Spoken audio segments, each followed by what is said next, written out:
No, no, no! Ah! Hi, this is Dale Lear, designer of TRS-80 Color Baseball, and you're listening to CoCoTALK.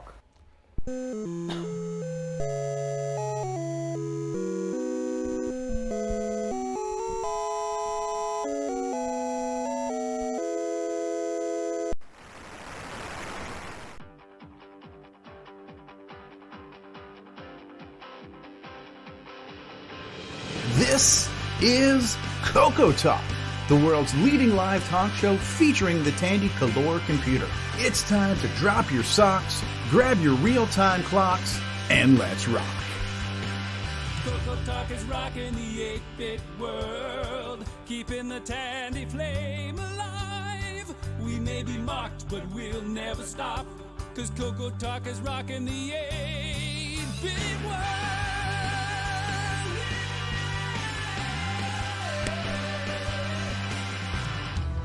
Welcome to CoCoTALK, episode 278.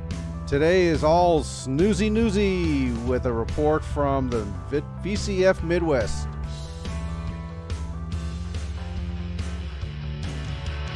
CoCoTALK is rocking the 8-bit world, keeping the Tandy flame alive.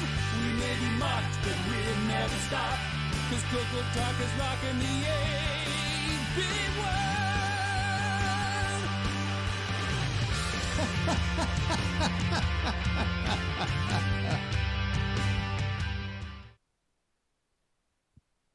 Hello, everybody.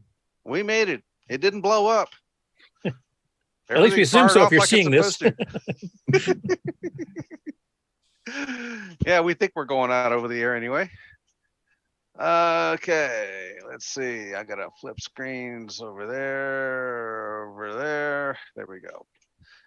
All right, let's see who we got today so far. Yours truly, broadcaster, and next over we got Mark Overhoser. Hey there, glad to be here. Wish I was in Chicago. Yeah, don't we all? Next up, Rick Euland. Yeah, Chicago would be fun, but this will do. Next best thing. Way to upsell up there, Rick. All right, center row. We got Ron Delvo. Yeah, it's cheaper this way. Cheaper this way. Yeah, cheapskate. Yeah. All right, center square. L. Curtis Boyle. Welcome, everyone. I just thought I'd give you some updates. Grant Lady's just been texting me literally as you've been doing in the introductions. And he said it's going to be pretty hard to stream there because it's so busy. And he said that they're currently parking half a mile away on the streets. Yeah, their parking lot's filled up already. Wow, that sucks. It's so successful. I guess we're glad we're not there. No, wait a minute. Hit me. You just have to film like this. Yeah, we're going to need a, I don't know, maybe for the next show, they need shuttles. Yeah, we're going to have to get to them some directional mics and stuff here so that it doesn't pick up, all the outside noise and just concentrates on whoever's talking. Okay, well, the pre-stream was seems pretty good so far. Oh, another update. He said there's thousands of people. It's never been this busy before. So it might be record-setting attendance this year. Cool. All right, let's see, where was I? Okay, next up, Exile in Paradise, Alan. Howdy, everyone from not Chicago, Texas. Not Chicago, Texas. And bottom row, we have Tim. Yeah, I'm taking up the whole space by myself. Mm-hmm. Is it lonely down there? We'll get Nick in there with you. Look what I sent. I mailed Curtis a postcard. Yeah, zoom this up here, Mark. So that people can see it. Come on, button. There we go. So as we mentioned on the show before, Tim and AJ are starting this bingo card with certain catchphrases. And there's, I think, how many different cards is there? There's 12 so far. 12 so far. So he actually mailed me one here. So I got a chance to quickly watch your episode late last night, like about 3 this morning. And I unfortunately didn't have time to actually go through the game and play it, but I'll have to rewatch it to see how I would have done. It's a little something extra. I mail out to people who give me their address. I feel stalked now.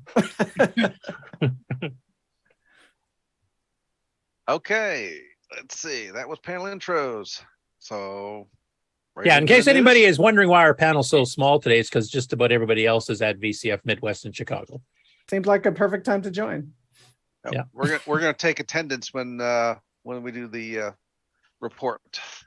Yeah, and right now I think they're out for lunch, or they're always out to lunch, but I think they're out for a physical lunch at this point, and we're just gonna wait for them to come back. I know there's who else down there? I know Eric Canales is down there, Ken's down there, Sloopy's down there, Taylor and Amy are down there. Who else? Jim Brain, David Ladd, John Mark Mobley, Jim Brain, I think are down there. Yep.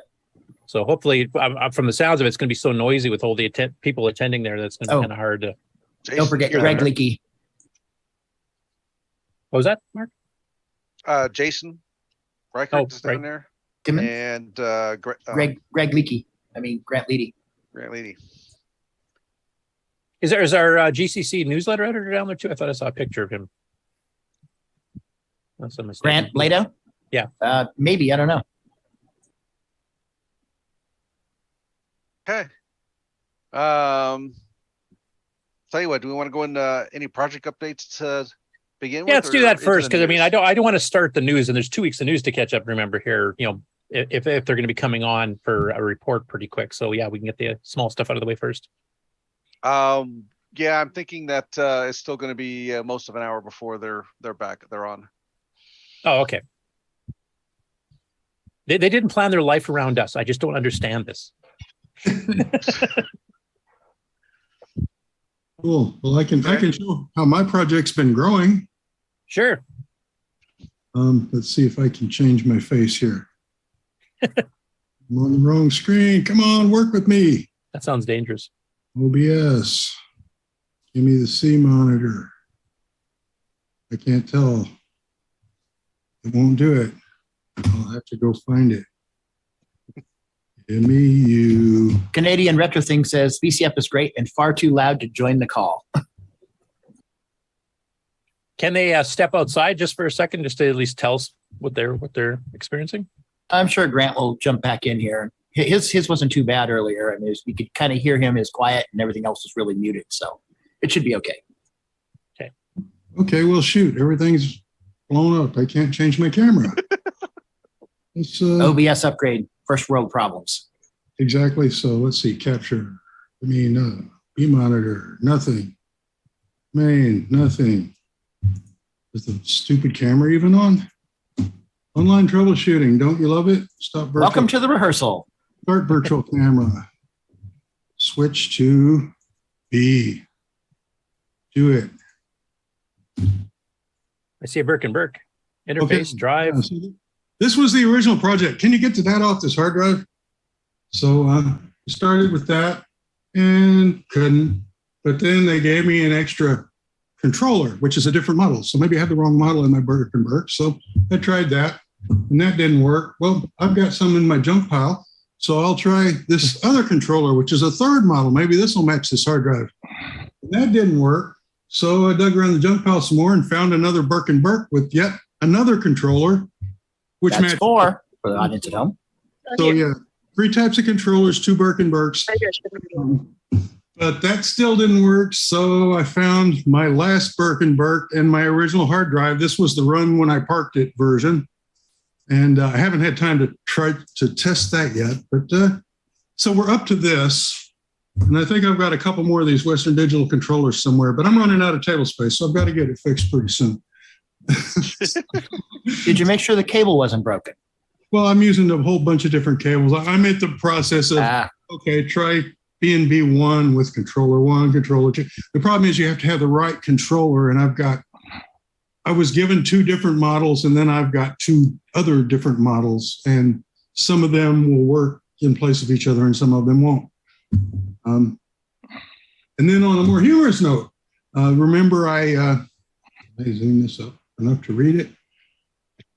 My delivery was pushed back to February 28th of 2023. Uh-huh. Well, it's now been updated to a number I can't change unless I zoom all the way down to get the change thing. So now it's December 21, 2022. Yay. So get The window shrunk. So get your over-unders in soon because I'm sure I'll have an update. It'll show up tomorrow. That would be nice. this is going to fix some. Anyway, that's where I'm at in Project Land and expanding exponentially. I'd like to plug my T-shirt thing if I could. Sure. Share screen. Oh, There's Taylor and Amy streaming live too. yeah, they joined us. So for the Sibling Rivalry show, my sister drew some wonderful controller artwork, or as she calls them, remotes. And we set up a to get them printed on T-shirts. So if you have any interest in a lovely Black Beauty T-shirt, you can find them. You can find links to this ordering page on my YouTube show, Sibling Rivalry. Cool. Thanks. And you also give away bingo cards. We also give away business cards, and you'll get a free sticker if you order a shirt. Well, while we've got Taylor and Amy on here, I don't know what we're reviewing at the moment. They're a ceiling or something. Somebody's hand. Hey, Ceiling cam. you got my finger. You're on the I don't know how to change it. What's happening? Technical difficulties.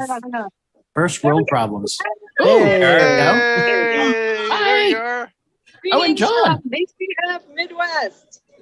I've heard it's actually probably the busiest show they've ever had. Is that true?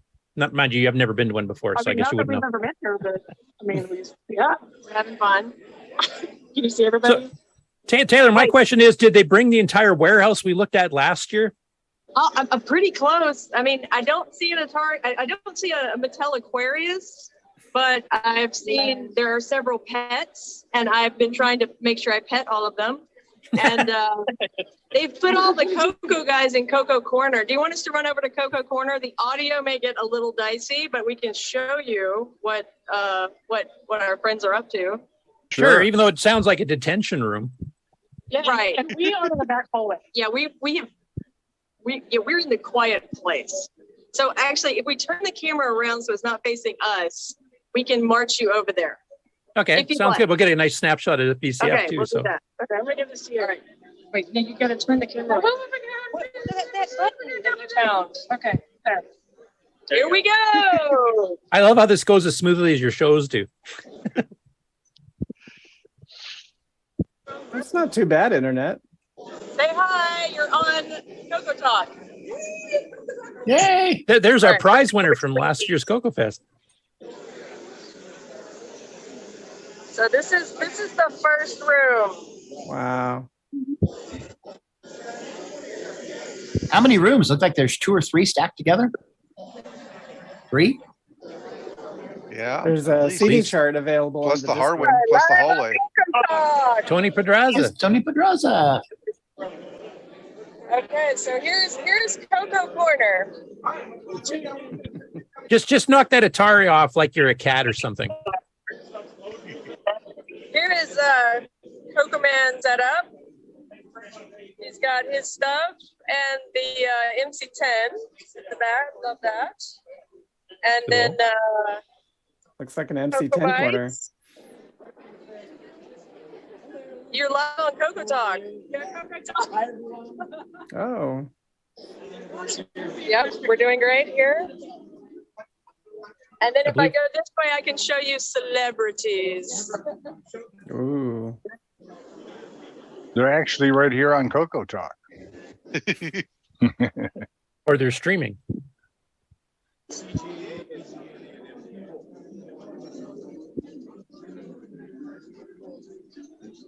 Oh, nope, he's not there. There's LGR. YouTube sensation, LGR. Cool. Been hacked. Ooh. I don't see Adrian. Where did Adrian go? Where's the APIC guy? They're probably getting. It's not there. Do they have seminars right now, maybe, or they have for lunch? We'll keep wondering.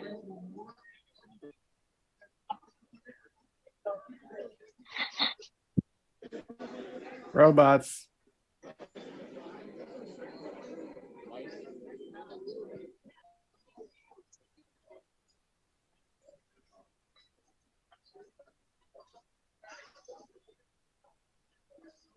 10 print. Petting the pet.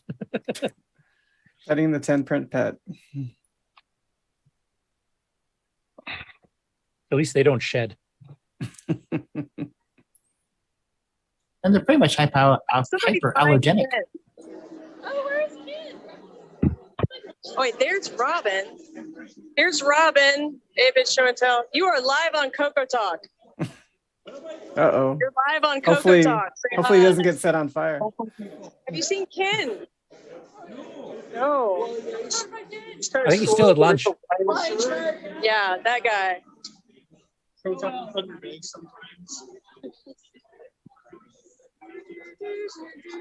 We're CoCoTALK. Almost trash talk. David Lord says everything's better with balloons. Ooh, are these? What kind of tables are these? The overflows? Overflowing. Yeah, it's the hallways outside the conference So it's rooms. about 4 times as much room as Okay, I think the I just hotel saw where LGR. CoCoFest was. I can't find anyone. We heard most of them were at lunch. Yeah. Well, I think I saw a glimpse of the 8-bit guy there in the hallway. About a one. The original. Nice to see such attendance, though. Yeah, it is nice. Such a variety of systems too. Yeah. Yeah, these systems might not be the systems that you had back in the day, but hey, we're all kindred spirits here. I mean, Somebody had them. Well, I mean, the pet that they petted earlier, that's the first computer I ever touched in person myself. That wasn't the first thing I ever used at school. Hey, phone. I wonder if it makes calls. I still see him. Hello? My first business card had the universal hacker symbol of a payphone with the handset hanging by the loose cord to indicate you had stolen that line. Looks like SGI systems are on the left. Oh, a stack of chairs. This is all happening So during that's September. that's your quick tour. Excellent. Cool. It looks really well attended and a lot of variety of systems and stuff there. So Yeah, I'm sorry that we couldn't find Adrian and the 8-bit guy wasn't at his booth, Yeah, we got you. but they are here. yeah, well, we've interviewed the 8-bit guy before on the show. So Oh yeah. Well, we made Really? Adrian's thing. We've Yeah. interviewed David Murray. yeah, it's our second Yeah. or third highest viewed show. Oh wow, I gotta look that up. Probably the first of the. Yeah, right. I mean, we're early. Okay, You guys are third or I'm fourth, I'm sorry. sure. So in the way. All right, we're gonna sign off, Yeah. but peace, love, and CoCo. okay. Well, if you guys do run into some of the big wigs you want to show on the show or have them come on and say hi, feel free to pop in. Hey, where's your CoCo earrings and stuff? All the things. I'm having to move the camera. So Hey, that Timbo, people can get it's past it. episode 117. Thank you. We're by the bathrooms because it's the only place it's. Yeah. We're able to go by. Now, I'm really glad you don't have really sensitive mics. All right. Bye. Thanks. Bye. Have a good time. Oh yeah. No, that was a neat effect. Yeah, it was. I don't know why I Infinity did that. mirror. And we welcome Nick Marentes to the show as well. Oh, is he on the bottom row too? Hey everyone. You woke up All right. just in time. Did you catch that bit from VCF Midwest there, Nick? Yeah, just the end part there. Oh, so you I didn't see slept the in. whole tour through the multiple rooms there. Well, I guess their attendance is so good this year. Grant Leedy texted me and said that they're now having to park half a mile away from the hotel. They're parking at Portillo's. Right. Walk back from lunch, the Yeah. closest you're gonna get. So that's cool. It's good to see that. You know, I know we're not quite fully post COVID, but it's definitely not as big of an issue for the attendance is getting that big. That they're saying it might even be the best attendance they've ever had. It's going to be another roaring 20s. Yeah. Woohoo. Hey, Nick, your fan club, Kevin Holloway says hi. He must have missed you. Yeah, Nick likes them as long as they're paying customers. That reminds me, I need to order his latest game. Well, he's got another one coming out fairly soon here. We're going to see it's a race between him and Paul Thayer to see who's going to get their game up first. Buy both. I'm sure you won't be disappointed.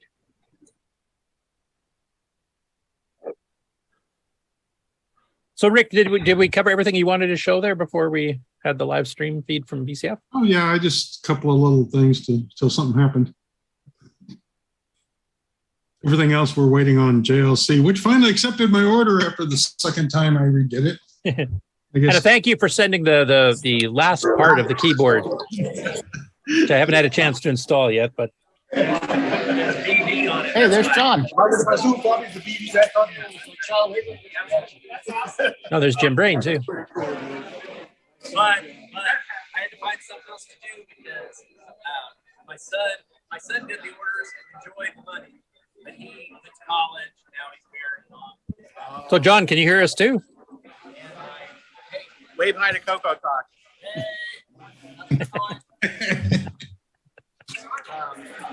So my daughter did it for a couple of years too, but it's absolutely huge. I thought I was looking through a mirror, but no, that's a whole nother room. Wonder what their electric bill's like. Yeah, there's like 3 or 4 rooms all stacked together. Yeah, Plus and the this way hallway. Nick can catch up on the stuff that he missed when he joined the call late. So, Yeah, see that mirror? That's another room.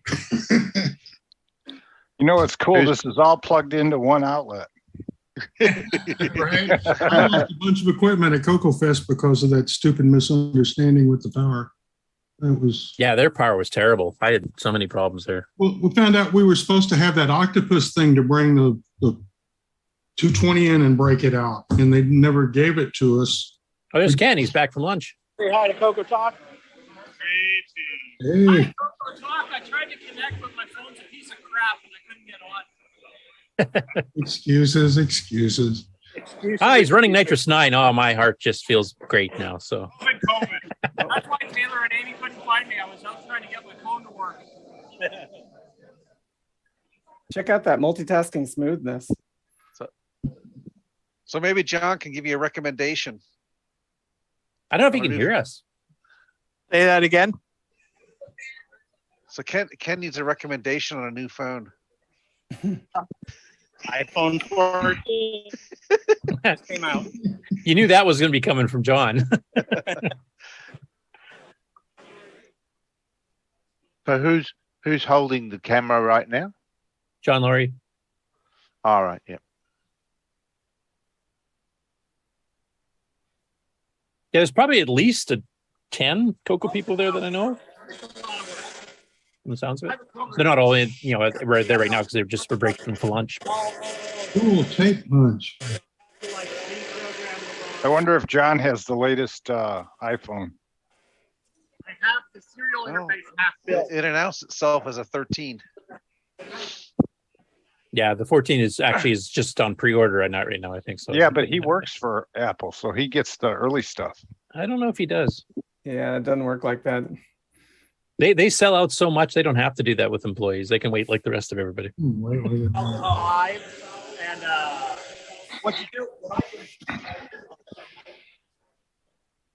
Yeah, I'm really feeling jelly like I really should have gone. I wonder if it's warm in there from everything being on. Only Almost looks like Chris Hawks, though. I'm pretty sure it's not. Only if you measure it in Fahrenheit.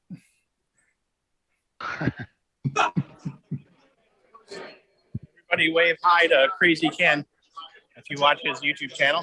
I don't know if I watched his or not. No, I'm unfamiliar with this channel. He's semi-interesting. If I watched everything on YouTube I wanted to watch, I would never get anything else done, including sleep. And we got lazy game reviews over here.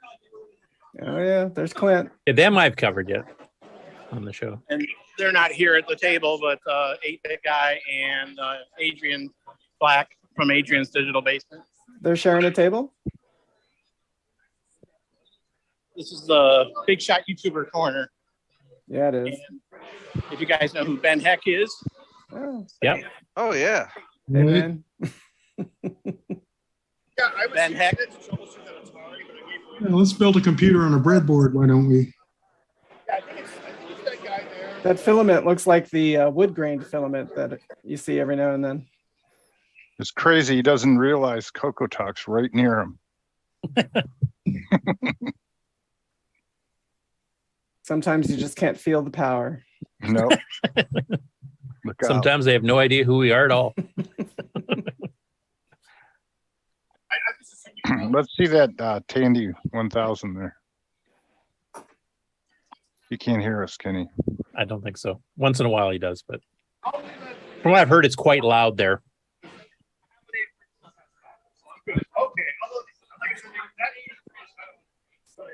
That was a fantastic beard.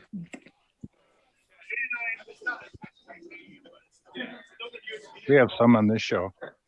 That's true. Yeah. We have some epic beards in our show. I'm definitely not one of them. You guys, I'm going to sign off. Okay. Yeah. Okay, Have fun John, at the thanks. show. Alrighty. Talk to you later. Yep. Yeah, Yeah, I don't think they the can hear people us there very should be able to enjoy it, right? well. No. Timbo. Don't they know we're more important?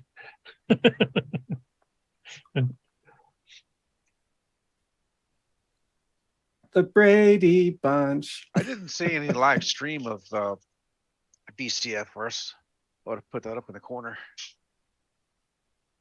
Yeah, I mean, Nobody's- if we mute it, if anybody does join, we can kind of monitor and just slip it in between stories or between presentations or whatever else is going on. So, before I forget, I wanted to give a big shout out to Henry Reitfeld because he's the one who actually arranged for me to get in contact with Dave Dyes after 20 years. So, if it wasn't for him, that interview last week would never have happened. And I've gotten quite a few positive emails and private comments on Discord for that interview. So, big thank you to Henry. Cool. All right, we're ready for the news intro.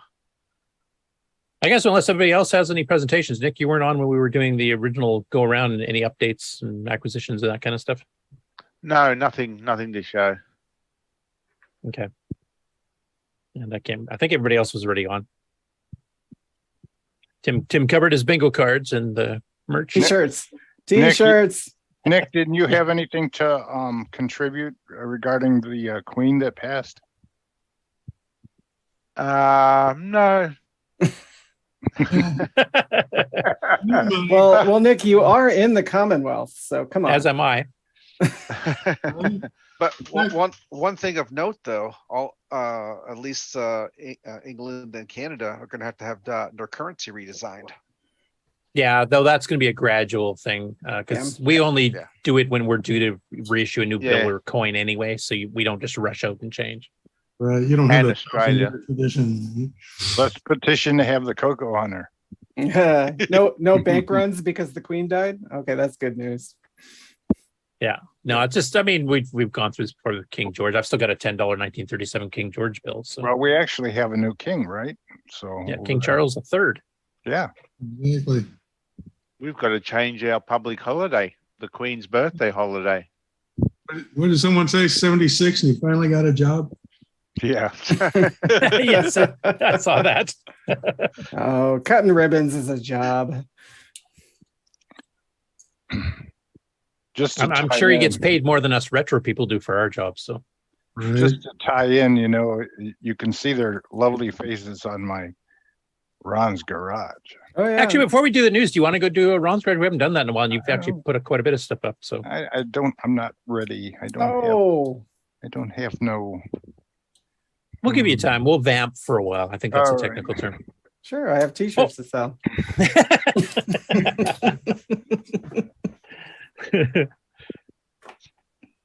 What's your favorite design that AJ did, Tim? Oh, the Black Beauty. It's great. Okay, better than the deluxe. Better than the Craft Deluxe joystick. I'm a fan of the circular nature of the Black Beauty. I think it's the right way to do it. A lot of games take advantage of it too. Yeah, well, that's true. Like any analog games like skiing or Polaris or Space Assault and Galactic Attack, which your position's actually the position across on the screen you're going to be at. So Yeah, quite a few games took advantage of it. I think the best one that takes advantage where you have to use two of them at once would be Project Nebula or Intercept 4, because they both require analog on both joysticks simultaneously.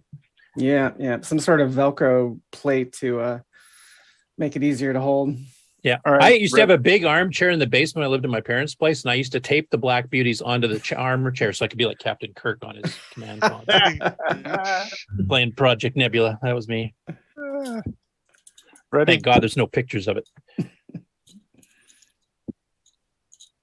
Have I vamped enough, Ron? Or are you still working on it? Yes, I'm ready. Okay. Oh, Kurt.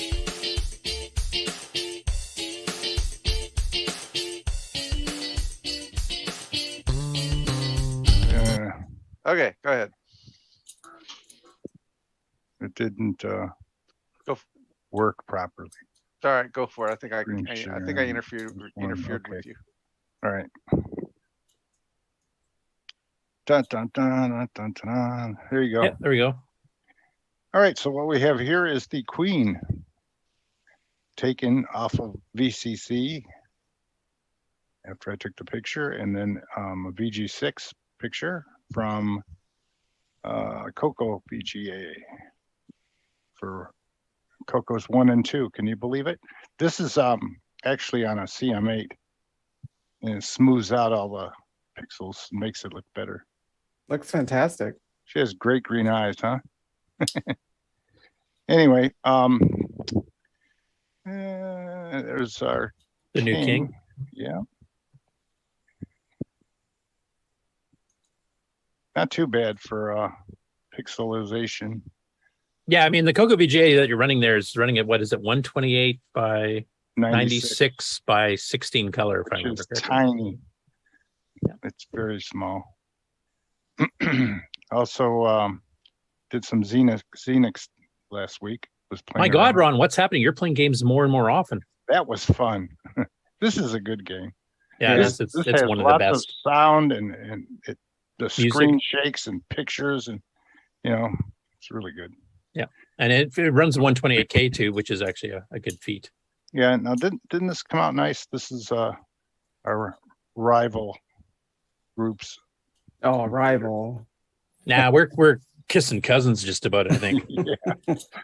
That came out good. This is the very first video game machine. Yeah, Nolan Bushnell's Computer Space, I think it was called, in Yeah, it was 71, all- if I remember. It didn't have a CPU, I understand. That's right. It was all TTL logic, they say. Yeah, it was based on the PDP-8 version originally. Was it?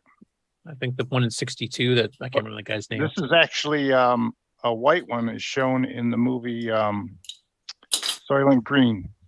Did you know that? Just a little trivia for today. Well, it's a Remember cool looking seeing- console. I mean, they tried to make it look futuristic, and actually for Yeah. 1971, it really did. Because I mean, Pong sure didn't. No. There it is there. It says it right there. What else we got? Labor Day, I had a goodie up. And then this is me and my dog. I had a red Irish setter when I was growing up. And then So is this back in Rochester? Or? yeah. No, actually, that was in Toledo, Ohio before Rochester. Okay. Then I did this. I got a lot of comments on this sucker. Yeah, I imagine. Ron the Because- troll. Yeah. All you have to do is say something like this, and then everybody chimes in. Well, I remember when, But half of these guys that comment about how good the competition is, they've never seen a 6309 work. They've never seen a 6809 or tried to program one or anything. So Yeah. They view it as a popularity contest, so it's Yeah. got to be the Z80 and the 6502 because that's what everybody used because they were cheap. yeah. So Because they were cheap. there's my buddy Tucker. that sets people off too in a different way. It depends on what whatever. Mopar, I'm a big Mopar guy, so I do a lot of Mopar stuff. Buffalo Bills, did you see the game, anyone? No, I did not. Fantastic. Though I have done their tickets in the past. 31-10. What a slaughter. Yeah. They beat, yeah, it was great. So that's it. Basically, I did, you can put the Oh yeah, I don't think you've shown that before. That's your submitted design for the CoCo Fest 31 for next year. Yeah, I actually have a better picture of that up here somewhere. I've been playing with Destiny 3, it looks like. favorite. Yeah, I love that program. I still got to fix that up for Nitrous, Yeah. but it. And I did this it's for broken. Robot Nightmare, and I got a whole bunch of trash. Yeah. Up on that. And I did this for Steve. Steve stole the picture, but didn't leave any comment. Well, to be honest, he caught COVID. He was kind of busy for a bit. Well, was he at that time? Okay. Yeah. And look how good this displays on a CM8. Yeah, the CMake, because it's got a crappy dot pitch, ironically enough, actually makes the pixels blur together better. It actually looks better on the real monitor. I loved it. It was really cool. That's about it, guys. Oh, here's the actual. This is what they have at the fest there. They printed one up for you and put it out they for printed display? a whole bunch of those all over the place in the show. So they're at VCF, is that what you're saying? Or? Yeah, yeah. Oh, cool. I didn't know that. Mm-hmm. There it is. So have you been chosen as the official one, or are they still taking submissions? Well, as far as I know, Mr. Leedy made this up, so you must be happy with it. This is what happens when you take a little corner and expand it to the whole show. Yeah. All right, I'm done. That's it. Thank you, guys. Cool. Yeah, thanks for doing the 31st annual poster artwork, whatever you want to call it there. That does look really good. Yeah, hopefully, it gets our act together and makes us look like a powerful entity. Now, I'm hoping, like, one thing I always used to do with Rainbow Fest and the earlier CoCo Fest is that I would want to get a T-shirt with the actual date. So when I looked at it 30 years down the road, I'd remember it. Yeah. I'd remember what time of the year it was, everything else. In the last few, they haven't done that, at least not the official ones, even when they've had them. So I'm hoping they take that design and make a shirt out of it. Well, Grant said he's going to get with me on what they want to say for a T-shirt design, and then I'll make one up based on it, hopefully. Okay. I mean, you couldn't have all that on there. It'd be too crowded, but yeah, that would be a nice base design. Right. Exactly. Yep. Cool. Awesome. Well, I can go in the news first. I don't know, how are we doing game on challenge stuff? Because we normally do the game on challenge and then the game news, after that, but we don't have any of the game on people here except for maybe Mark. Yeah, so there's no game on challenge this week. Okay, we didn't even want to mention that there was a live stream yesterday, which actually surprised me. I didn't find out till way after. It was just Alan, myself, and the guy who actually streamed it. Oh, Jim? Jim Rye? Yes, Jim Rye. Yeah, because it's a two-barreled one. This because everybody's at VCF that normally runs that part of the show. So Firecopter, basically 2 weeks. Glove. We're doing two different games for 2 weeks. You get to play for 2 weeks and get your best scores. Glove being one of them, a gauntlet clone, which I'll be covering with Tim a little bit later. And then what was the other? Oh, Firecopter, a Dale Lear one from Adventure International, which is one of my favorites for a 16K machine. What did you think of that? Have you played those before, Mark? Just out of curiosity. I seem to remember Firecopter somewhere before that we've talked about. I just don't remember. I guess it wasn't an actual game on challenge, but somewhere we've talked about it before. I remember. Well, when we interviewed Dale, obviously we went through it, but okay. But yeah, I was playing mostly that one last night, and I was getting reasonably good with it. So there's a trick to putting it in single player mode. You got to hold the joystick over to the left to get single player, then you hit start. Yeah, because you select left, right as your 1 or 2 player, right? If I remember. Yeah, well, it defaults to 2 player unless you push it over to the left. Okay. So, but yeah, it's one of the early 3D games that actually did try to calculate perspective and stuff properly when you're flying around. So, and you didn't have to be too precise with the water or the laser. But getting used to the controls to fire the laser versus the water takes a little bit, though, especially if you don't read directions. Yeah, my best controls were the keyboard joystick emulation on VCC. Okay, and Tim, I mean, we'll cover it in a bit more detail a little bit later here when we get on the game on news. But you and AJ actually just released yesterday, I think, playing Glove. Was that the first time you've ever played it, or have you played it before? That was the first time I ever played it. Well, what was your opinion of it? I mean, it's another Gauntlet clone, so we have a few of those. It's a really good Gauntlet clone. It's got all the features that the game has. A little chunkier, of course, because it has to be. I wish it had single pixel scrolling. That would have made it top 10. Yeah, because right now it does a full tile scroll, doesn't it? It has a half tile scroll. A half tile. So probably a byte, 4 pixels or something. Yeah, something like that. Very close to being perfect. Very close. So do you prefer it over Gauntlet? Yes, I do prefer it over Gauntlet. And how about Dungeons, which is a little different, but Dungeons is not a Gauntlet clone. Dungeons is good. There's a lot to Dungeons I don't know about yet. Me and AJ really didn't give it a fair chance. I heard from Karen later that I basically played wrong.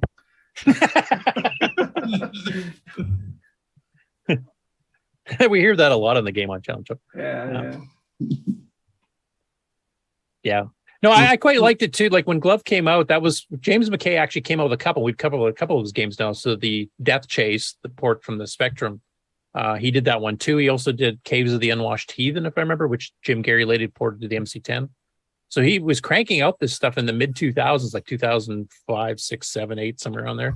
And I don't really know what happened to him. Does anybody on the panel know? Because he just kind of disappeared. And he was actually one of the main software developers for the CoCo during that really dead period when not a lot of active software development was being done. I mean, Nick took a break during that time. I took a break during that time, and just about everybody else that I know of. Nobody. I do have one question on this on Glove. So the caveman is rather adept at croquet.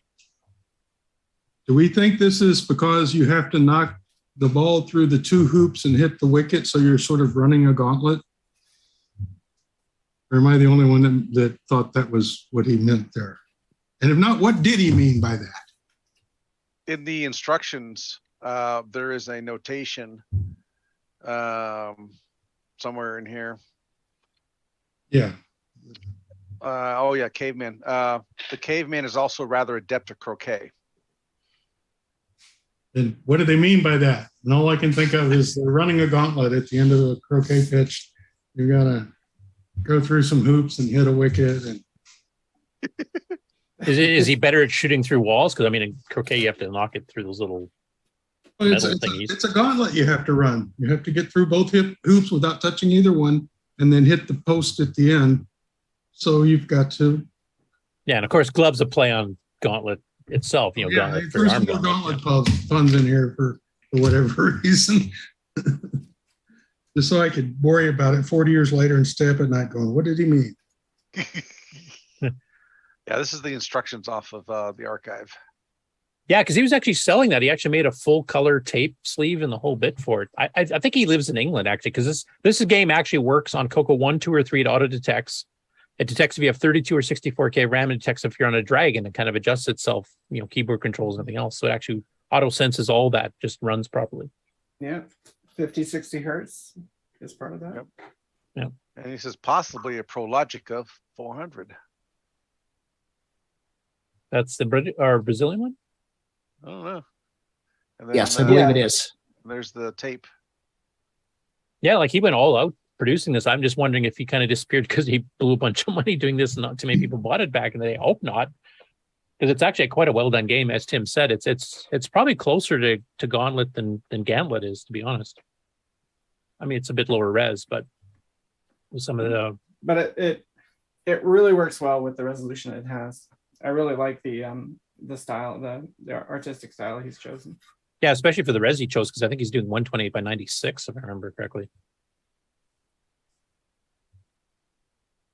Actually, Tim, there's a question for you. This is a bit unrelated to anything, but there was some talk, and I can't remember if it was on Discord or YouTube or what, but there was talk about artifact colors that people were saying that it shouldn't work in PMO 2. And I mean, there's tons of games that use it in PMO 2, so I totally disagree with that. And I'm pretty sure MAME emulates it properly too, if I remember correctly. You know, off the top of my head, right? I don't know. Because stuff like Temple of Rom, Monster Maze, you know, they're PMO 2s basically, but they do have artifact colors. And Glove itself, you know, when you're on some of the later screens, because it switches which screen mode you're in between PMO 1 and 2, I think it is, or the different color sets too. It does it as well. I never even noticed that about Temple of Rom. I always thought it was a PMUD 3 type screen but I frankly never even thought about it. No, it's a lower one. The Monster Base for sure, because Monster Base plays artifact colors on a 4K machine, and you can't fit a PMUD 4 on a 4K machine. Because I remember that we were going back and forth, and some people were telling me that I was wrong, and I'm 100% positive that I'm right on that. Sounds like more stuff I should test in MAME, right? Well, I'm pretty sure I've tested some of those in MAME. I'm pretty sure it does it correctly. I don't know. Were you involved with the video drivers for that, or was that somebody else? No, Nathan Woods did most of the video stuff. Okay. Is he still active on that, or? It's funny. He posts patches every now and then. I probably sound better now. I'm sorry. He posts patches every now and then, but what he's really working on is a cool front end called Bletchmame. Like a real front end for an average user rather than a command line geek? A real front end, like for an average user. I'm looking forward to that. It only runs on Windows. It's I think at version 2 already. Definitely check it out. Like Nick, I know you use a front end in MAME. Is that the one you use? What do I use? MAME UI. MAME UI. MAME UI. Yeah, I think that's what it's called. I'll just try and bring it up. Hey, when did Tim show up? Do you see me? Nope. I see Harrison Ford. Just your name the whole time. Oh, it was Grant. Yeah. Grant Leedy too. Yeah, Grant just joined us. Can you hear us, Grant? Yep, I'm here. Okay, we can hear you good too. That's because I'm stepping outside for a second. Yeah, Taylor and Amy popped by, and so did John Laurie a little bit there. So what's your opinion so far? Some people claim that this might be the best attended VCF Midwest ever. Do you think that's true? You've been to a few of them. Yeah, I would say that's definitely the case. We just went to lunch, and people are actually parking on the street about, I would say, half a mile to 3/4 away from the venue now. Wow. So, hey, did you see the Lisa for sale for $16,000? No, I did not see that. So yeah, I would and actually I was just talking to Jason Timmons, and he was saying that this is probably the best attended VCF ever. So I'll put it this way, people were standing in line, and the line was going outside the door just to get t-shirts. So he's very excited. In fact, I was talking to him on Friday, and he actually had to turn down a lot of tables because there's just not enough room. So he's actually thinking about moving to a new venue, to even a larger venue. So, and how long have they been at this one now? Because they just upgraded not too long ago, right? 2 to 3 years? Couple years, 2 years, 3 years. Yeah. 3 years if you want. Yeah, 3 years if you want to count the virtual one, but 2 years in person. So, yeah, it's just gone nuts. So I think I was sending you a text that I can help you. I can stream as much as I can, but it's just so tight to move around right now. It's crazy. Well, like I said, Taylor and Amy kind of ran us through when everybody was at lunch. So we got to see basically a quick overview, and then John Laurie took us around for a little bit of stuff too. Yeah, so far we've had 2 run-throughs, and the show looks great. Yeah, definitely so. I would definitely suggest you guys make a trip out of here sometime. Yeah, I just wish it was that time of year I could actually do that. Yeah, Ken Waters is out here. Why ain't you? Because I have rush season going on right now. In fact, right after this is done, I have to go back to work. So, and he was closer. You can work remotely. Yeah, but I have enough work. I don't want to, like, if I attended the show all day, I'd be working till 4 a.m. on Saturday and 4 a.m. on Friday, and I don't want to do that. Yeah, I would definitely say I think Stevie is going to be upset that he didn't make it this time because it's crazy. I have one word for you, Curtis. Yep. Delegate. Unfortunately, I'm small enough of a company. I can't do that. Grant, did you get anything, Grant? I have not bought anything yet. I'm still making my way through the show, and I did get some stereo equipment. I went with Tony last night over to a gentleman's house that he was donating a bunch of stuff for the auction. So just let you guys know, the auction is going to be pretty nice this year, it looks like. But at CoCo Fest, right? Yep, at CoCo Fest. So he says, well, since you're here, I'll give you some stereo equipment. So he gave me 4 sets of speakers and a DVD player, a cassette player, and a Kenwood receiver and everything. I'm like, geez. So you're going to be going back with more stuff than you came with. Definitely so, yeah. So now you guys are in Chicago, right? So like Chicago has cars in the parking lot with their trunks open, and you can get a deal that fell off the truck, right? Yeah, exactly. Yeah, used guys. Used guys, I got a deal. Fell off the truck. So how many CoCo people have you seen there, Grant? So there's quite a few, Jason. CoCo man, in fact, he's actually streaming to me right now, it looks like. John Lowry, of course. There's Tony Perdazza's here. Eric Canales is here. The guy from Ontario, Canada. I can't think of his name. Fabio, I want to say. Is that his name? Caruso? Fabio Caruso? Yeah, I think that's it. Fabrizio Caruso or something like that. Yeah, I think I know. Yeah, so he's down here. Then you have Sloopy and Ken, obviously. Yep, Sloopy and Ken. Malcolm's here. Jim Brain's here. Yeah, so I would say, we have a good Did John Mark Mobley make it? He said he was going to be there. So yeah, actually, I just ran into him just now. So he just walked in, it looks like. So he's here as well. And how big is CoCo Corner? It was kind of like we were kind of getting rushed around. Yeah, I would say it takes up 1/4. It takes up that whole corner. So it's a pretty good showing there too as well. Plastered with a bunch of CoCo Fest posters and everything. So and I really appreciate how the MC10 is shoved right into the corner. Right where it belongs. And I'll be honest with you, I got flyers thanks to Grant B for making those. And actually, there's been quite a few people that have been picking them up. And so I'm thinking we're getting some good attraction here as well. So, and being on the VCF Midwest website's helping too as well. So, well, say hello to your fellow Fest attendee there. David Ladd just came on the call too. Oh, there he is. There's He's a lot of incognito in some white room, I think. Yes, indeed. Get to the show floor, David. There's a lot of people on Twitter taking pictures and showing stuff, from the fest up there. Hey, we got to see his hotel room. Yeah, so I say that definitely Mark B, try to make it up here next year. Okay. I'm just hoping it doesn't turn into a COVID super spreader event. That's the only thing I'm worried about right now. Because you're literally packed in like sardines. So there's no masks, are there? I saw a couple go by, but it's definitely not. There's some people. Some people are. Yeah, but there's no mandate though. Yeah.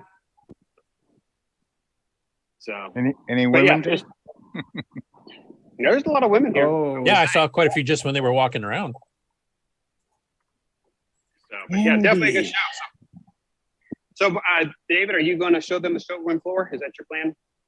Yeah, I'm probably going to have to mute out because I'll tell you, it's been so loud in the showroom area. It's just ridiculous.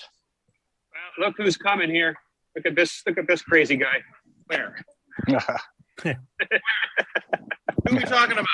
Talking about you. Talking about me? Yeah. I'm not crazy. Are you guys going to be attending any seminars or anything? Or? Yeah, not me, no. Seminars, but I'm not going to go to any of them, unfortunately. And we'll have to get a CoCo seminar there at some point. Yeah, and I actually reached out to Taylor and Amy to see if they maybe want to do a speech too for a presentation at CoCo Fest. So hopefully they'll take us up on that. Oh, nice. Cool. Is that shirt for the show there? This is last year's. I can show you the picture of the new one if you want to see it real quick. Yeah. Good idea. Whoa! What are you doing, Jason?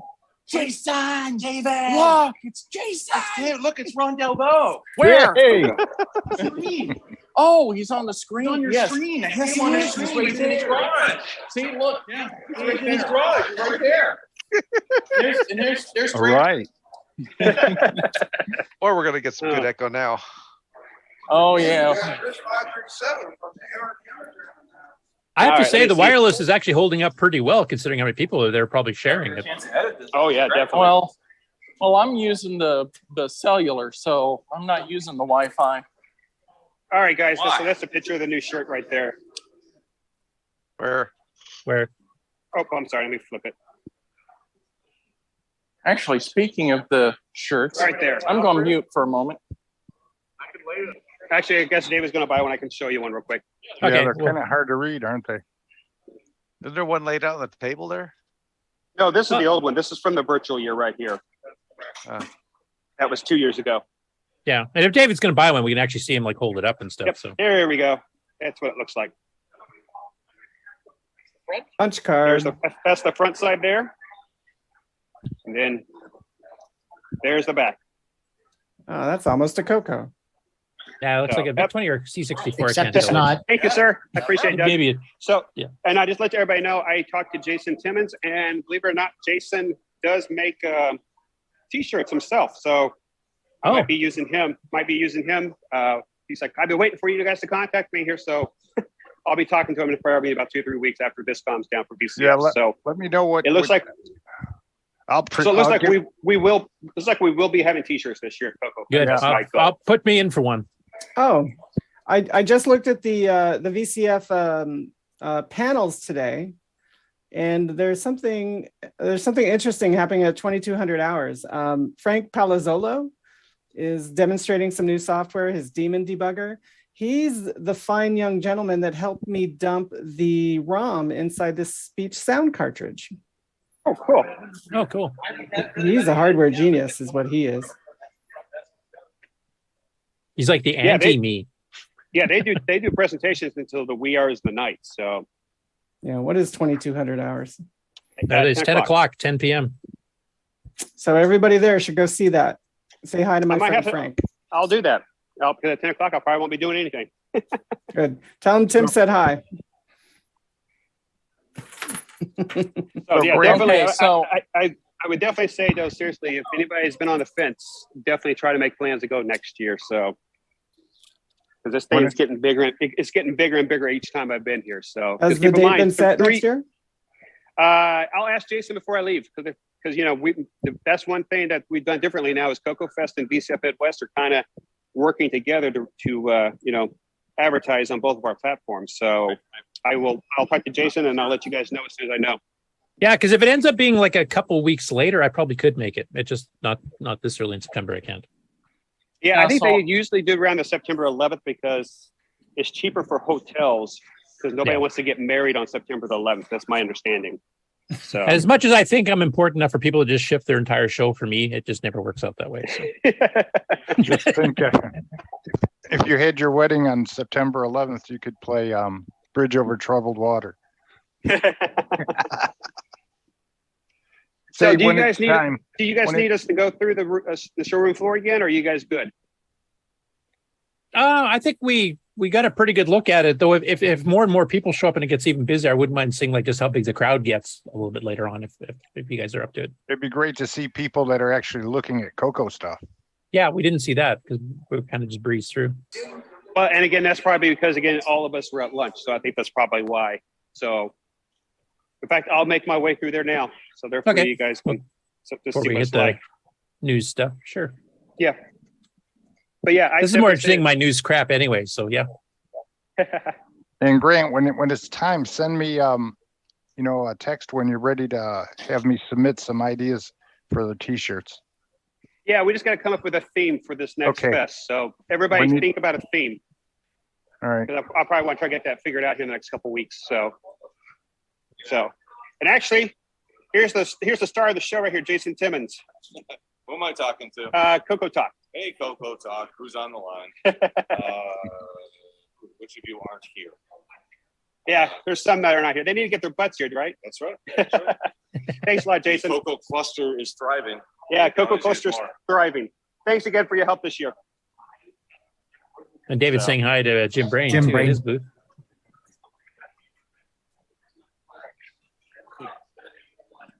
I'm assuming Jim's not in the CoCo corner, correct? No, he's in the Commodore quarter. So that's another reason to impeach him. You gonna start that on Monday? Yeah, we'll start the impeachment process on Monday. He just got reelected, by the way. Hey, there's Salvador. Hey, Salvador, you're on CoCoTALK. Oh, hi. It's me. Take care, Salvador. Hey, I need to talk to you later, by the way. I need to talk to you later. Yeah, I'll be inside here. All right, cool.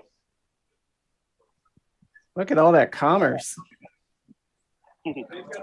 Yeah, it's thinned out a little bit now since I think everybody went to lunch now, so not nearly as crowded as it was beforehand. So here's the CoCo corner. There are some people over here looking. It looks like. Yay! So, and there's your posters there, all of them around the wall for CoCo Fest. So. Triple yay! But yeah, we definitely got some people over here.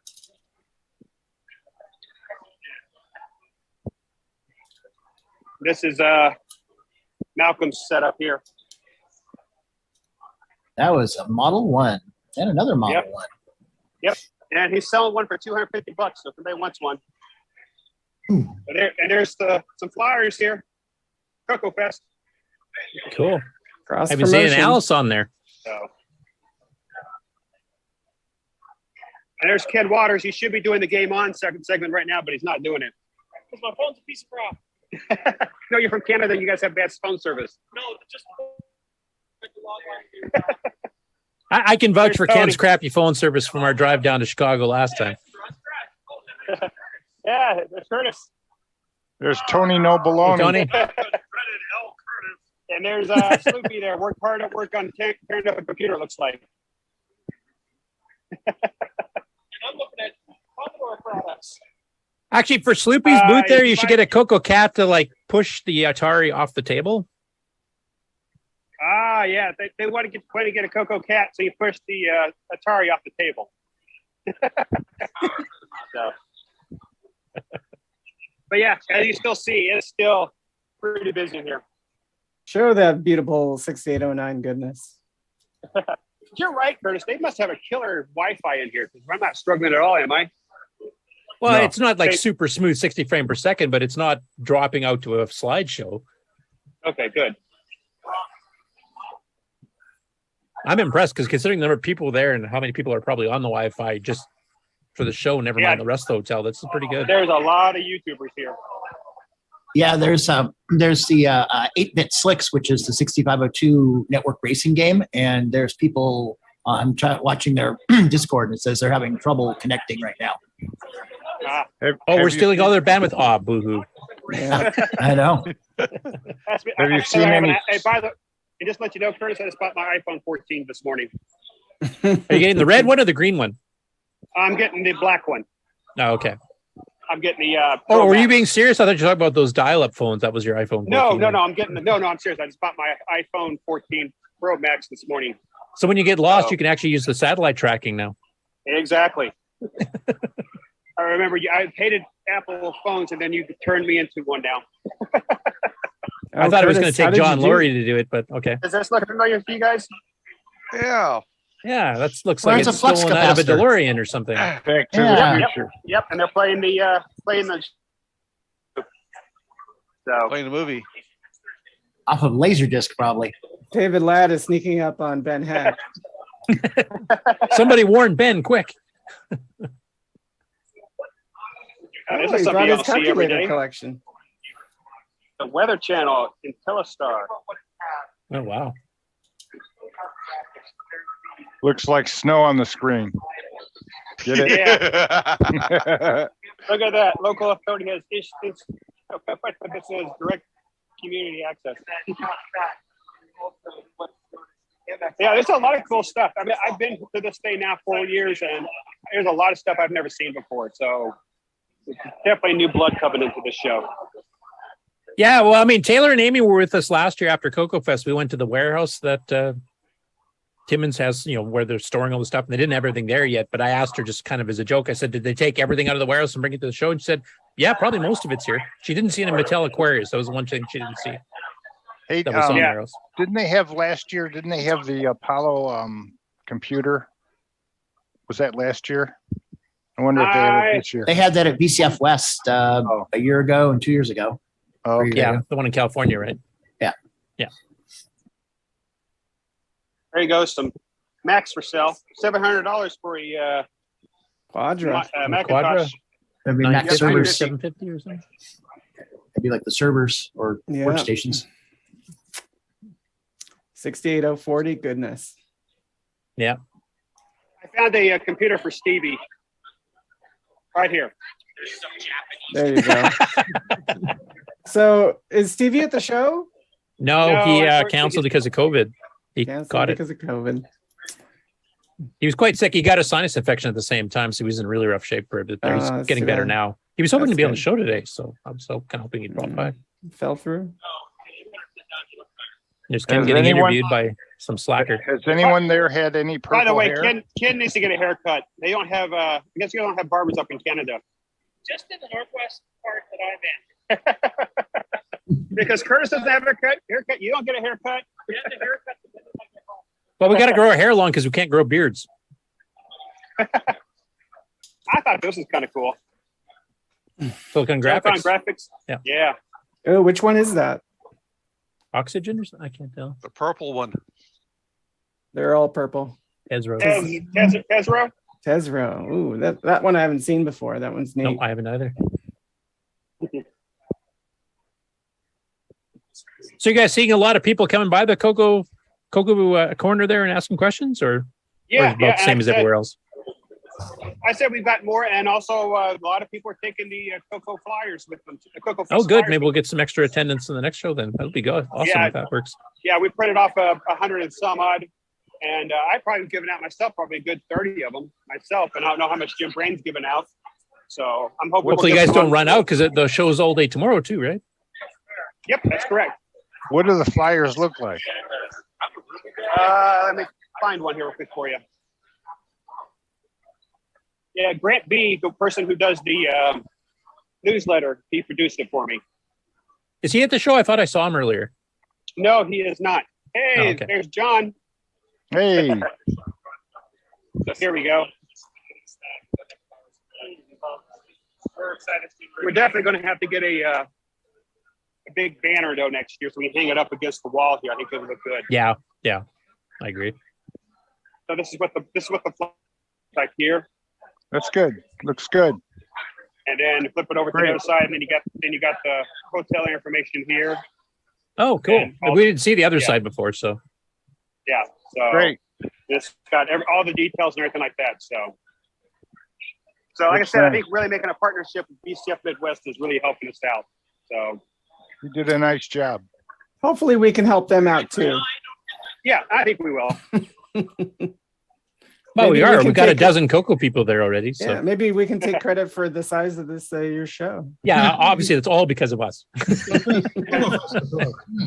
And I did approach and ask Amy and Taylor, and they are going to advertise CoCo Fest on their channel as well too. So Cool. hopefully we will.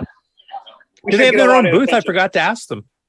No, they did not get a booth this year. This is the first time they've ever been to this show. So They're just kind of checking out first, scoping it. yeah, That's what they did with Grant, our show too. Ken and I just kind of donated half our table. So Grant, do you have a Yeah. PDF of that flyer?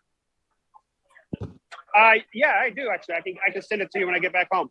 Okay, good. So, was there anything in particular you guys want to look at? Because it's actually slowed down quite a bit. So, I think a lot of people went out to lunch. So, if there's something you guys really wanted to see, now's the time to probably for me to show it to you.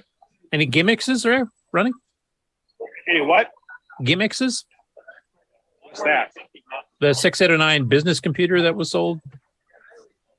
They had one in their warehouse, which is why I was asking, because I did see one there. I do think I don't think I've seen that. How about this? How about we ask you to find the strangest thing with a 6809 in it?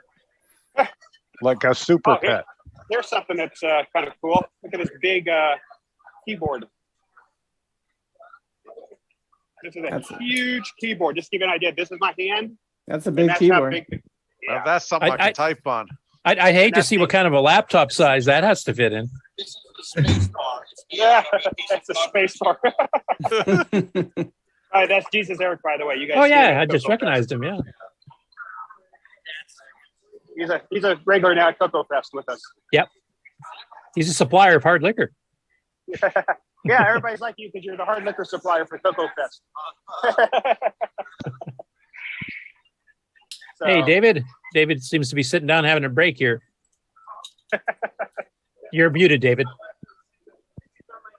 Hey, do they still have Yes. a free table? Yeah, you want me to go back over there? Yeah, see if it's grown any. So how are things going on your end, David, while Grant wanders over to the free table? Well, it's going. You're getting exhausted already? He said exhausted. Is somebody hanging with your brother, David? Well, I'm hoping a VA representative. Okay. So, David, when did you get in? You got in last night, I believe? No, I got in at 1:47 p.m. yesterday afternoon. Oh, okay. Grant said he wanted me here at 1 o'clock, so I had to set my alarm at 4:40 in the morning. I left at 5:15 a.m. So the reason you're tired, we can blame completely on Grant. Oh, he wanted to go see the new venue, so don't blame me. Grant, you're the one that said be here at 1. I had to go over there to take the measurements and get ready for the table layout. So for the new venue, so yeah, it looks like the free table has grown a little bit. But what about the stuff on it? Power auto switches, new in a box. Anybody need any of those? Lots of books now. And as you can hear, Jason is making a transaction. So if anybody wants me to take anything, make sure you speak up now. What was that black box? This here? Yeah. It's a Cisco system. Set-top box? Probably a cable modem or a looks like a DSL switch. modem. Router. No, it's a router. Yeah. 4+1. Yeah, it's probably. There's that leapfrog for Stevie, too. Yeah, there you go. Does he collect leapfrogs? Oh.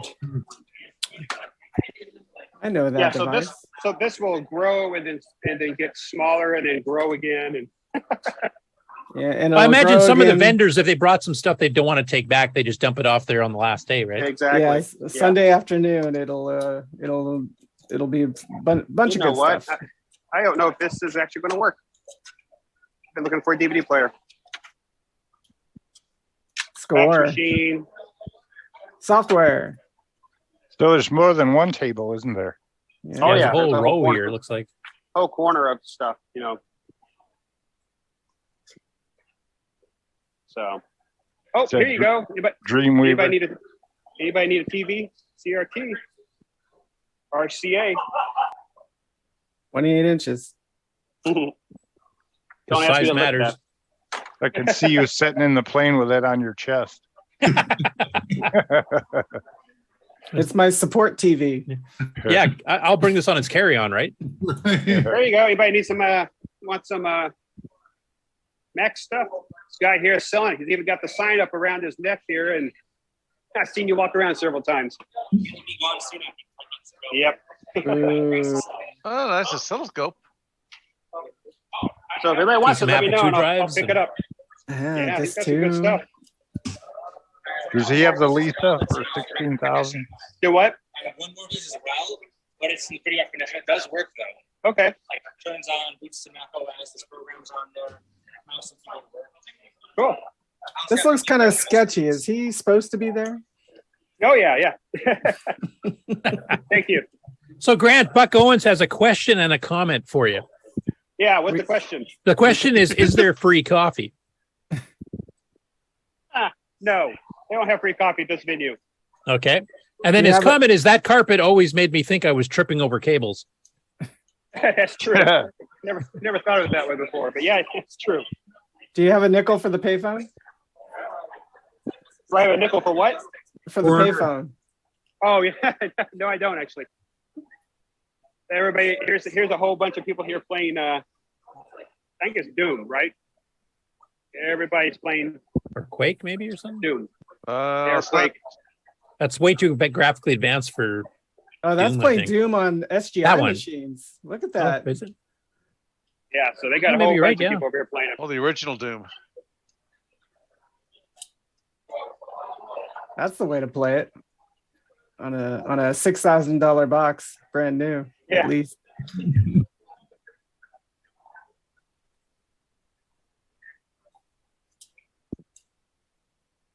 So everything has a price, huh? Except for the everything whole has a free price. table row. Yeah. Telephones. And that's another thing I will say too. I think a lot Oh, of to your stuff- left, that Mac. What's it showing? Mac Film Library. Oh, okay. Looks like a HyperCard stack. Oh, I had one of those.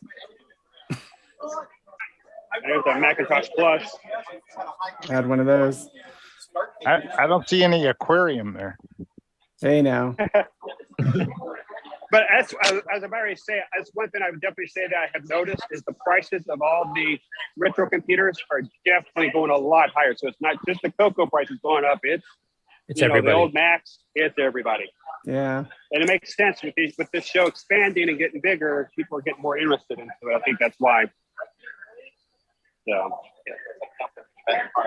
if you can't buy a used Mac for less than $400 now. I wish I'd kept all the ones I used to have. I could have brought them to the show. You could have retired early. I had a 512K classic, a classic 2. I had one like that And one an there, SC. and the floppy was stuck in it.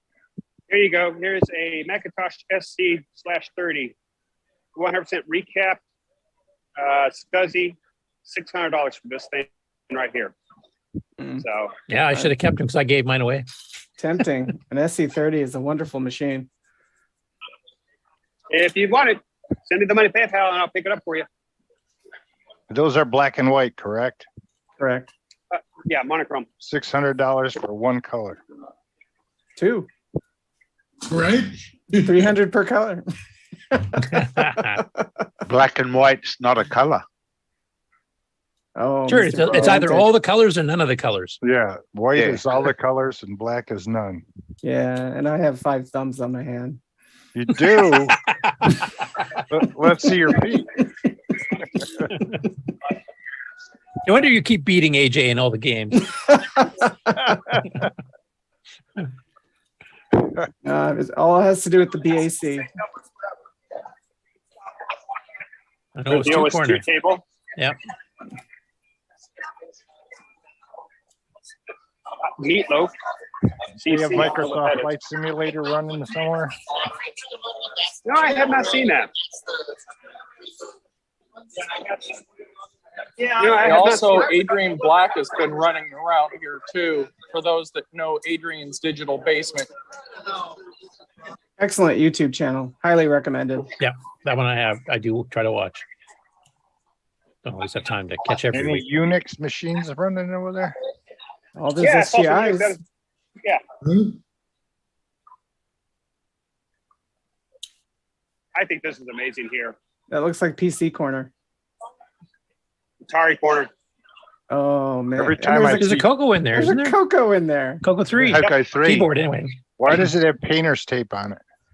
I imagine they probably don't have the screws in it.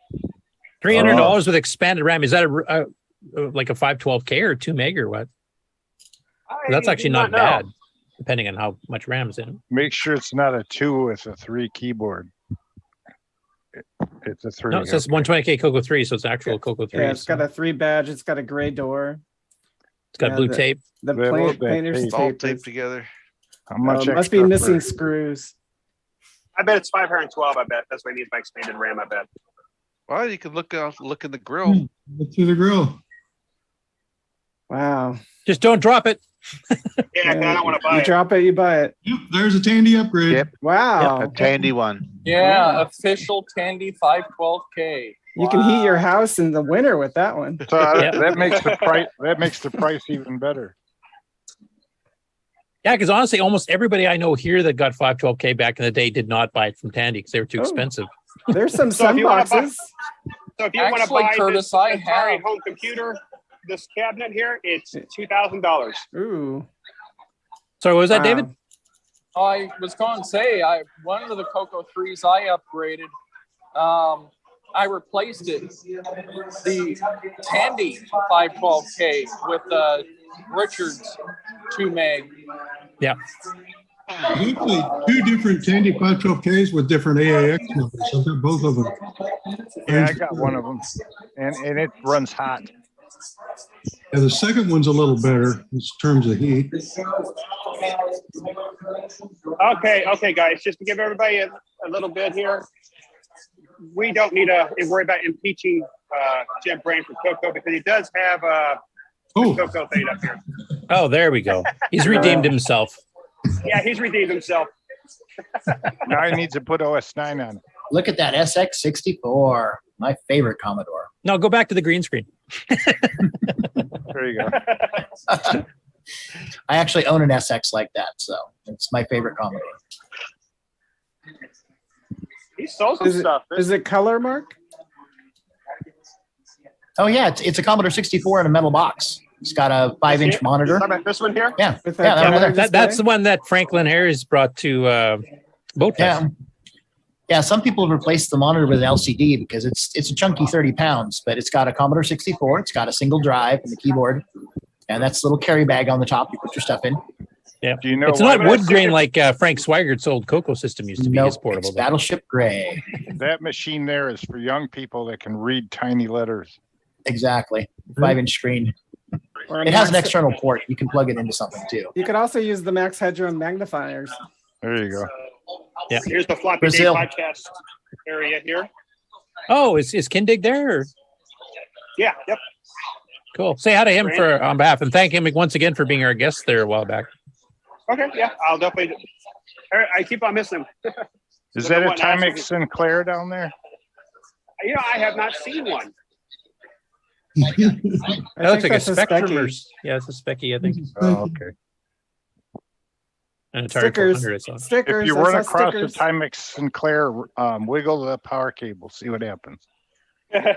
We're not here to make enemies. It's the RAM pack. You wriggle the RAM pack. And just remember, Ron's offering to pay for it. So Okay. Is that a super pet? There's a pet. Commodore pet that's really Is that a super clean. No. Yeah. does it have a 6809 in it? No, it doesn't look It's a 2001. 2001. It's Yeah, with an the real empty keyboard, shell. the upgraded one. Yeah. But it's very, very clean. I don't think I've ever seen one Unless that's it clean has before. If it doesn't have a 2001. 6809, it's an empty shell. 2001, a Pet Odyssey. Proper modem. Yeah, had a modem on it. I'll be here all week, people. Always with the threats, Tim. Looks like a Vic. It's like the C64 2. What's the silver one? Ooh. This one here? Yeah. Commodore That's Max. Odyssey? Oh, Max. that Okay. GP thing, right? Yeah, that's got a crappy keyboard. It's not it's not like these here. It's a flat. Yeah. Membrane. It's a Commodore 4. Yeah, it had like 2 GB RAM so you could run cartridges, but that's about it, right? Was that Yeah. Yeah. Reminds Yeah, me it's of an really Odyssey 2, It was actually, kind It's of. a video game console with a few extras. Oh, that's one of those new done cases. The Commodore people, they found the original molds for the Commodore 2s, and they did a run. You could get red, blue, different colors. Who wants Yeah. a moldy old case in your house? Mark, where's our mold, man? Mark, where's our mold? I didn't even see him. Is he in the chat today? I haven't been checking the chat all that close.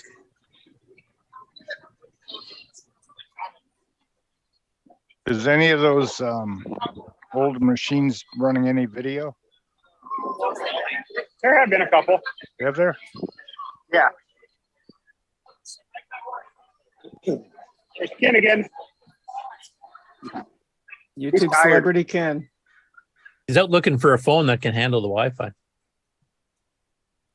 I wonder if Ken's. Oh, Ralph Baer behind the Odyssey and actually one of the very first video game systems ever, the original Odyssey that we saw at the warehouse. And it looks like a reproduction brown box there. That's pretty cool.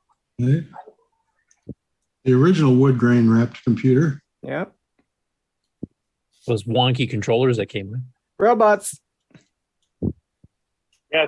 Topo? How you say that? Topo? Yeah, Topo, Atari. Basically, what's his name from Atari? What did Topo stand for? I don't recall offhand. Magnavox Odysseys. Again, there's a lot of stuff I have never seen before. Always something new to surprise me. Like a glowing egg? There's some people here playing some Pong.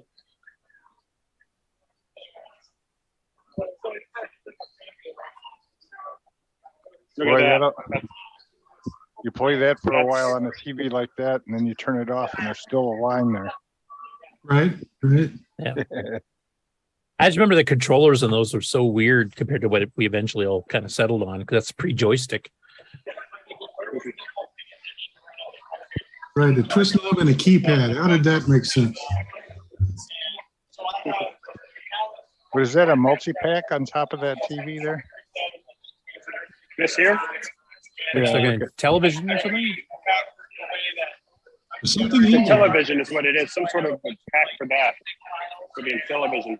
So, like, I made the target for this yesterday, and for this E80, it's like I already have a template. Like, oh, this one. That looks like an 80M38 terminal on the left there. But my template is set up. I just had to make one line. You had a bunch of those at work. Yep. All hooked up to the CoCo, of course. That looks like the one that Stevie got from that guy. They had a 6809 in it. Only it was dark. Sharp. Like a sharp. What's that? In fact. I don't know. Sharp. It says sharp. X68000. Oh, 68K machine. Cool. Never have heard of it. Okay, guys, I'm going to get off of Zoom for now. Hopefully you guys have fun watching what's left. What's that one? Well, thanks for hopping on, David. You're having a good time. Hopefully you should get some Dr. Pepper with extra caffeine. Oh, I'm hoping for some rum with my Dr. Pepper later. So this is a Panasonic A1 personal computer FSA1. Never seen that one either. Is that an MSX? Yeah, MSX right next What's to an the MSX one? Okay. Yeah. Japanese one. Yep, you're right. That's all. That makes sense. Cool. There's Eric Canales. Not you guys supporting the CoCo. Oh, kick him then. Yeah. Look at all these CoCo losers over here sitting on their doofs. You guys should be up there upselling. Come on. Yeah, get out there and mingle. So you know what? I really haven't shown you guys what's out here yet. So I'll start by one end of the hallway and then I'll go to the other end. That will be pretty much it. So yeah, it's starting off. Everybody's gone to lunch. So this is a good time. This was completely elbow to elbow a while ago. Yeah, it does look like it died down from when Taylor and Amy took us through at the beginning there. So everything out here is for sale. So well, this is the tiny steel stuff. Yeah, Macintosh Quadra 950, $800. 68,040 system. Tim, that was a 33 megahertz model, and the 900 was the 25, right? Oops, sorry. Sounds about right. So again, if anybody wants anything, let me know, and I'll be more happy to pick it up. Ooh. More Sun Unix boxes. Yep. That's the one right there. That's on the free table? No. This stuff right here is this is the actual for sale stuff. Okay. Apple stickers. Well, if Grant grabs it and runs real quick, it might be free. Hey, I can't run that fast. Just run. There's a Mac 128K logic board. Actually, looks in pretty decent shape from first glance. Cobalt, whatever, Cube 3. I think that's $75 SGI. I think that's SGI. I think. Yeah. It's a workstation view. Double-fisted mugs. Yeah. There, Tim, you need that for your show. Yeah, we do. Right next to the After you're done coconuts. playing a game, you shake a lot. That'd be good. Tandem. Not Tandy. Tandy. You know, Tim, I saw two of those double-fisted mugs there, and there's two of you on your show. That might be Yeah. a match made in heaven there. Might be.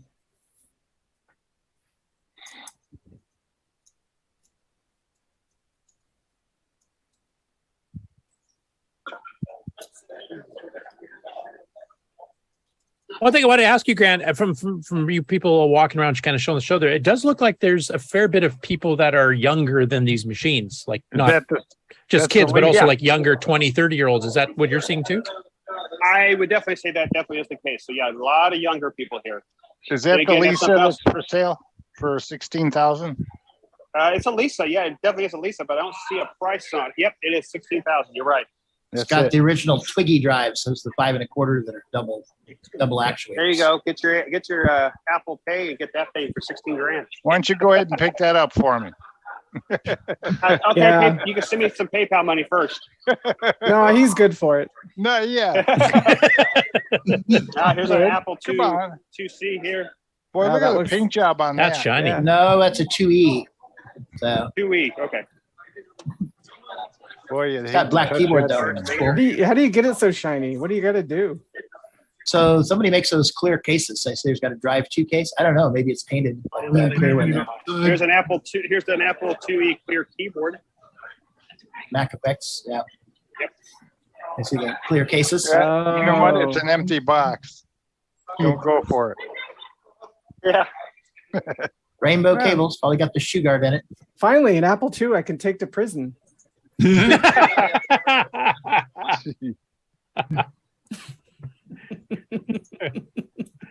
Hey, what's that monitor there? Is that a Tandy? That's a Tandy. No, there's no Tandies up here. No, Go ahead. that monitor. There's Vectrix. Yeah, monitor to the left.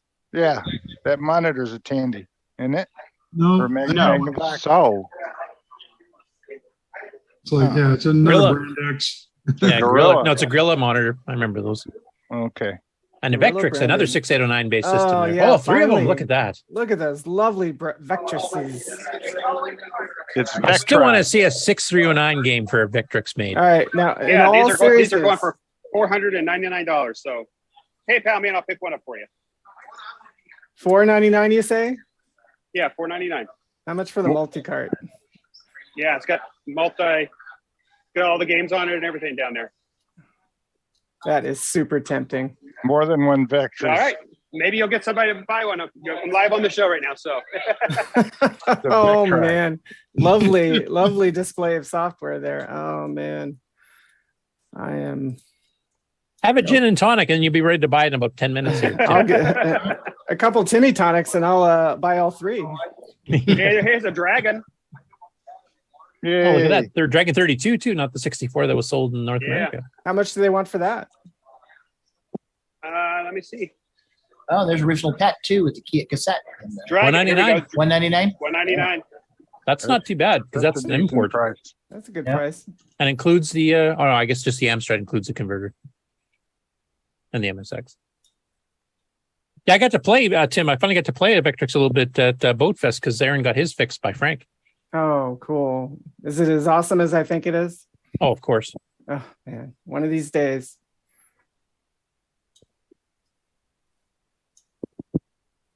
Texas Instruments here. What's that computer on the floor to the left? This one here. Yeah.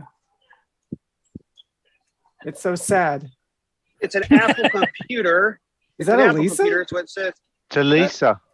It looks like it is. Yeah, it looks like a Lisa. Not- Right Yeah, size. but it's only part not of in a good Lisa, shape. so it's a Lee. Lisa's pretty. No, it's a saw. It might be a little bit less than 16,000 too. So A little bit. Yeah, people are starting to. 8,000. Now people must be coming back from lunch now, starting to get packed again. Where are you? Like the door. It's actually standing room. yeah, it does look like it's getting busier again. And we're standing at the entrance. Magnavox. You can't hear it. I'm still trying to gather my Yeah, sorry. $499. I'll give you my PayPal account and I'll pick it up. I'll be happy to slip it to you what you need to do. Quick, trade in all the pop bottles, Tim. Here's something. I don't. David Ladd would be going crazy right about now. Oh, wow. Age floppy drive. And it moves. Yeah, it's actually working. What's it connected to? I do not know what it's connected to. $35. Handy. $40 for that one. Seaman's. Yo ho ho, and a bottle of rum.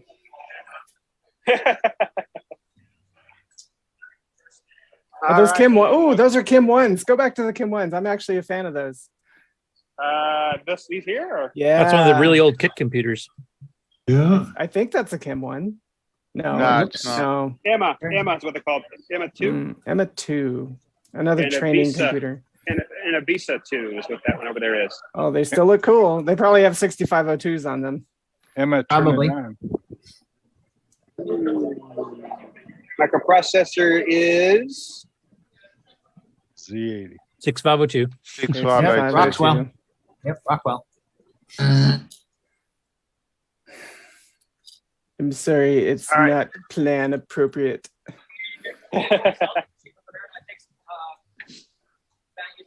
Windows 98 machines, E-machines. You guys remember those pieces of crap? Yeah. What? Show us the one that says it's never obsolete.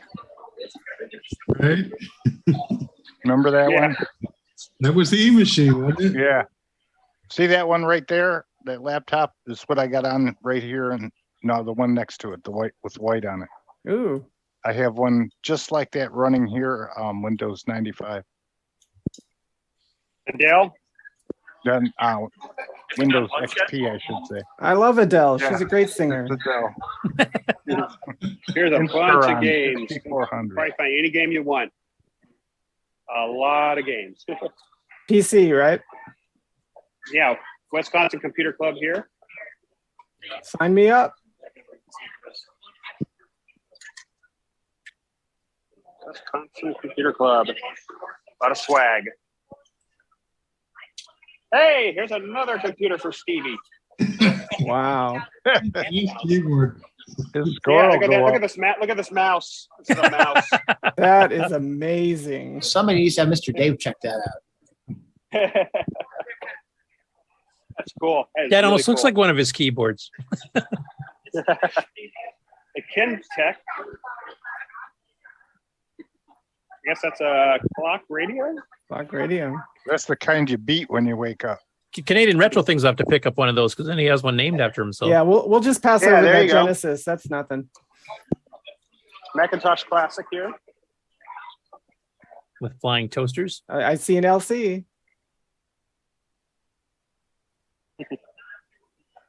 Cute little LC. That's cool. More sun boxes. And more boxed software. More boxed softwares and so you don't see a lot of Tandy 1000s under tables and stuff or anything. No, I do not have I've seen some Tandy 4825s, but I've not seen Tandy 1000s. No. Tandy 4000s, I did see that, and that's at Malcolm's table. Mm. And actually, I think those are going up to Canada to Neil, is what he told me. So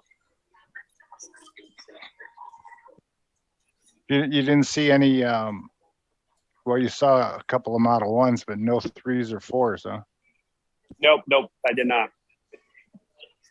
Those will be at Tandy Assembly. So, and I think John said he's going to try to go to that. So, yeah, and I know Jim Brain will be there. So we'll see what's at Tandy Assembly. So, and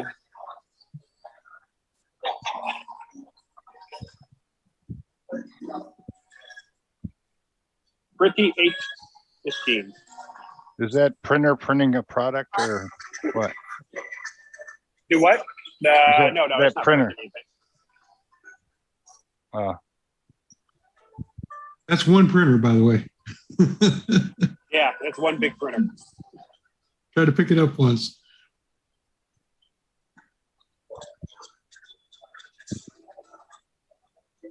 What kind of keyboard is that? This here, the keyboard is a Yamaha. Okay. I might have to come back and look at that. It's pretty cool. What, on your own free time? Come on. Yeah, I might have to come back to this table. Do you see anyone printing out anything on a 3D? I have not seen that. Ben Heck had a 3D printer.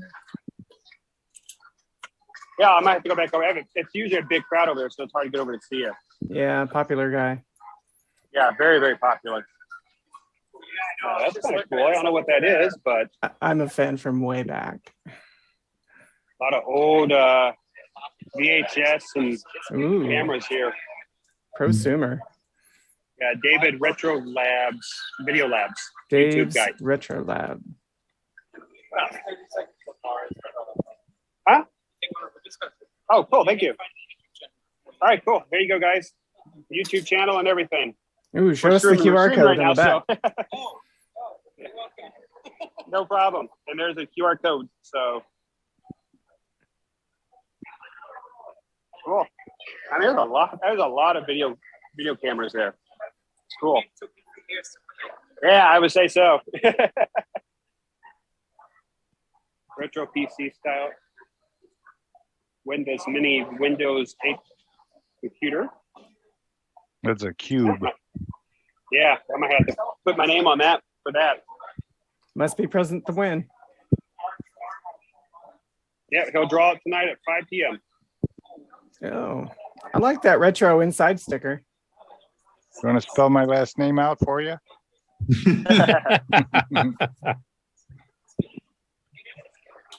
Remember to turn off your computer before midnight. Best Buy. Yeah. Y2K. That was a wonderful time. Yeah. Pop culture. That's cool. Evil corporations. Good guys. I don't know what this is. Collection of stickers from PCs. That's cool. Yeah, I think and so. then I think they sell these. just before they recycled the machine. All the AMDs, part ones, more AMDs. But yeah, so if you want to order them right there at the website, VCF Midwest Geek.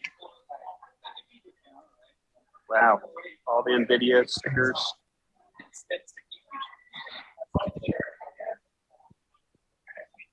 And this is the old school gamers magazine. So I do subscribe to this. So $50 a year is now for 6 issues. It used to be $30, so they went up a little bit in price.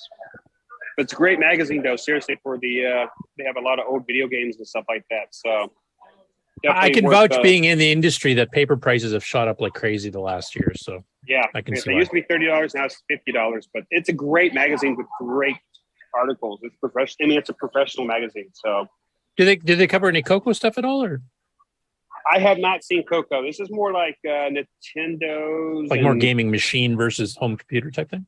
Yeah, exactly. So, and they do have a free digital subscription, so you sign up for it there. But yeah, I do have this. Alan Huffman. I think he said something about that several years ago on CoCoTALK, and I subscribed from it since then. It used to be on a Patreon. That's how they did it. So, and this is the sign up table here, and then we don't know what Sign this up for is. what? This is where you sign up to get your badges and stuff. So if I all have a badge, self-service. so, We Yeah, don't yeah. need no stinking badges. yeah. Try and dial out. Go ahead. Try. Red phone. Yeah, if you have a Ron. problem, you phone the president or something, I think. Ron, that was like Yeah. screen perfect. VCF 17 phone directory. Dial 0 for the operator. It's a direct line to And- Woz. And this is the last table here, so I don't know what this is. This is I bet you're sad you didn't bring your new Model at 100. Kmart. New at Kmart. New at Kmart. Out to lunch. So I guess they're selling some of this stuff here. Ah, here we go. Candy. 1400? Or 600? 600 maybe. 1400 FT. 1400 FT? 14, yeah. I win. What else you got there? Oh, a 2, a Macintosh 2. Oh, that's beautiful. That's the first color Mac, isn't it? Yeah. Oh, They had first color? new bus machine. Oh my God. They have ASICs And then- in there for all the ancillary There's an And the iBook. iBook. buses. There's an People iBook here, own too. those? Oh, look, a toilet seat. Yeah. I had one of those at work too, except mine was Bondi blue. All right, and this is the last table, so All right. that is it. So we Okay, have there's made the whole round. So It looks like a great show. I think most of definitely. us are wishing we could be there. this is actually perfect timing because look at that. Here we go. Look at this. Oh, advertisement for the fest. Oh, it just changed. we got a little bit of it. Yeah, changed to Jim's ad, so that's okay. Yeah, that's not a coincidence. Nope. I think he'll come back here, so I'll stay here and see what else they had. So this is being so basically as soon as you come in through the front door, that's the front door right there to come in. So I think we'll show up here again in a second. But yeah, cool. I didn't catch that. So this is the schedule of speakers here.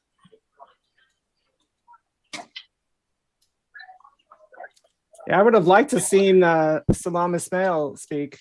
I do believe they are streaming these, so I'll verify that, but I do believe they are recording. I do believe they stream these out. So Hopefully. 10 o'clock Central Time, that'll be There it 8 is. o'clock. There we go. There it is. There it is. Woohoo! So 31st? 31st. Yeah, so it's like we're actually being in there a couple That's pretty times, prominent. so- That's good. Yeah. So definitely, like I said, VCF Midwest is definitely helping us. So we are definitely getting a lot of advertising. So hopefully they'll be good. So just sneak in there, Grant, and change his place. It only shows us. Yeah, I'll do that. Yeah. Hack that thing, man. Hack it. Yeah, so they have us on. They have been advertising us on the TV up here. I saw that. Yeah, when I came in, that's awesome. So, all right, cool. Anybody else have any questions before I drop off before my phone dies? I'm down to 42%. Yeah, Salvador. So, any questions or anything? No, just keep us posted how well the CoCo Corner is doing at some point in the Discord or something. Jason can tell you he's been pretty busy for the CoCo over in the CoCo Corner. Yeah, things have been busy in CoCo Corner. Yeah. Yeah. So sales are good? Yeah, Jason's made quite a few sales, have you not? Yeah. The MT10 is holding it all up. Sold out of switcheroos. But how's baby doing? How's baby doing? Huh? Baby in the corner. Baby in the corner. Yeah, look at that. Limited quantities, almost sold out of those too. Yeah, almost sold out of the Robot Nightmare. I got Wait a that minute. game. I just made a connection. Are you streaming? Oh. Just recording? Yeah, I think it's recording. Let's pick up Jason. So, all right, cool guys. I'm gonna drop off if there's no other questions. So, Okay, sounds good. Guys, Thanks for the grand tour. Enjoy the all right, show. no problem. You guys have a good rest of the show, guys. All right. Yeah. All right. Thanks. Bye. All right, bye guys. Cool. Yeah, I kind of wish I was there. Just to Don't watch we Tim, all? drool over all the old Macs. And the Vectrix. Yeah, the Vectrix. Yeah, that was fun because I hadn't touched one of those since they were first out when Zellers had them here. Oh, they had a display where you played it? Yeah, back in the old Zellers and Bay stores. I didn't learn about the Vectrix till probably 2004. Oh, okay. No, I remember it was a brief light. Like, it wasn't very popular for very long in 83 or 82, whenever it came out. Mm-hmm. But yeah, Aaron brought his and it wasn't working, and Frank went and fixed it up. So we actually got to play it. Is there a YouTube video I can watch that being fixed? I don't know if they recorded that or not. They did record Aaron first turning it back on after Frank fixed it to show it was working. That's on their Amigos channel. Mm-hmm. I don't know if they filmed Frank repairing, because Frank was repairing Amigas and STs and CoCos and all kinds of stuff there. So Mark, you want to do a commercial before we go in the news? Sure. Oh, what about the Game On Challenge? When is that going to happen? Next week. Oh, because it's the double barrel one. This is the one because everybody that hosts the show is gone, so they're going to do two games at once, like as you know, and then it's a double episode next week. I will do better keeping up. I'm going to have my own commercial. Okay, here we go.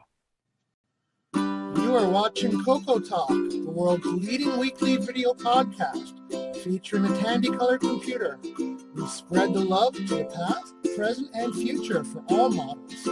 including the original color computer, the CoCo 3, and the world-renowned exclusive French-Canadian CoCo 2. The Radio Shack.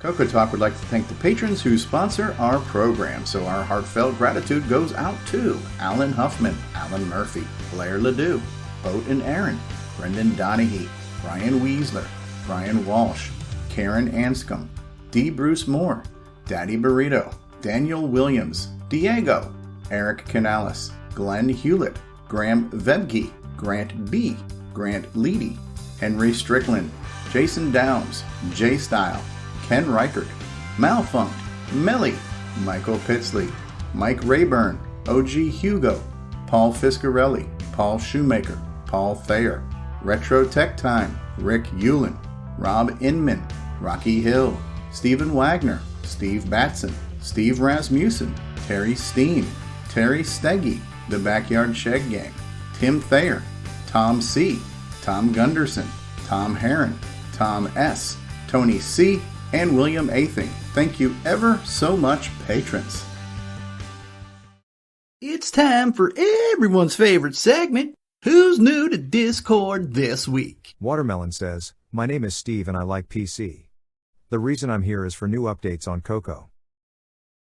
Max Guyver says, hello everyone, my name is Max Jackson. I've been a CoCo nut since about 1982 when I got my first CoCo 2, which I still have, and used it until it was replaced by a CoCo 3, which I also still have. I enjoy playing games on the CoCo, but mostly I enjoy programming. I found out about the Discord channel listening to CoCoTALK. I am hoping to connect with like-minded folks, and further my knowledge of assembly language programming. Cap Video says, Jerry Stratton here. I play a lot of games typed in from Rainbow Magazine and books. And write tools to help me type in games from Rainbow Magazine and books. I've been to the last 2 CoCo fests, so may have met some of you there. Also the Tandy Assembly a few years ago that was near Thanksgiving, because that put me in the area at the right time. I used to use a CoCo 3 back in the day, with OS 9.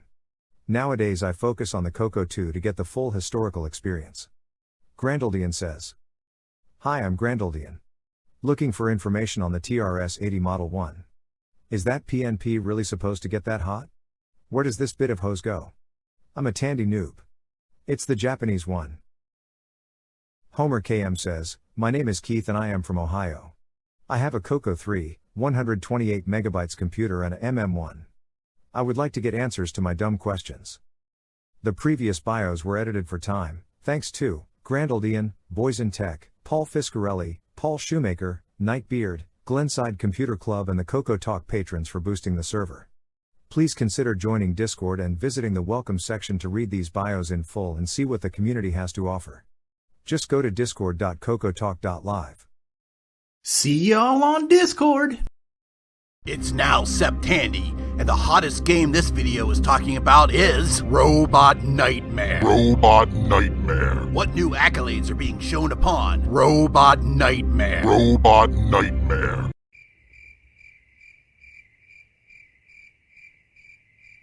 Celebrate Septandy by getting your copy of Robot Nightmare. Robot Nightmare. Get it today at kenscococorner.itch.io. From around the world, what you need to know. Get caught up on News with L. Curtis Boyle. And now a Muppet News Flash. Okay, so you guys get to choose this week. Do you want Game On news first or do you want regular news first? It's all Game news. It's all news. Okay, so that's not an answer. So who has an actual answer? Whoever Game picks on. first. Nick on? said game on. Okay, that will be what we do then. Bring that up.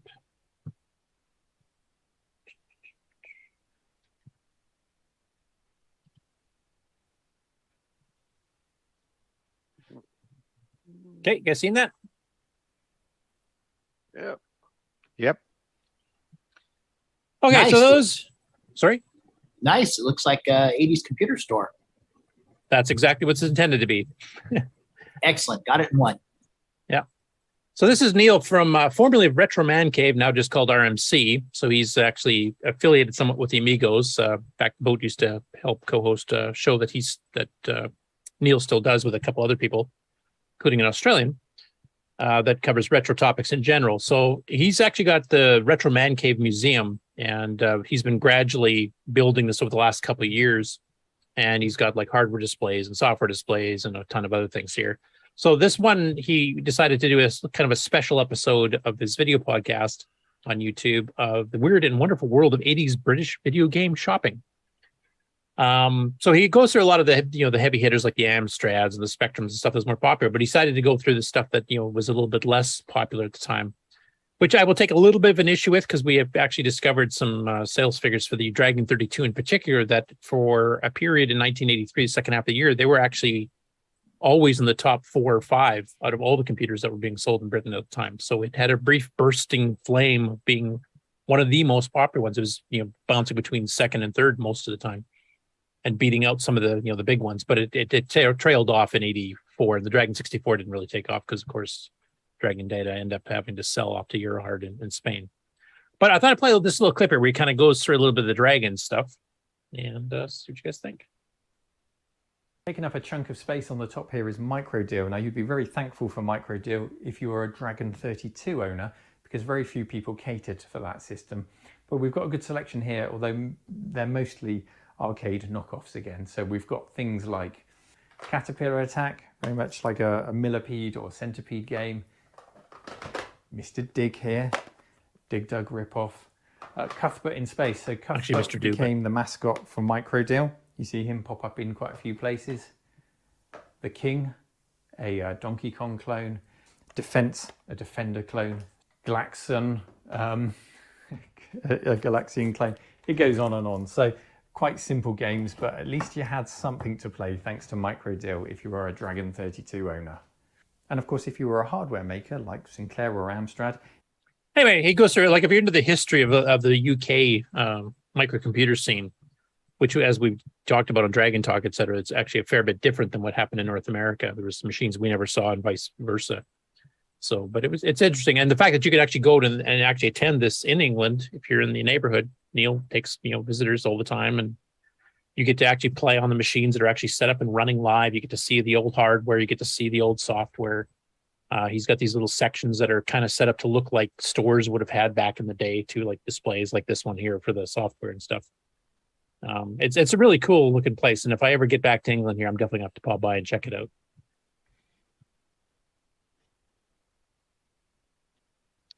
This here is an ad, I believe. And Yeah. Tim, did you want to intro this and then I'll play it? Sure. We are trying to reach out to the Tarn community. So we put together a video, putting out that we have a show that they might want to watch. And this is, well, I'll let the ad explain what the show is and when it is. Hey, Tim, you know what we should do? What? We should pick out games for the Portland Retro Gaming Expo. Oh, the event held on October 15th and 16th in the Portland metropolitan area. Yeah! Oh, well, maybe we could play one of the 5 Pac-Mans that I have. I think you have 6. Oh, man. And then you have something, who knows what the heck that is. I should really label that. There's a lot of good games here to choose. Oh, 7 Pac-Mans, Timothy, 7. So what would make a good player, a good 2-player game? I don't know. Maybe we should ask our viewers, I do like race car games. Yeah, Indy 500 is a good game. Yeah, maybe we should ask our viewers to pick a game for us. Yeah, because they can actually pick any game because we have a lovely Harmony card. Nice. Yeah. So fans and friends, tell us below in the comments what game you'd like to see. Yeah, There's but another we're Pac-Man. also not only playing Atari games. I know, we got our Intellivision games ready. Oh man, we got Intellivision up the butt. Well, I don't know about that. Worst but description you ever. have a lot of games. You've been collecting since we were kids. Yeah, a lot of these games are from when we were kids. I mean, I think you had that when we were a kid. I know. I don't Beauty know. and the Beast is a great game. Donkey Kong clone. Is it a Tetris game? It is a Tetris game. Nice. Very proud of it. We should definitely have the viewers tell us what games they want. Yeah, absolutely. We have the LTO Flash, and we can play just about any game made. Right on. Comment below. But hey, you know what else we should talk about? Oh yeah, the The T-shirts. fact that we have these wonderful T-shirts that we're selling, and we'll be selling at the Retro Gaming Expo of our favorite remotes. October 15th and 16th in the Joysticks. Portland metropolitan area. Yeah, I still how she loves. hand drew She calls these, them remotes. And I absolutely adore them because they remind me of my childhood. Yeah, they're great T-shirts. They're nice and soft, and there's a bulk pre-order link down below in the description. Yeah, you'll save if you pre-order, and we'll also have them available at the show. It also looks like I'm shedding on them. Yeah, and we'll see you at the expo. Absolutely. Bye. Yeah. So that was a little ad we put together. We have T-shirt pre-orders. We're going to be live streaming and we're going to have a booth at the Portland Retro Gaming Expo. It's going to be a lot of fun in a couple weeks. Now, is that Gaming Expo game console oriented, or is that home computer and game console? I would say it is game console oriented, but you'll be able to find just about everything from the 80s there. And are you guys planning sneaking some CoCo gameplay in there? There'll be a lot of CoCo gameplay. Absolutely. Cool. I'm going to try to get passersby to play with me. We'll see what happens. Cool. Look forward to that. You guys are live streaming, so I'm assuming you'll come up with an announcement with the URL and stuff too. Yeah. And I've already have plans maybe on the first hour of CoCoTALK during that weekend to phone in and show you guys as much of the show as I can. Cool. Yeah, that's one I've never been to, so I'd like to see what that one looks like. Who am I kidding? I've never been to anything but CoCo Fest and Rainbow Fest, so and Comdex, I guess. Ooh, you're asking for children to come and fight each other? Yes, I am. Yeah. To the death. We'll have a ball pit, the ball pit of death. It'll be like a mosh pit at a Metallica concert. With colorful plastic balls. That just sounded so wrong. It did. And why he came up with that idea is because of this. So this is episode 2. I'm not going to play this here because we're not an alcohol-oriented show. Oh, just show the picture then. That's after dark. We'll do that later. Maybe go to the middle so you aren't focused in on the the bottles. That was Tim's Tuesday lunch. You saw that. Yeah. This is where I show how to make a Timmy tonic. A lovely drink everybody should try. Yeah. I like how you have the ratios the opposite of what most normal people have. That was awesome. So that's why I dubbed it the Timmy tonic. It was lunch, lunch. Yeah. Yeah. Most people do like 1 gin to 2 tonic, and not Timmy, not the Timmy tonic. The other way around. Again, my sister had this idea for a second show on our channel, and it has just taken off. And she asked me to do drinks, and she puts together these god awfully complicated drinks, but they're admittedly you have to like tasty. strain fruit and grind it up in a pestle, and it's just anything you got to prepare for is a waste of time in my book. Yeah, that's why I don't use mix. You just kind of just pour it straight down the old mouth there and just go. At the end of the show, it's an off-focused picture of a bottle. Well, if you've ever watched their sibling rivalry show, that's kind of what happens. Basically, the two hosts are off focus, and yeah, and it only gets worse. Yeah, fortunately, the cameras are autofocus, so we don't have to deal with that. Yeah. And actually, your sister did a 3rd episode. I'm not going to show that one here too, but just to mention for any of those following the drunkology, she did a blueberry martini, which is now, I think, she said her favorite drink. It even beats the strawberry one she did in episode 1. Yeah. Prepare time to taste ratio. It was pretty good. Then you ought to think of maybe a coffee show after that. Oh, Bailey's and coffee. Yeah. Coffee is not my thing. Hey, but as a sneak peek, the next drunkology will feature Kahlua. Oh, cool. On ice cream? No spoilers, Curtis. I'm partial to lemon drops, so. And speaking of, so since we're catching up here, we've actually got 2 CoCo related games in a row on your channel. Yeah, there. I did 2 in a row, basically for the Game On Challenge. So I will let you talk through this video. I'll just fast forward to go people who have not halfway played somewhere. the game. So here's where I crash. So I thought that was a kitty. And through the whole show, I called it a kitty. And you can see we have no sliding, like the ultimate traction. And those That's other because of things, the difficulty level you picked. yeah, I picked 0 for difficulty level. So I called that a kitty. I called the other thing a handbag. Just because. Supposed to be a jerry can, but anyway. A jerry can. But really what you need to know is we have a fun conversation and I win. Cut right to the chase there. Spoiler alert. Jim wins. This is one I hope you guys do revisit, even if it's just like maybe you do a special show where you revisit a few games because you've actually read directions or whatever. Or listen to you, Curtis. Because this one here, I mean, this is one I love playing this 1-2-player cooperative / combative.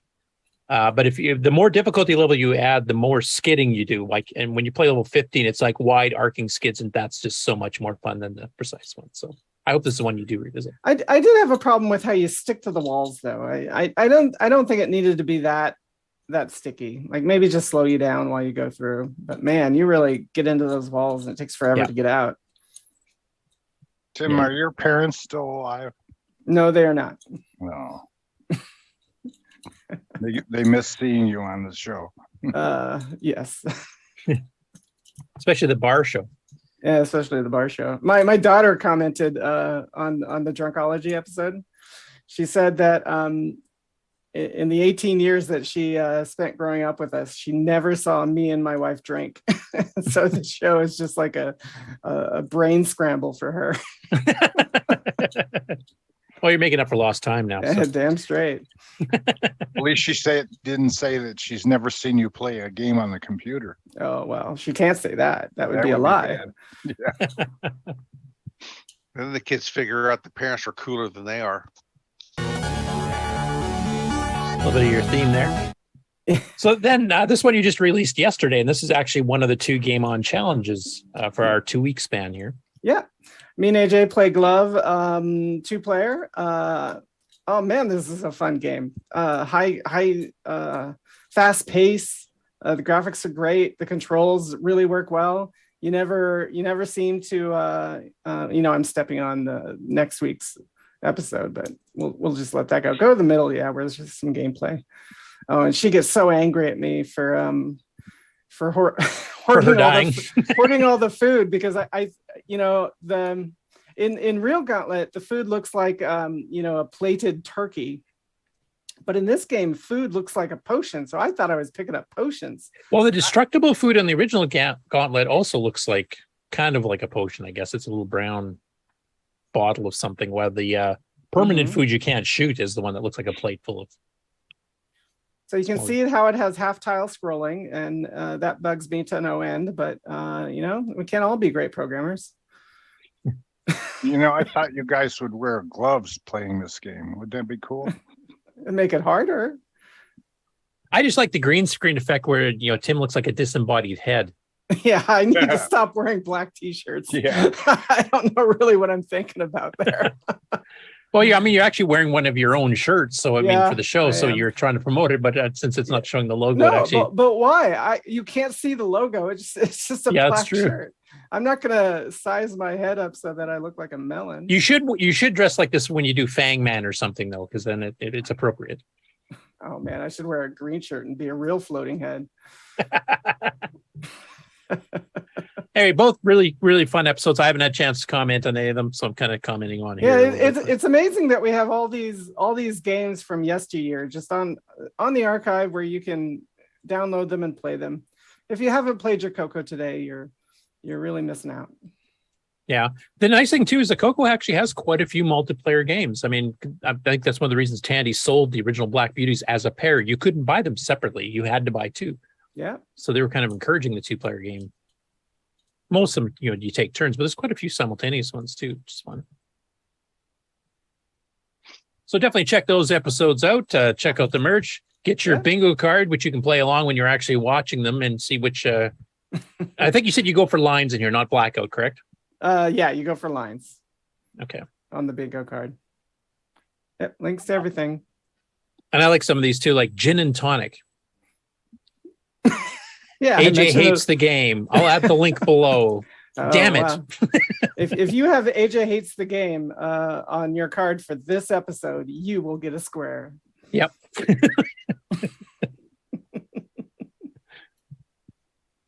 What you guys have to do is a live stream so we can actually play live bingo, so you can shout out bingo first.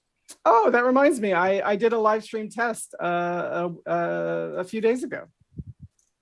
I didn't catch it live, but I did see it afterwards. Yeah, so you guys are planning on doing some live streams? Well, I needed to test the stuff we're going to do for Portland Retro.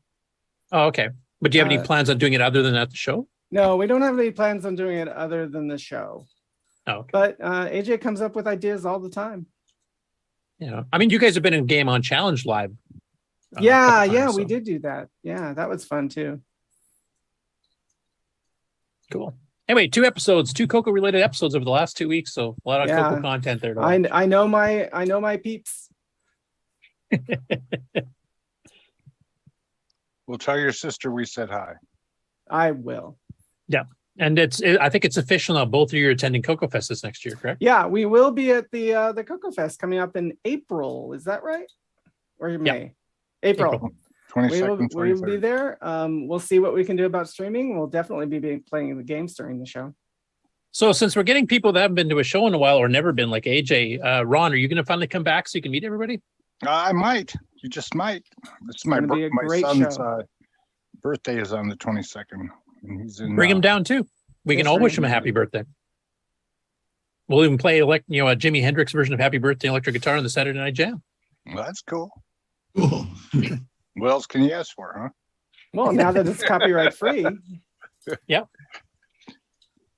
And then, of course, Septandy started actually just before the last show. And of course, since we kind of delayed news, there's a ton of Septandy stuff here, and your stuff actually qualifies for it as well, Tim. So Aaron, after figuring out what Septandy, because he kind of almost forgot, he decided to do a bit of a specialty stream, like he does these disaster streams, as he calls them, which is just a live stream of randomly picked stuff on a particular subject or platform or type of game. In this case, he got really specific. He decided to do CoCo games from Tom Mix only. So he actually, I'll just play a little bit of the clip here. Everyone, it's Friday night, and you know what that means. Time for another round of Amigo Aaron's Friday night disaster stream. Tonight could absolutely be a disaster. You know, someone alerted me that it is September. And September only means one thing around here, and that is Septandy. Septandy, brother. And we're going to do our part to get the Tandy spirit alive and well, theoretically, because we're going to look at a few Tandy. Now, I won't play the whole thing, but he went through quite a few different games here. Like here's one of the Dave Dyes ones. Have played a couple. So that's Gold Runner, which is sold through the Novasoft, which we covered during Dave Dyes' interview. It was one of his first games he ever released before he even started Diecom. And there's one or two games I think the controls went a bit wonky, but he covers like Mrs. Maze and a few that probably a lot of people haven't seen, like Wizards. Is this Wizards Den? I can't remember now. I think it's called Wizards Den.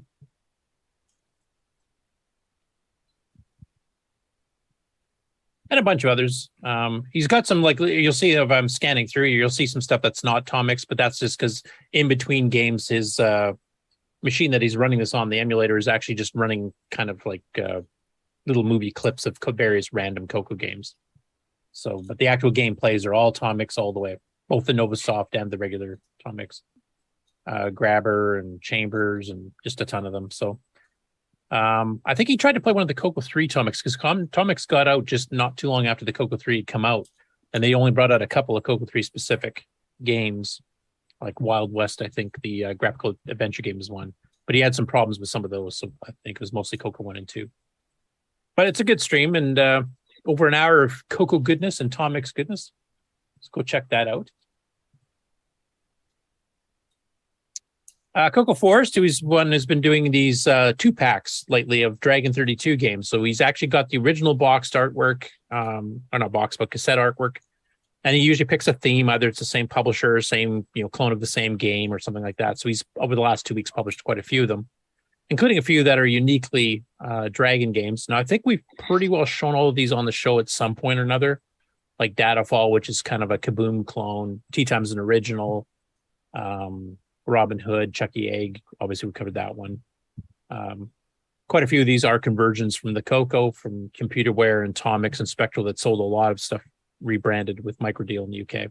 But there's a ton of stuff on there if you want to check them out. And plus, the original artwork is always my favorite part because they had really good artwork on all their stuff and took that a lot more seriously than most of the American and North American, Canadian companies too, that just, gave you a Ziploc baggie with a colored sheet of paper in it with a Xerox. What's the pinball one? Which one is that?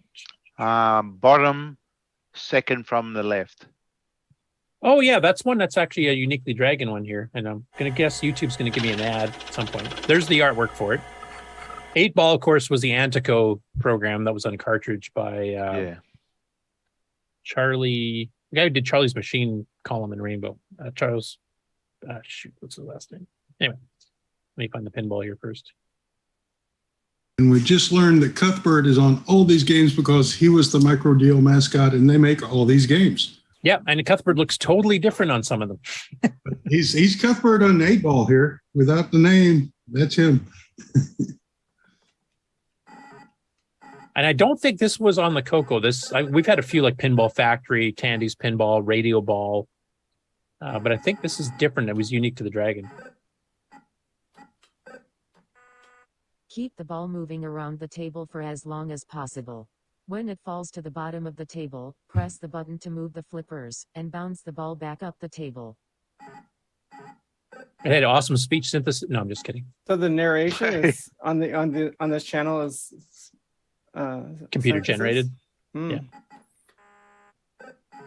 It's kind of like our Who's New to Discord, which is all computer generated except for Stevie's little "See you all Discord" at the end.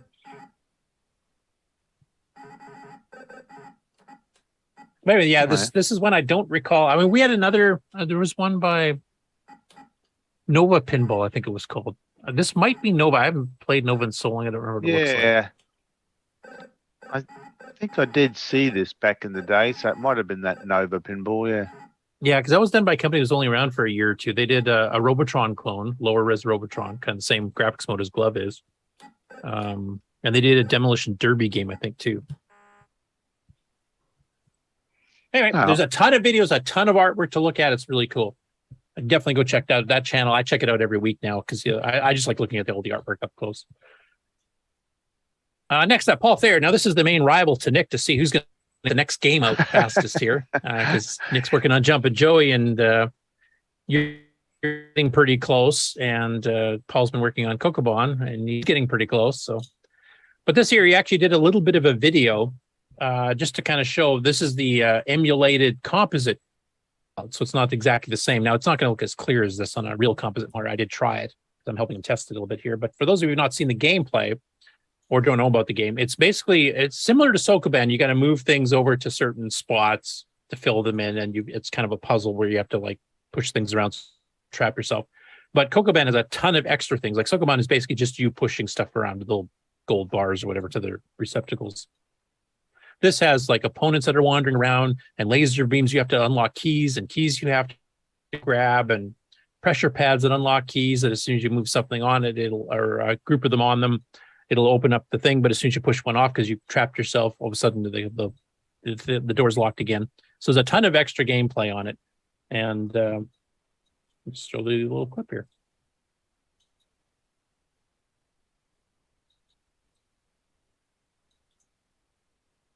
Save games in progress.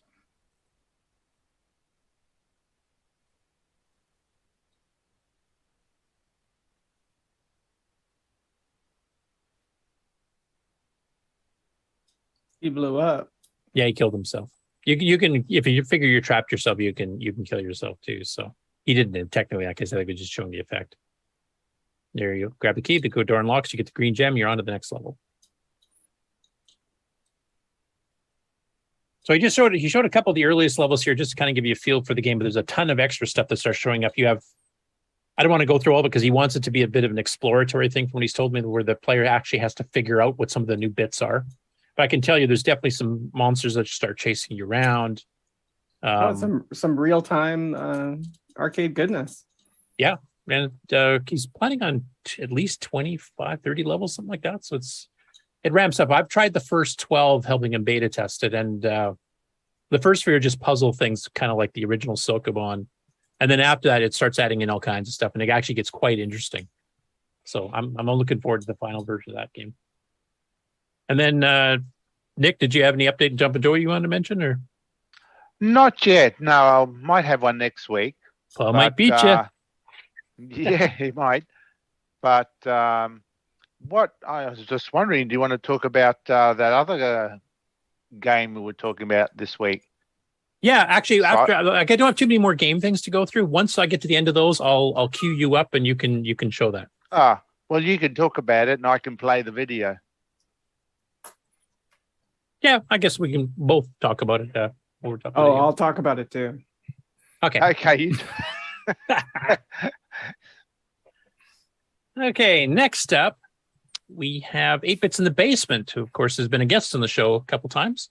And he did a YouTube video here with a pre-release of Mr. Dave 609, Dave Very, Space Pirate Kimiko, which is kind of a adventure strategy with a lot of, CoCo people as guest stars. And he kind of explains, like, right now it's currently only runs the emulators because he's got like musical soundtracks running MP3s and stuff. And like a lot of people with, dealing with hardware, I'm sure Rick can attest to this, trying to get the proper chips to actually make hardware, which he's planning on doing the CoCo side, is to make an actual cartridge you plug in that enhances all the sound with all this extra stuff and enhances graphics and stuff as well. Of course, chip shortages. So. How you doing, everybody? Greetings and welcome to today's Septandy teamed edition of 8-Bits in the Basement. So today what I'd like to do is celebrate all the new software that's coming out for the Tandy line of computers, CoCo 1, 2, and 3. So many of you that are involved in the community will know that there's constantly new software, new games being developed for these systems by people like Nick Morantes, who just came out with a new game a couple of months back called Zero Hour for the... I'm sorry, I forgot to cut off the Nick Morantes plug there. No, I'm just kidding. Hang on a minute. Just rewind it a few times. So Nick's this a is big a guy. 6 or 9. He'll get over it. Yeah, it's a 6 or 9 base game. It will, for the actual running on real hardware, will require that cartridge with the updated sound and stuff on it. But just to kind of show you what the gameplay looks like. And one thing I have to point out here, Dave only started learning assembly language on the CoCo at all about 1.5 years, 2 years ago. So he's come pretty far for that short time span. The technician can use them to build a super weapon to use against the end boss. After you've collected enough junk, you'll get a call from Kimiko to go meet her on the mothership. Now, just before we go meet Kimiko on that mothership, let's take a look at how hyperspace travel works. In the game, there are 2 main views: satellite view, which is the view we've been using right up until now, and cockpit view, which takes us inside the ship to see things how the pilot would see them. From cockpit view, you can access all types of info on the ship's status. Pressing the status key will take you to system stats, where you can check on the navcom, lasers, warp, communication, shields, missiles, and your scanner's health. You can also... Anyway, it's a pretty detailed kind of preview review of it, I guess you call it. I'm not going to play the whole thing, as it's almost 10 minutes long, but it goes into a lot of details of the game. It shows some of the guest star appearances of I think like Aaron's the Amigo Aaron that we just had earlier is actually the main villain, which he really loves in the game type thing. And then there's guest appearances by Ken and myself and Steve and a whole bunch of others too. So I'm Mark, on there I think also. you're in there. Yep. Yeah, Mark, I was going to mention. I don't think I've even seen them all, to be honest. There's a ton of them in there. But anyway, big kudos for Dave for making this and the upcoming hardware, which he's kind of previewed on our show before as well. And also just the fact that he managed to, get something like this done in as short of a time span as he had to learn assembly language on the CoCo. That's quite the feat. It took me a heck of a lot longer than that to get up to this level. Actually, I'm still at this level because I can't read games for crap. And then Mikey, he started his Septandy video blogs. Most of them are on fairly serious subjects, so you're going to see the majority of them in the regular news section. But he actually had one here titled "Why Mikey is Not a Game Programmer," which I thought was a hilarious title. And it basically shows what he was trying to do at 12 years old. He was kind of doing a 2001 Space Odyssey theme thing, but he hadn't learned all the commands. He hadn't learned get, put, and stuff. So he's kind of doing things in ways that, probably are not conducive to making a great arcade game, like loading your disk images for what you're putting on the screen from disk for every single frame. But he put it up kind of as a bit of a comical thing, showing, what a 12-year-old self version of him was trying to accomplish with the skills that he had at the time. And I think it is a good reminder to any of us that have been programming for a while and you've gotten semi-adept at it type thing, that we all have to start somewhere. And that's where, that kind of ties in with Mr. Dave, that, he just learned assembly language, the last 2 years here too. In this case, Mikey's just learning basic. And I remember going through a lot of this stuff too. And I'm still learning every time I'm, getting into a major program or disassembling a program for Nitrous 9 to figure out why something's not working. I'm learning new stuff all the time too. And I think it gets boring if you quit learning stuff. So since this one's only 2 minutes long, I will play most of it here, but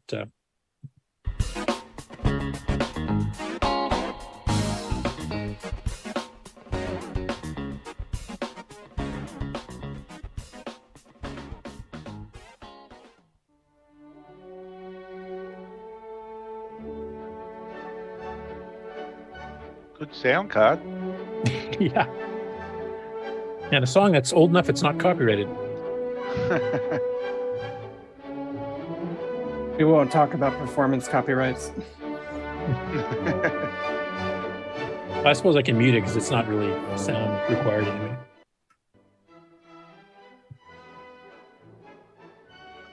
Well, they used this in 2001, the Space Odyssey, didn't they? Yep. They absolutely did. It's a nice little space shuttle there. But to animate it, he's actually loading a bin file from disk every frame.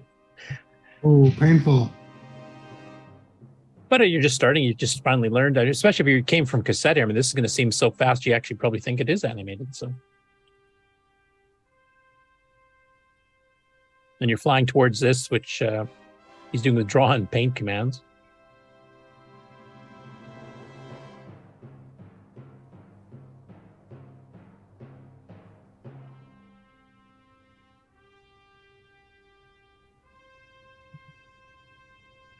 No, honestly, I think he's kind of selling himself short here. I think he could definitely program a game these days. His programming skills have gotten way beyond this point, but it's just kind of funny going back to what we did when you're 12. I've actually seen some of my old stuff back in that time frame too, and it's not any better than this. Let's say that way. Who amongst us has not written a game this bad? Yeah, exactly. Heck, I'm writing an OS right now that's that bad. So. I mean, I can't even draw a trash can. Why am I trying to write an OS? At least you're smart enough to contract that out. Yeah, exactly. I just hope he doesn't expect to get paid. So this one here from Ken, of course, is at the show, so we couldn't be here to comment on it, so I'll have to play little clips. But basically what he did is he picked his top 5 nostalgic games. So this isn't his favorite games of all time on the CoCo. This isn't, the best games on the CoCo. This is the 5 that bring back the most memories for him. And he picked a few that aren't as common. At the time, he did not know anything about third party. Like when he was growing up in North Battleford, it was all just Radio Shack. That's all you knew about. He didn't know about Rainbow. He didn't know about any of that stuff. So everything's a Tandy product in this case. I was lucky, and I put a comment on his video here about that too, that one local computer store in Saskatoon in 1982 in the summer actually started carrying third party for a bunch of the 8-bit micros, including the CoCo. And that's where I first picked up like Phantom Slayer and Invader's Revenge and a few other games in Rainbow Magazine itself, for that matter. So Ken picked I'll just give you like a screenshot of each. So he picked Dino Wars, or Robert Kilgus game, or Dino Wars. I guess it depends on who wants to pronounce it, whichever way. This is a cool one because it's 3D. It's one of the ones that's a mandatory 2-player game. And I think you guys already covered it on your show, didn't you, Tim? No, we have not done Dino Wars yet. Oh, okay. That's going to have a lot of swearing from Age, I can tell already. Yeah, we're going to do it in front of the banner. All right, yeah. And this is one, I don't think we can cover this. It's not super score oriented, so I don't know if we'll be covering this one on the Game On Challenge at any point. But this is one I really liked back in the day. Now, for those of you that were in the Tier City Model 1.3 era, some of the best animations, games, or just demos came from Leo Christopherson. And Nick, I'm sure you can attest to this because you were a fan of some of his work. Because I'm trying to remember what all he did. He did the Voyage of the Valkyrie. He did he did Android Nim. Android Nim. He did what were they? Anyway. Wait a second. Wasn't there a movie called Starship Troopers? And this is a semi-licensed version of Robert Heinlein's alien bugs came from, or short story, that the movie is based on. And you basically you're the little dot there, and you have to fry the giant spiders when they come down.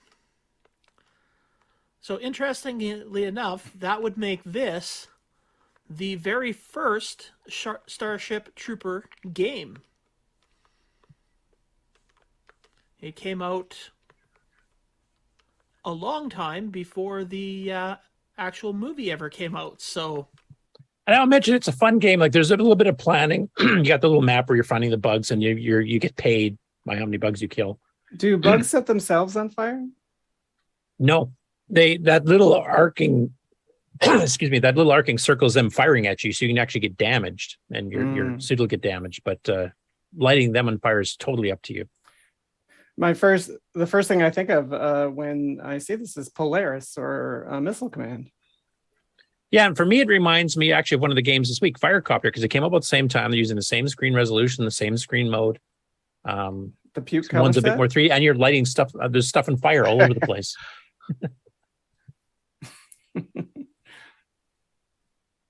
And here's a Steve Bjork classic that I'm also a big fan of. This was kind of, would you say it's loosely based on Defender because of the way you're flying, except you're protecting a convoy and you have to go from the far left to the right.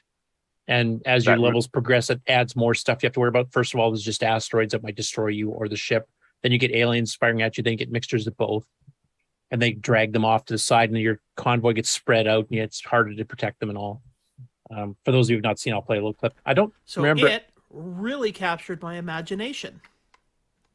I think we have covered this one on the Game On channel before. Been able to play space shooter games in the arcade. My color computer. There's a Rick Adams classic. And it is another game that I played. And notice the P Mode 2 artifacting. Is that space game? One that particularly captured my imagination because at the time I would say that Indiana Jones was probably. And of course, the classic, the one that CoCo's best known for, I would say. Now, this is a game that truly captured my imagination. If you don't know what Dungeons of Daggerth is. And as we've discussed many, many times before, if you're a programmer on the CoCo who doesn't really play games, for most programmers, this was the exception. This is the one that even the programmers like playing. I remember my Radio Shack had a somehow gotten the map screen printed out to a dot matrix printer, and they posted it on one of their walls. Oh, really? Yeah. I think they pulled the cartridge when it shows. And then who knows how they did it. And speaking of pulling the cartridge out live while the computer's on, the channel Retro Gaming Nook, which we covered, I think last September, they played some CoCo stuff, but he's got a real CoCo 3, and I think it's him and his wife that are playing it. They both had access to CoCos back when they were young, so it's kind of a nostalgia trip for them. So they did a couple of videos here as part of September, just showing some gameplay. This first one here shows Arkanoid, Slay the Neres, and Space Assault. But he didn't know about the cartridge thing either, so he thought it was enough to hold the reset button down and then yank the cartridge out, put the other one in without shutting the power off. And he hasn't blown anything up yet, so he's been pretty lucky. Hopefully you commented already. Yeah, I did. And so he's got the CoCo 3, so he's actually playing like the CoCo 3 version of Arkanoid because it's an auto-detect cartridge. An officially licensed arcade game. Here's Slay the Neres, which is a Spectral Associates kind of clone of Centipede or Millipede. And Space Assault, which was fun to hear them trying to get used to the analog joysticks. Because most people would assume Space Invaders, if I move it left, you're going to move left. If you move it right, you're going to move right. But actually, it's positional. So if you're like 3/4 of the way over, that's where your ship's going proportionally on the screen. Which for people that are not used to analog joystick, that takes a heck of a long time to get used to. Which So much screen. Well, it's an alien world, Nick. It can be whatever color it wants. But yeah, you can actually listen to them like you just said. Yeah, I'm holding down the reset, yank the cartridge out. Hopefully this doesn't do anything. Slams the next cartridge in, type thing. So I commented on it between the two. Now I don't know if the second one was recorded before or after. But basically they I think he was still doing that at that point. But he did comment, replied to my comment, said, "Yeah, okay, good to know. Won't do that anymore." So that's what he did. One of my favorites actually, and it's funny because when he first started playing it, he wasn't that impressed with it because they didn't figure it out yet that moving forward and back sped it up. So they thought the game was just dragging slow because they would have the joysticks just a little bit up from the bottom. So it's not moving very fast, just scrolling left and right. Once they figured out the speed is upward, then they actually quite liked the game. And this is still one of the best perspective games. I mean, we've seen Night Drivers and stuff on a bunch of the other machines, but most of those just do the perspective of looking on a flat road that just curves left and right. But this actually has hills where you can actually arch over, and all of a sudden you'll see a new scene kind of show up when you do. For those of you not played it, it's actually pretty good. The complex controls in this, which they did not try in the video, to me is pretty well unplayable. I mean, you might be able to break the record times, which are usually around 1:13, 1:14 for most people. But the one where you basically control the speed by clicking the joystick button to jam your poles into the snow and get yourself going forward, you can get it going so fast you can actually get from bottom or top to bottom of the course in like 19 seconds doing that, but you can't steer at that point, so it's kind of pointless. I have a fun fact for skiing. Go ahead. It will it reprograms the video chip every frame. Yeah, I think that's a leftover because this is one of those ones that would work on 4K or 16. And he double buffers for 16K and he just leaves one screen displayed. So I'm sure it's the way that he set up his routine. He's resetting for the thing. But it run in 4K here. They have these little pop-up windows when they're just kind of describing something in the background to kind of make it humorous. I'll let you guys listen to it to actually get what that was about. You'll see a few of those on various games here, but here you can see the perspective. Like now you're at the bottom of a hill, so you can't see over it. You can only see the one set of flags, and you get over, and oh, there's the next chunk of it type thing. Really, really nicely done, especially because he programmed this in 80. Now I will mention he programmed this in 1980. It was not released until I think mid to late 1981. There's a bit of a delay. Same with Dino Wars for that matter. But definitely one of the better ones. And this was the very earliest program I've seen on the CoCo that uses stack blasting, because the drawing the white of the screen to redraw the frame is actually done using stack blasting. And if you programmed it in 80, that's the earliest one I've seen of it. That would probably make an interesting web page where you go through historically and call out people for that technique. Yeah, I know some other people were kind of speculating like who did it first type thing, and they were asking me like, what's the earliest example you've seen of it? And that was the one I mentioned. Yeah, Luft balloons there. You're playing on the Don Panza blow up balloon thing. Now, this is one of the stranger games, and I totally agree with him. Like when they started playing it, once again, they didn't really read the manual, but they did read it later on. It just seems like really hard to control and really odd. It's a Japanese game. But actually, once you kind of get used to the controls and what you have to do in it, it's actually quite fun and quite challenging. Has anybody here on the panel played this one before? No. Popstar Pilot before Popstar Pilot. Yeah, similar. So there's basically 3 screens. The first one, you're flying over a city. And basically, you have to steer. You can steer left and right, and you can steer up and down. But it kind of forces you to go up all the time because you're helium or whatever, inflated balloons. So you have to like move down, but you can't stop. You can't stop vertically. You can only, fly down or just let it float up. And you also can shoot, which he didn't discover till quite a fair bit later in the video. So you have to shoot the birds that are trying to, because you collide with the bird, you die, but you have to reinflate your air. So if you see the air bar on the bottom, so every time you get a balloon, you get the extra air. And there's some bonus balloons where you get extra 500 points too. And then the second level is where you're over the water, which I'll show a little bit up here.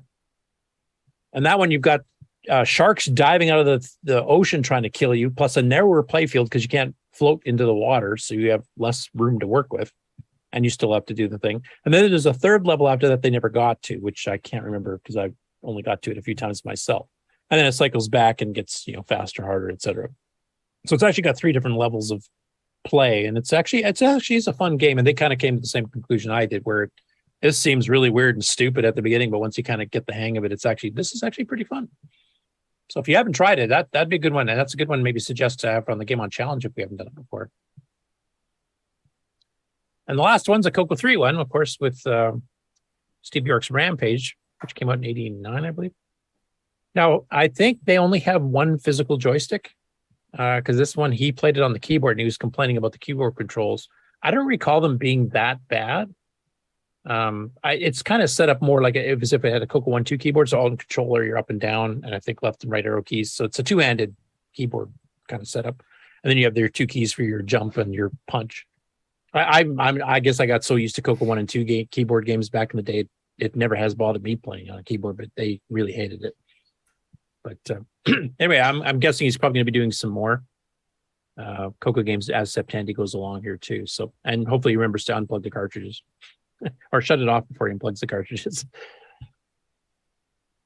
So that's it for the regular Game On news. Now, Nick, if you want to share. Well, I'll just share the screen. Well, actually, before we start, this is people who know of our game Xenion by Michael Duncan. Michael Duncan, that Australian fellow. He did actually start another game after Xenion, but he never completed it. He moved on from the CoCo, went to the IBM PC, and so it never got finished. Now, before you go any further, Nick, I did want to mention that we have been trying to get him an interview. He had agreed to do it. We were kind of going back and forth some base questions, and literally the last 2 months, he's just disappeared. He's not responding. Hopefully he's okay. Yeah. But rather than kind of hide the fact that we'd gotten this, what Nick's about to show you, that we have this stuff ready to go for him to talk about an unreleased game. Yes, we'll I mean, I met him. I met him back in the late '80s. He actually came over to my place. He lived in the area, so he came over and he actually gave me a demo disc of this new game that he was still working on. So it's unfinished, but it was a development release. He just gave it to me, and I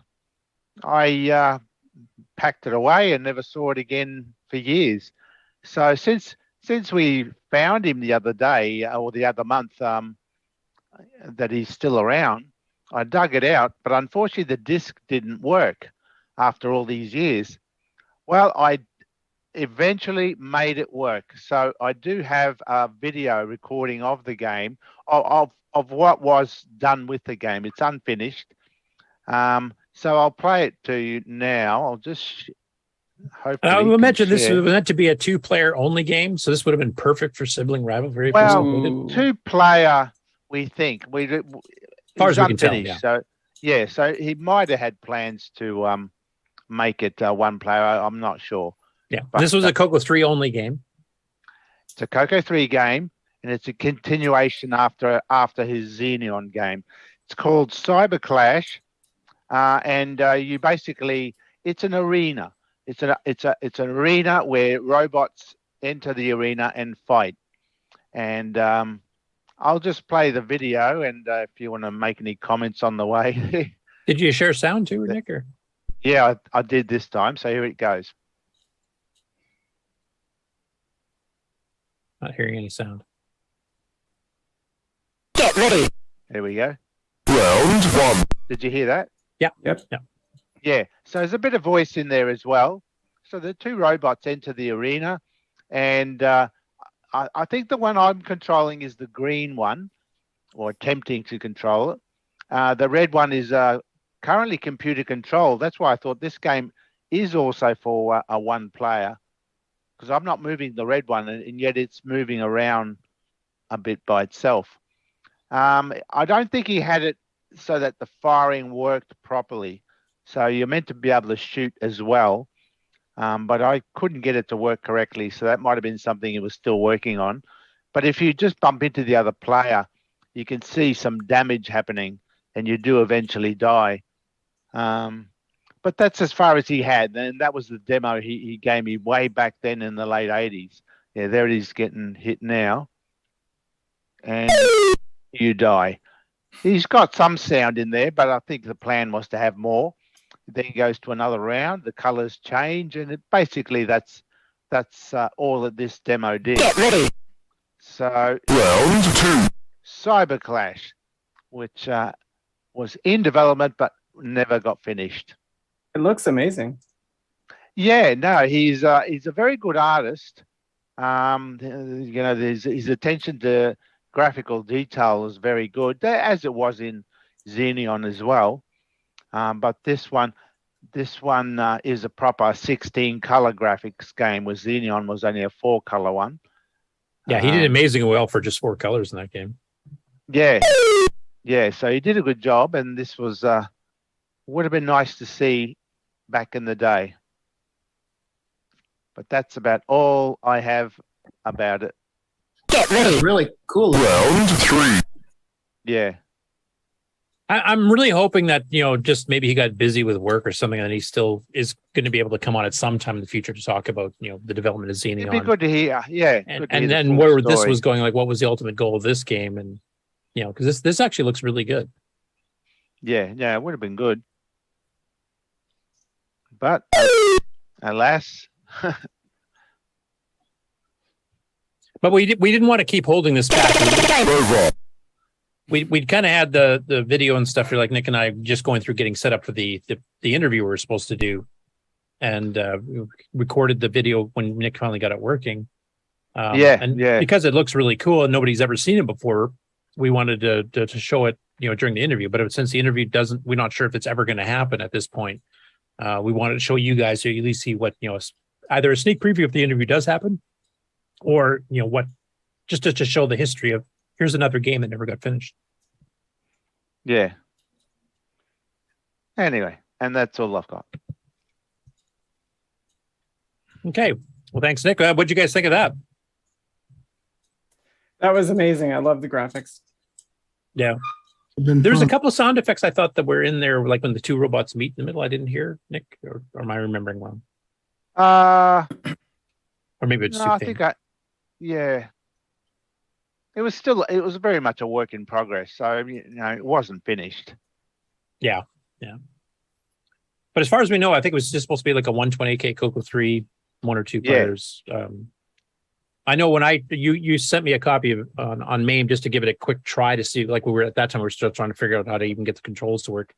And at that time, I did figure out it was using 2 joysticks. You could actually move both players around.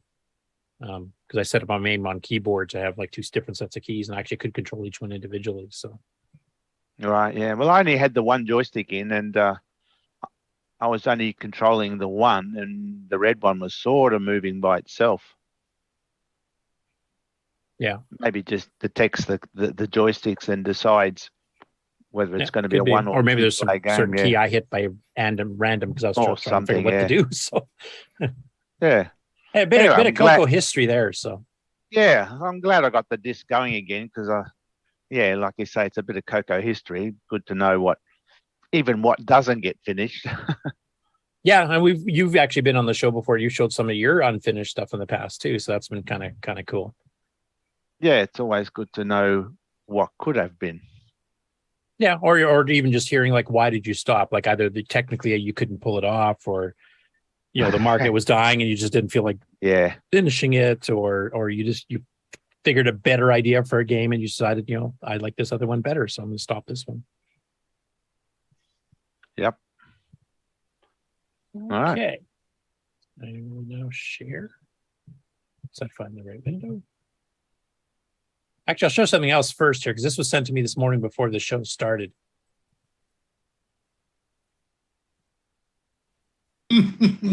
Aw. Aw, the gamer guys. This was a nice smiling faces right before Ken pushed the Atari off the table. So the warm and fuzzy.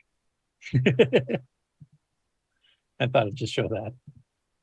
Okay, on to the regular news. This is where we play catch up. So I'm going to kind of breeze through these. Okay, so Ron Klein, over the course of the 2 weeks since we last did news, has done 2 updates on the CoCoPie project site.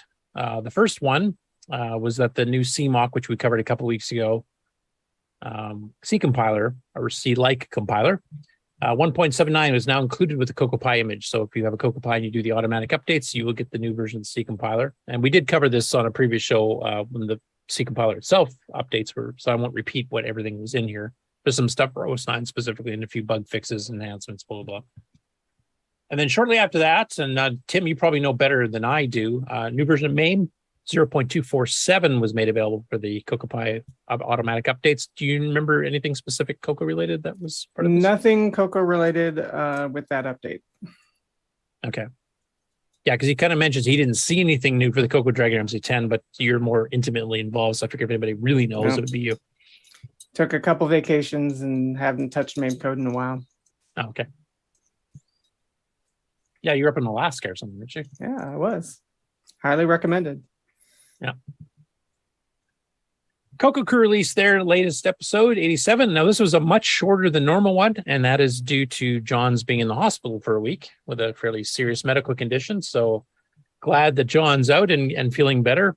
So, and also, as we mentioned before, Stevie got quite sick too here. So I'm glad that both of them are on the mend. Coincidence?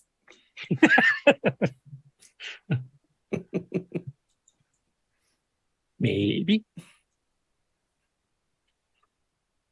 Tim, you should be on more often. You're fine. Yeah. He's actually got a quick wit, unlike me. But basically the highlights in this one, Neil reviewed Fabrizio Caruso's Cross Snake, which is part of that multi-platform engine that he does, kind of like the Inyafudu that we've covered for the Game On Challenge for one of their games, which is another cross-platform.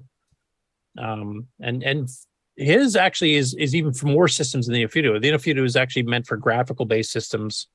I think there's 51 different systems currently emulated, and Fabrizio's it's, I think, up to a couple hundred different systems, if I remember correctly. Like, it's just a ton. And it works with character-based ones, too. And one thing he's done recently has been updating the engine to handle actual graphics modes of the CoCo. Before that, it was just basically doing text. So there's a bit of a review on that. And, the standard, catching up on news and stuff like that, too. So go check it out. It's a much shorter episode, as I mentioned. I think it's just an hour and a quarter, hour and 20 minutes, something like that. I would like to point out... see, in the second news item there that you have listed on screen, modern unfriendliness of 8-bit keyboards. That Nerdly Pleasures blog, that's a wonderful blog. He has great information, real detailed technical articles. Definitely put that in your RSS feed. Tim, I got too much in my RSS feed as it is. I can't watch everything. Do I have to drop Sibling Rivalry to watch this guy? Nope. He answered fast, didn't he? Nope. Nope. Yeah, Nerdly Pleasures, highly recommended. A great technical blog. I noticed, the first news item is you. Yeah, my little thing. I don't know if you talked about the write protect. No, I don't think. I think I missed that the first time around. Yeah, it's just a little bug in the MAME emulator back at the beginning of the summer, and I had to write some interesting coding to time how long the floppy disk controller would take to interrupt if there was a write protect notch on your diskette. And it turns out if you make it instant, like the old MAME did, or the current MAME as well, then some OS 9 operating systems won't boot properly. So that was an interesting exercise. Did I just hear you say it's broke again in MAME? Not broke again, still broke. I haven't since it's part of a floppy disk controller that multiple systems use. I have to get a lot of buy-in from other driver and emulator authors in order to make changes to it. So it's not something that I can just patch and go. Okay. Now, is that part of, I'm going to get a little bit geeky here, but if I remember correctly, RBF on OS 9, basically, if you're using floppy drives, because you can swap them, it actually will read sector 0, and there's a certain ID on there to tell if you've swapped disks. It should be unique to each disk after it's formatted. Is that kind of what this is related to? No, during the boot process, OS 9 tries to write to the disk, and I don't know why it does that. But because it immediately interrupts during that write command. The CoCo hasn't been set up properly yet for that interrupt, and it goes off into the weeds. What the heck would it be trying to write? I have no idea. I didn't look into it that far. I just found the write and the problem and the fix. Is that level 1 or 2 or both? Or, you know? Level 1, Oh, wow. not level 2. Okay, maybe that's why I don't remember that, because level 2 is usually what I use. Yeah, they probably fixed it. Yeah, I have to figure out what the heck that is. I can't see why the hell it would write. I think it's some sort of probing Hmm. during boot up. Because I do know there's that ID, there's like the 3-byte or 2-byte sequence and a unique ID number that it's supposed to be able to tell that basically every time you use copy or change directories, it'll check that sequence of bytes and reread sector 0 just to see if you swap disks on it, so it can, you know, not accidentally write a directory from a second disk on a first disk or something. Yes, that's a very good feature. All right, CoCo Crew episode 87. Go grab and check it out. Okay, next up we have, and this is part of Septandy as well. This is from a channel called Geek with Social Skills, which to me is an oxymoron, but I mean, he did pickups, trades, and donations, and one of the things he picked up is a deluxe 2-button joystick, which looks to appear like the box was never opened before. Like this is in pristine shape, so I'll play a little bit of that. Next, we have the Tandy Computer Products Deluxe Joystick, catalog number 26-3012B as in boy. I should mention, as it says in the box here, this worked with the CoCo and the Tandy 1000 series. So I'll get back to where he is actually opening it up here, but you know, manual and everything, all the styrofoam's in there. Still got the cord wrap. I don't know if this is stock, or I should say stock, but factory. Anyone that's watching, if you know, and bought one of these new today, is this how they I think this might never have been opened. Wrapped It up was like this? still in plastic. I mean, look at this. Yeah, you can It's- still see it's the perfect. shrink wrap. It's in beautiful condition. No yellowing, no scuffs, no cable burn on the He's plastic. messing it up, just touching it. You got a button back here, button here. Let's show you the You know what? bottom. There's the Sometimes the styrofoam will stick to the cable. Do you ever see that? Yeah, Oh, it kind yeah. of melts in. That didn't Yeah. happen here. That's a chemical reaction when that happens. Yeah. Yeah. But that is an amazingly good shape. Like mine is all dinged up. Well, 'cause, you know, I get ticked off and throw it against. No, I'm just kidding. Yeah, but you can't forget it. It went from 100 at the beginning episode to a 99.5. Yeah, just half the value right there. It's no longer pristine mint. Nope.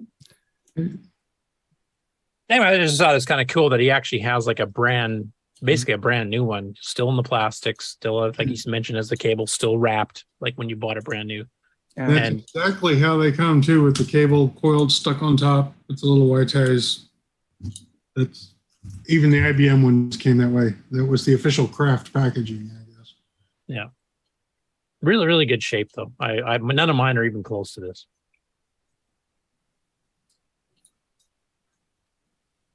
Now we go back to Mikey. So this is the rest of the video blogs that he put out this past couple weeks. I think most of this past week. These are the non-game related ones. So his first one here, episode 0, because, you know, programmers started 0. He finds a bunch of his old 3.5-inch discs that were formatted for the CoCo, goes through them just looking to see what's on them type thing. And he actually uses the grease weasel. I was kind of hoping Dave would be around for this because he would just, you know, pretty well have an orgasm at this point. I'll do it for him. Okay, go ahead. Yeah, great. Try to get you a box of tissue. We have a fill in. I did not go there. I did. So basically, he's reading the discs raw so that he can actually get them properly read off the 3.5 because he doesn't have a 3.5 drive L source. So I will fast forward a bit here. So there's a collection of his discs, unlabeled, of course, like most of ours were, at least mine were. So you have absolutely no idea what's on them. And then he goes and, you know, gives finds a couple of his old drives kicking around here. And for those of you who've not had a 3.5-inch on your CoCo, but have a 5.25-inch, it's super easy. You just need the connector. I know some people have crimping tools and stuff to actually get the cable on there. I just used a hammer. Like I literally would just line up the wires onto the pins because there's little grooves in the pins. You Vice put the works top as well? on it, you tap it down, and that was it. It worked. I've never had a problem. And as you well know, I'm not a hardware guy. This is super easy. So don't feel scared hooking one up. And it goes through into some of the settings used on the Grease Weasel, reads them up, does the little video, display here, the raw data of the disc itself. Yeah. And then, Mikey really sold me on getting a Grease Weasel with this video. well, you're the one who originally lent me what was the predecessor? The Cat Weasel. Cat Weasel, yeah. Yeah, I've been in this game for a while, but the technology has moved on from me. And then he ends up writing a script here where you actually can take a look at the actual directories looking at that raw image. Well, actually, I think he converted to a different image than raw, but still not to a disk. I approve of all videos of Toolshed. Another one of my projects. Yep. Another one of my projects. Yeah. Thanks, so anyway, that was really cool because it shows you can recover some of these disks using a Grease Weasel, or if you got drives that you can't even hook up to your CoCo or don't have hooked up to your CoCo, you can actually do it from a PC. Or I'm assuming the Grease Weasel works on Macs and Linux as well, or at least one of them. Don't know. I like believe Mikey's it's a running USB on a Mac device. here, so I'm Yeah, guessing. yeah. Oh, yeah. Makes it obvious. And they probably threw in Windows functionality, just because. So anyway, it's kind of a follow-up when he got to Video Blog 1. He actually recovered an old CoCo desktop publishing. It's Hex 1. We got to be clear about this. That's not a decimal number. Actually, in this particular case, this would be the same episode number of the year: binary, octal, hex. No, yeah. There's a dollar sign there. Septuagenarian, whatever. It's Isn't that what it's worth? 1 cent? No, we don't have AutoCast. You can't be sure of that. So it's not worth 1 cent, but it is worth $1.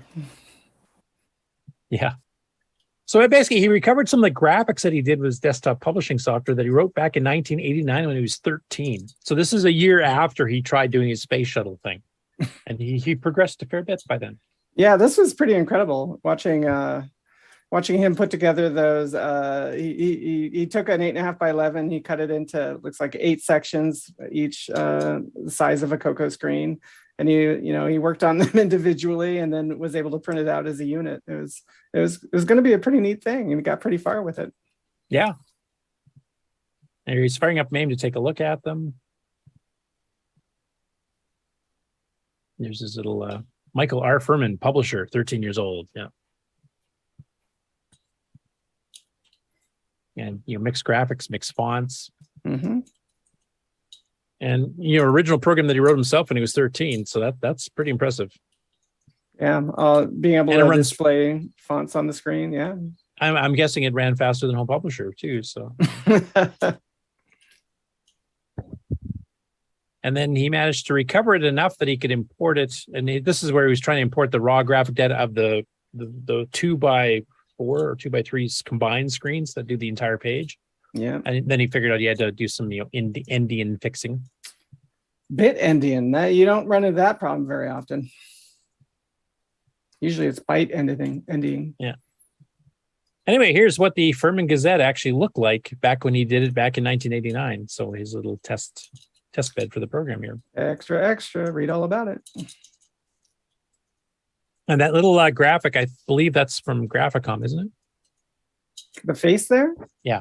It does look familiar. And I don't think he mentioned Graphicom during the video. Did he mention Graphicom? I can't remember if he did or not. He's in the chat here, so he might be able to tell me. Works on Mac and Linux and Windows. It is a Python script that's for converting the disk images. I found a disk with some code on it. Not sure if it works. Oh, he might even have some of the code for this. That'd be kind of cool to see what it was like. Check your blank sectors. Here. So these are 2 different tiles. These are 2 different tiles. These are 2 different tiles. These are 2 different tiles here. But wow, pretty cool, huh?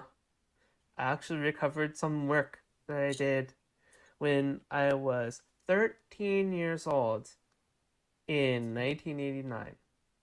The Furman Gazette. I think. Anyway, it's a really interesting vlog, like the combination of the 2 episodes where he actually uses the Grease Weasel to recover the disk, and then he's actually grabbing the files off that recovered disk here, figuring out how to manipulate it into a modern graphics program so we could actually display exactly what it would have looked like when you printed it out. That's pretty cool. Oh, he says yes, Cheshire Cat from Graphicom. You see the picture of the shuttle there was stolen from Pixig, and there's their phone number. Oh, this one here, yeah. And this one here, I remember this image was in color, and it was up on the CompuServe CoCo Pix forum when the CoCo 3 came out. Yeah. So I remember that one too. Said, yeah, he stuck stuff from Graphicom and McPaint from in the chat there. So thanks for clarifying that, Mikey. Tools on hand. If you can recover the program, I would really like to see it because I'd like to see how much faster than No Publisher it was. I mean, we had some other stuff like Newspaper 09 and Newspaper and Max 10, of course, I think is the pinnacle of desktop publishing on the CoCo. But it'd be interesting to compare 13-year-old Mikey's version. Now he just has to make a game out of it. And then here he did his third one, and this is more of an update on modern hardware. So this is, instead of pulling stuff off of disks that are 30 years old, this is actually working on the CoCo ION Ethernet card.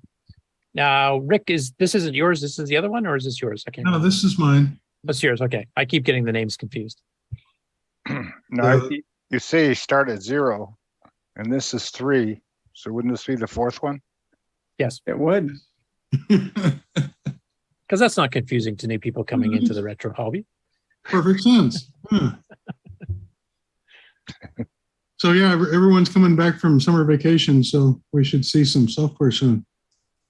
Yeah, no, I'll just mute this, just kind of show so people can see what we're talking about. But this is basically him going through. He originally did some testing code to talk to your card in C, which is what he's doing here. And this is actually what's compiled in the CoCo to try it.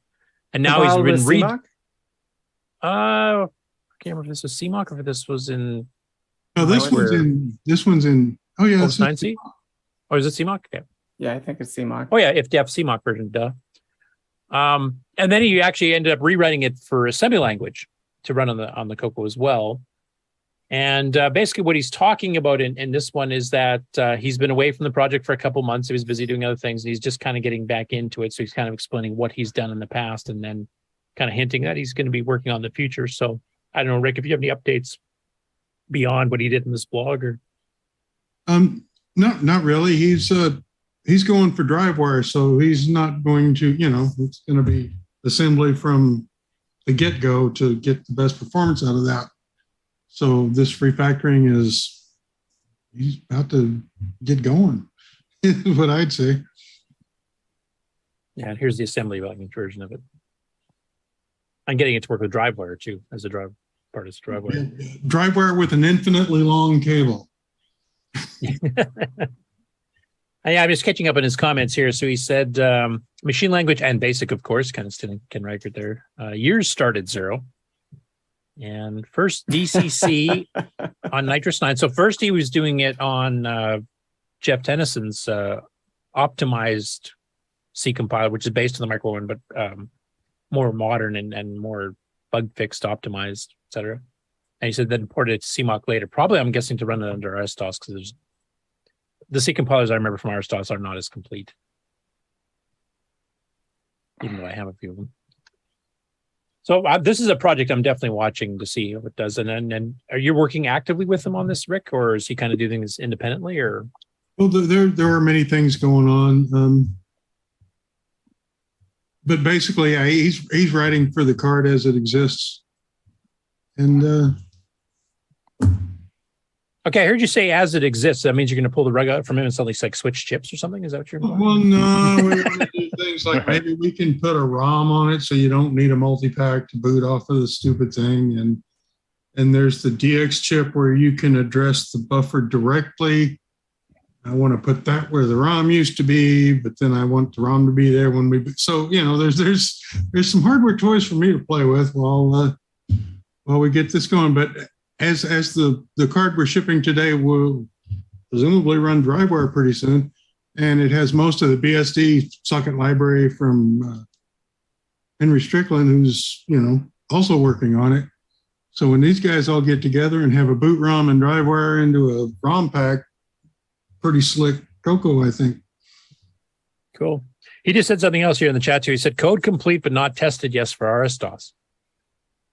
Nice. So it looks like he's kind of caught that because he did a few things, like he did a ping and a few other little like utility type things too, didn't he?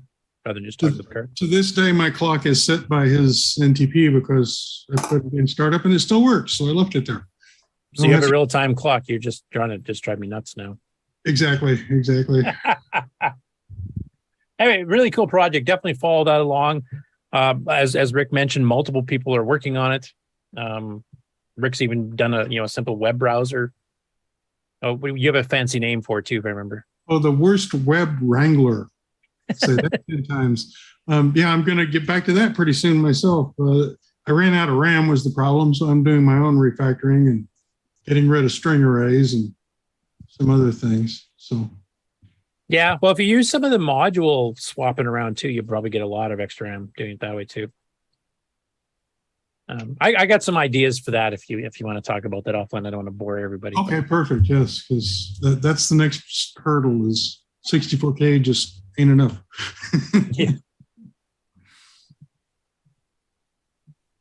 Next up, we have.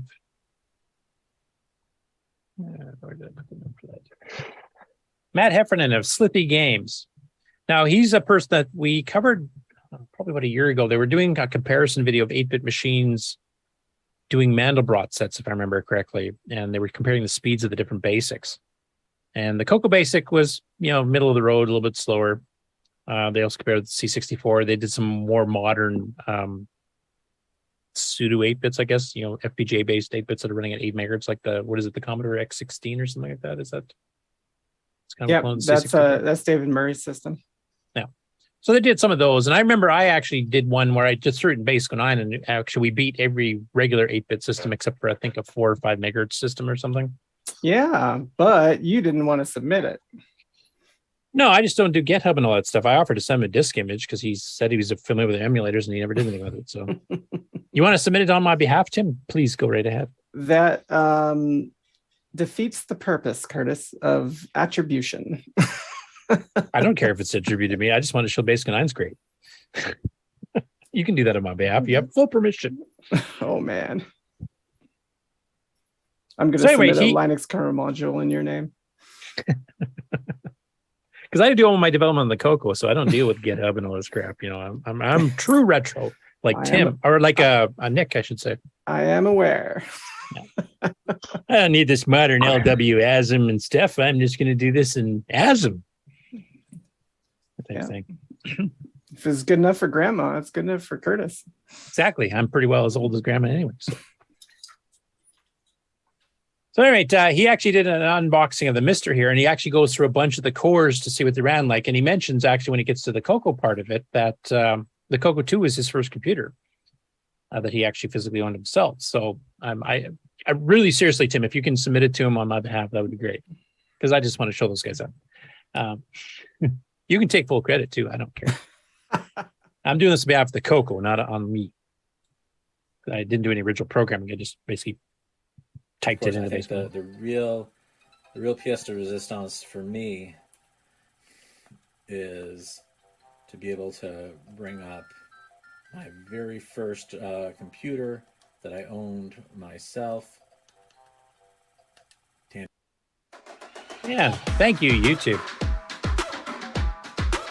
M on the keyboard will mute. Tandy CoCo 2.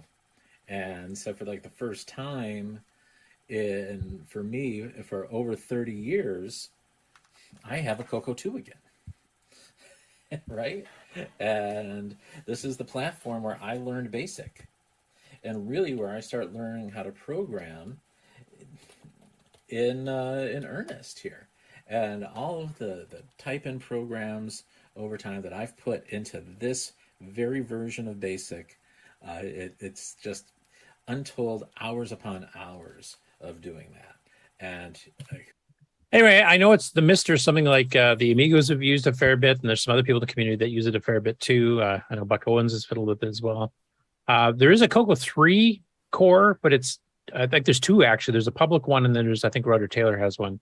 Rogers is definitely more advanced. Last time I checked or heard about it, the CoCo 3, freebie one is a bit behind and a bit more buggy. Yeah, but they're working on it. Yeah. Are you involved with that at all, Tim? Or? Not at all. Oh, okay. Thought you maybe had some insider But info there. I am a fan of the project.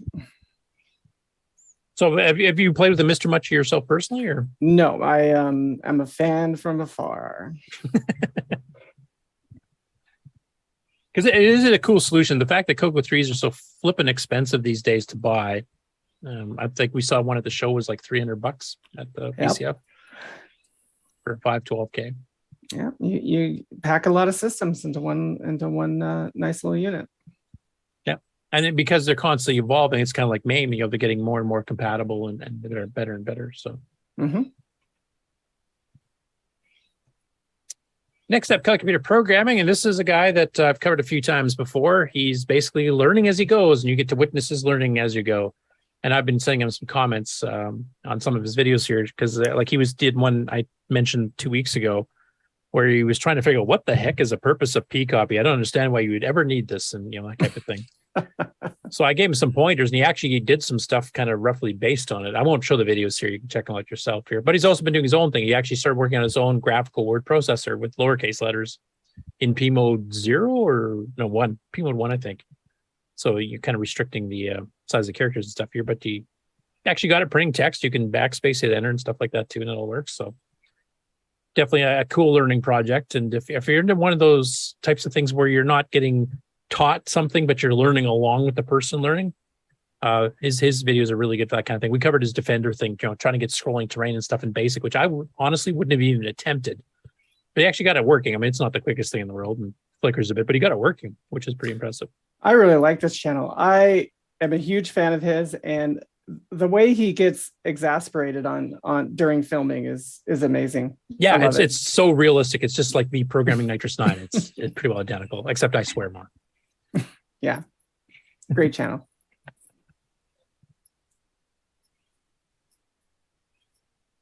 Next, just because VCF wasn't enough, we've actually got some shots here from the World of Retro Computing that was held in Kitchener, Ontario.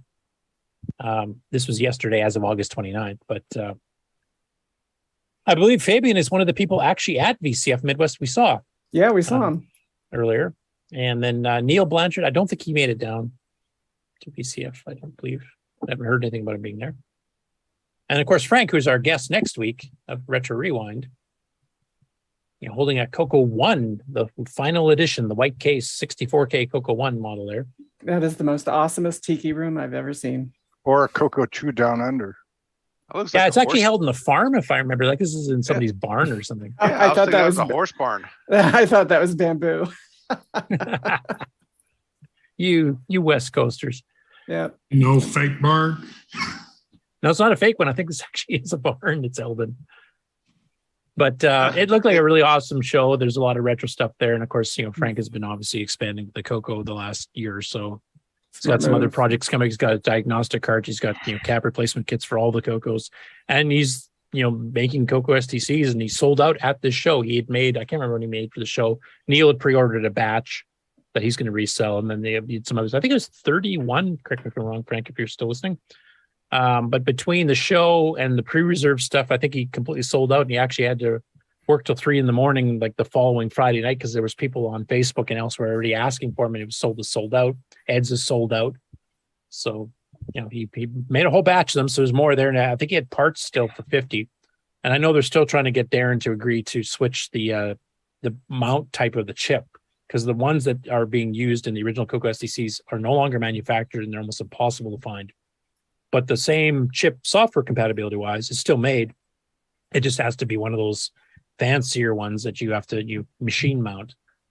And that would solve surface mount. Yeah, surface non-socketed mount versus through hole. Yeah. And basically that's the only thing holding back that once they run out of the other type, you might not be able to make STCs anymore. That's the only thing stopping at this point. So hopefully between him and Ed and whoever else wants to bug him a little bit here, we do need to get that resolved. Otherwise, these are going to be disappearing. Anyway, it looked like a fun show. I'd love to make it out to this one myself here. I wouldn't even have to go through customs, which really appeals to me. So, oh, they let you travel between provinces? Oh yeah. Oh, cool.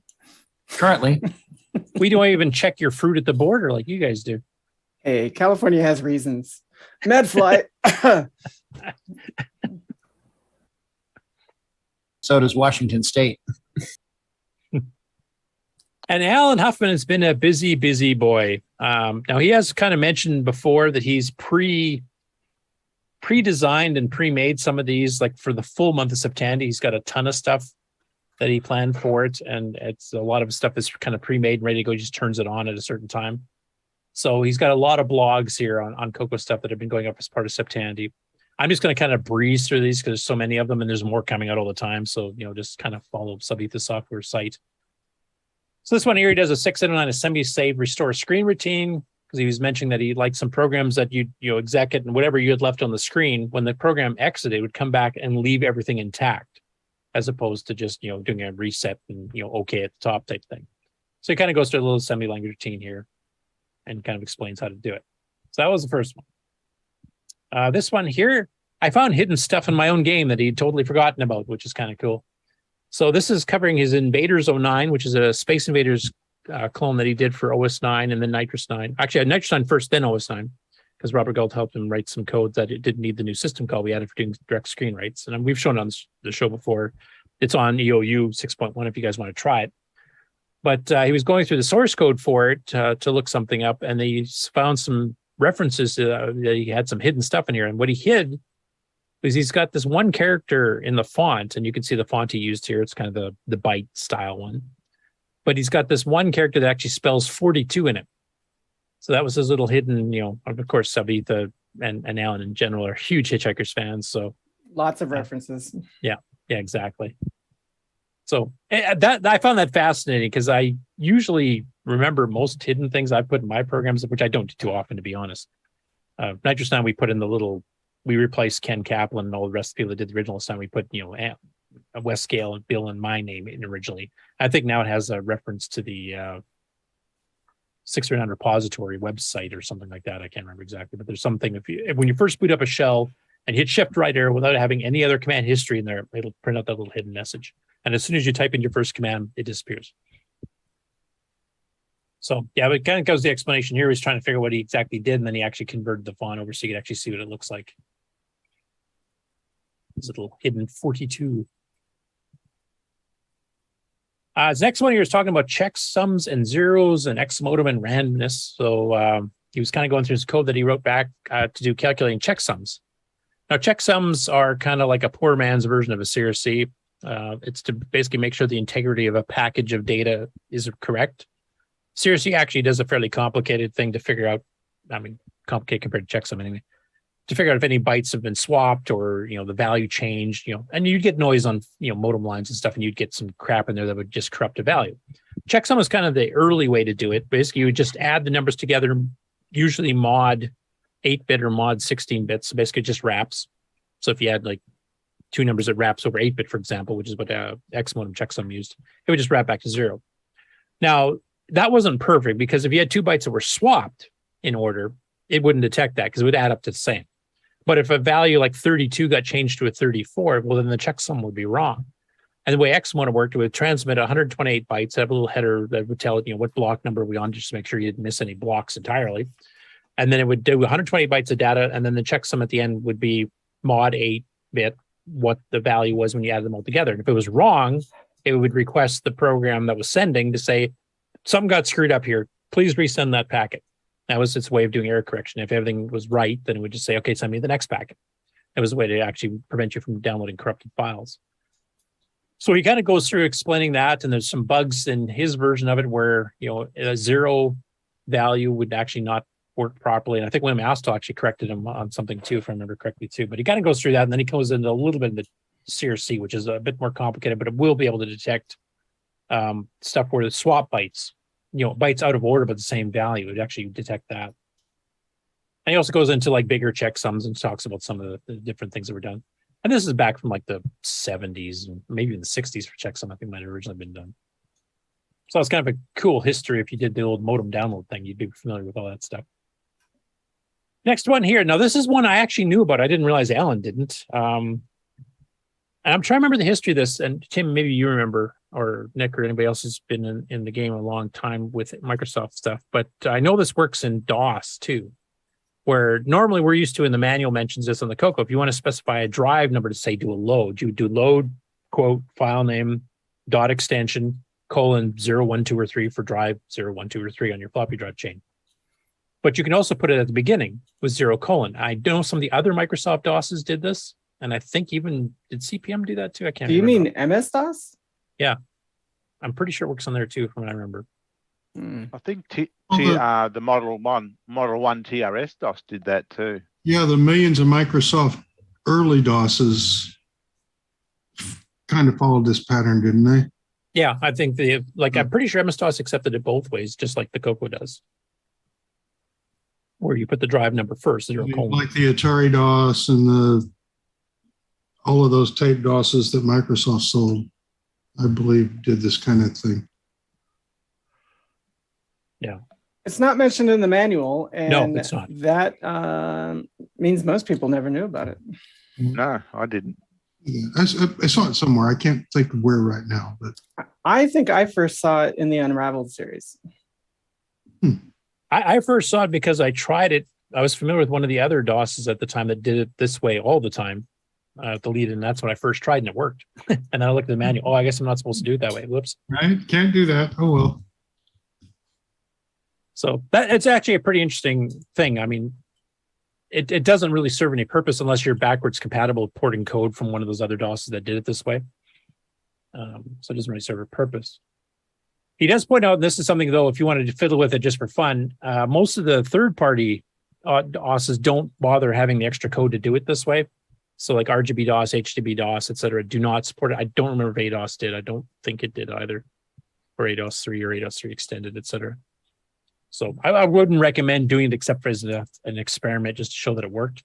I wouldn't do it on anything you plan on releasing publicly, because basically if anybody has these alternate DOSes, and a lot of people do these days, they won't work. Also, Wayland in the chat here mentioned that CRC is only 12 lines of assembler. And that is true, but back in the day, I do remember that it slowed things down to do it the manual CRC calculation. So a lot of people use tables, so that it was bigger to be faster type thing. I remember Gene Heskett when he did the Z modem conversion for the CoCo 109, which has a 32-bit CRC. He had this huge table in there because it actually sped up the downloads probably about 30 characters per second on average, because the calculation of doing 32-bit CRC when you get a 1K packet actually was taking a fair bit of time doing it manually. And the last one I'll mention for now, I don't know, I didn't check today if he put another one up today yet or not, but counting 609 cycles with LWASM. This is actually an option William had put in where actually a list of cycle times. Now, one thing that was discovered after the article was written that William pointed out, and I kind of noticed it too when he was mentioning cycle times it was listing, is that LWASM seems to default to doing 609 cycle times. So some of the timings that Alan was thinking of doing for optimization stuff are actually a little bit off. Like there was some stuff that takes one cycle on a 609, but it takes two on a 6809 type thing. Yeah, I made that same mistake about 6 months ago when I was timing some sound playing routines and couldn't figure out why the sound was at the wrong frequencies. Yeah. Because especially when you're dealing some of the single byte instructions like DEX and INCs and stuff like that, it's like literally twice as fast on a 609. So that makes a huge difference if you're trying to do timing specific things. But still, I mean, there's an option, command line option, just to force it to say, okay, I want 6809 cycle times, so that you can just do that and it works fine. And I think he actually did a clear screen routine. He was kind of figuring out different ways of doing it down. Unfortunately, most of these are 639 based. I sent him one, I think, unfortunately, I stupidly didn't actually reply to it on his site here, but I sent it to him in Discord for some reason, of a technique that I use that is even slightly faster yet, using DEC A and DEC B, especially on a 639. Where you can do you don't push as many bytes on the stack, but your compare U or whatever you're doing to end it is just literally a DEC A or a DEC B, and you do it in like 1K chunks where you push 4 bytes of registers at a time. That you do a DEC A branch not equal, so you don't have to do the extra compare, and then your outside loop is DEC B, and basically you load in one with how many leftover sets of 4 bytes you want to do. And then the other register, the B one, is like how many 1K blocks you're going to do if you're doing a huge copy, like a screen or something like that. And then they're both become just deck loops with no compares. And it actually works quite well. And I've actually used it in Nitrous 9 and in, I think, CoVDG and GraphDriver are both using it for clearing screens. So you're saying deck branch. Yeah. Got it. Yeah. And because it's only one cycle to do a deck on a 609 native mode, it's pretty quick. All right, next one, Rudy's Retro Intel. Scroll down, I got a little ahead of myself here. So he, this is part of Septandy, and he did a video on an RF to composite and audio out mods to a CoCo One using a tiny comp, which is less than $20. I think some of you guys have talked about the tiny comp before, Mark maybe or something. I'm not sure who, but I couldn't remember too many details about it. Not me. Yeah, Nope. I'm not familiar with the tiny comp either. Oh, okay. Although a CoCo One has a dead simple In this circuit mod, board. we will be converting. Hold it, put the wires on, and I. It is tiny. You can see it in double-sided his tape hand. into that spot. From there, we run the wires between the two metal plates. Here is like a channel. We can just run the wires through there. Well, the video connector on the RF modulator. I've cut the resistance. So, not knowing much about the modulator. Picture of the final product here. 5 volts, hence the red wire for the 5 volts. So like holes or vents on the side that these the I'm monitor skipping side this because it's all can't see hardware very and I well. don't understand hardware. No, just Yeah. So as long as you have the proper location, television required, we can power it off the composite monitor. But I want to do a sound test. Unfortunately, I don't have any cartridges or units. I can And this plug does do into sound this and CoCo video, One so. to test for sound. So when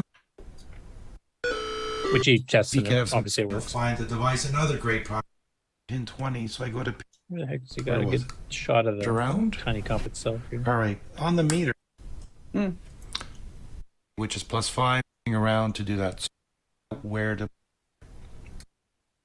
actual signal. What I've done in the case, I've made a backside. I wonder if you I just jammed it found between the documentation online modulator and about the where shield. that Yeah, is. he might have, like, So it's so depending how small, you're it viewing pretty well fits anywhere. In this so. case, That little piece above the black post, the tiny little board there. Yeah, it's Yeah, hidden by the yeah, I post. think you're right. I'm going to open up the case and video out so we can then test it to see. So I'll go through the process. Yeah, I think that and I testing have thing the kind of shows it. inputs labeled. We have the video in. So at the bottom here, I don't know if you guys can see my mouse cursor here for the time showing up, but that little tiny square there, that's the entire board. And, and that handles the audio and the video. And that's the board they sell for multiple systems. It just happens to work with the CoCo One. Yeah, I think this was just basically the specific wiring for the CoCo One in particular and the VDG. Anyway, it looked like a pretty interesting thing. I thought you guys had talked about Tinycom. Maybe I'm confusing some of these other. There's a lot of composite adapters I've seen various people do, so I might be confusing. But that's a pretty small board to work with. And if I that's wouldn't attempt it. generic, If I tried to solder something that small, I'd be soldering my hands. My fingers would be burnt to a crisp.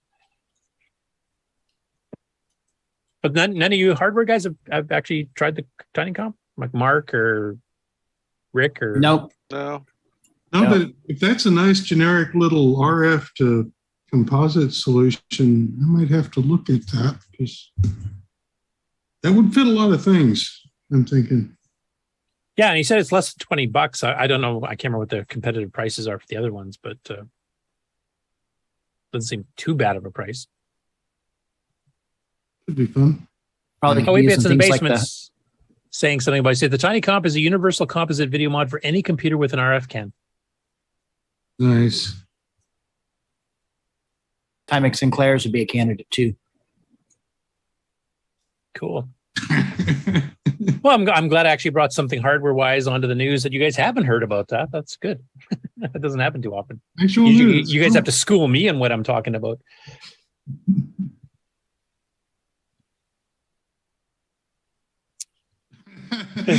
8-bit says it's based on like the most basic transistor in the world. The 2N2222. It doesn't get any simpler than that. Just an just a little amplifier. So It's like the first year. It's the most. Yeah, and Wayland added to that too. He said it's only a transistor or something. Some do this with just wires. And 8-Bits the Basement says it costs $8 for 2 units. That's well under $20. Hey, post Or that link. $16 assembled. Okay, so that's like I wouldn't want to solder something that small, even if I did know how to solder. Well, maybe Rick could solder something like that, but I can't even see it. Never mind solder it. Magnifiers. Yeah, hence Mark's magnifier. Okay, next up is Scotty's Animation. Now, I've covered his channel before. He does a lot of stuff on a couple of the 8-bit machines, like the TIs and the Ataris. He usually has done programming stuff, usually graphics and that kind of thing in the past. He hasn't done anything CoCo related on that for probably about a year. But part of September here, he actually does a video showing his making and testing a CoCo keyboard to USB project. Now, this is something he found online. He's done some software mods to the software. It uses an Arduino. So I will let him explain a little bit and then kind of fast forward a bit. Hello, dedicated viewers of the Scotty Animation channel. I do appreciate you watching. This video is about converting a color computer Model 1, not Model 1. Well, no, I guess it is the Model 1 of the color computer. Is that right? No. It was just color computer back It's about then. converting the keyboard into a USB keyboard. And references there. Sorry about the crummy camera work and the crummy soldering job, but that's the way this turned out. But it seems to be functional. Let's see if I can zoom out a bit. well, that And lets got you that use a connected CoCo up to the keyboard computer with a over here. emulator. Yep. So Precisely. I'm using version 1. Here's the key mapping parts where he was kind of getting some software changes there, but right here. Let's fast forward where he actually tries it. Cursor keys, space. I still got to. Didn't Aristotle say, give me an Arduino and I Still can need to yeah, put in special function keys, do various things. Now, personally, I wouldn't be got using this the- with the chiclet keyboard. the It's break not my key, just favorite, doing but an for a uppercase CoCo 3 B keyboard, sure. For break. I could But, finally run MAME it's without working. confusing myself of where all the keys get remapped. So I'll probably attach this thing to a Raspberry Pi Zero and program in MSX. Why MSX? Because it has 32 sprites. That's why. All right, guys. Obviously, hasn't heard of the Dragon Plus board. But anyway, He also hasn't heard of Mark Siegel's aversion to sprites. yeah, exactly. Which actually, I kind of agree with them on somewhat. It depends The what time power- period you're talking of. With a powerful enough CPU, you do not need extra hardware. Yeah. Well, plus it's more versatile because sprites were limited, like how many colors or how many per scan line and all these other limitations you had to work around. Yeah, how If many you per have something to frame. be able to pump up bitmap masking fast enough, you didn't care. Next up, this is called the TRC Color Computer in Soul Words. This is kind of a series of videos this guy has done. And basically, the title of the channel is Kick, Rock, and Roll, which is kind of strange for a retro computer channel name, but okay. And basically what he's done here, he's kind of showing shots of a bunch of them. He actually has the computers describe their own history in text on the screen. So if you're on a Commodore, it shows you on a Commodore screen. You can see the CoCo is the second from the left on the bottom. And it's mostly accurate. I'm not going to play the whole thing because it's 6 minutes long. But he actually knew enough to talk about the AgVision terminal and the video text terminal before the CoCo 1 was released. He goes through the CoCo 1, the CoCo 2, and the CoCo 3. There's a few little bits he's got a little bit off on, like I think he mentioned that the CoCo 1 started as a 4K and 32K machine, which is not true. It was a 4K and 16K machine. At the very beginning, 32K was added a year later when the e-board came out officially from Tandy. I mean, obviously you do your own upgrades. But basically, it's fairly accurate, and it's kind of cool because when he does the CoCo 1 and 2, he has the picture of the screen describing it, and then he'll flash to a picture of the case showing you what it looks like, and you include the AgVision and the video text terminals in it. But when he gets to the CoCo 3, he actually switches it into 40 column and 80 column mode to kind of show you what those look like. So, and I think he does it with some of the other machines too that had more than one mode. So I'll just fast forward a little bit, just kind of show you what the presentation looks like. And he's got some generic music in the background, so let me just mute that. He made his own main bezel. Oh no, a VCC thing. Oh, you put the VCC window on top of a picture. Yeah, instead of putting it in. Good for him. So there's the original AgVision terminal, which is rarer than the hen's teeth. There's the video text terminal, which is a little bit less rare. Video text. Video, yo.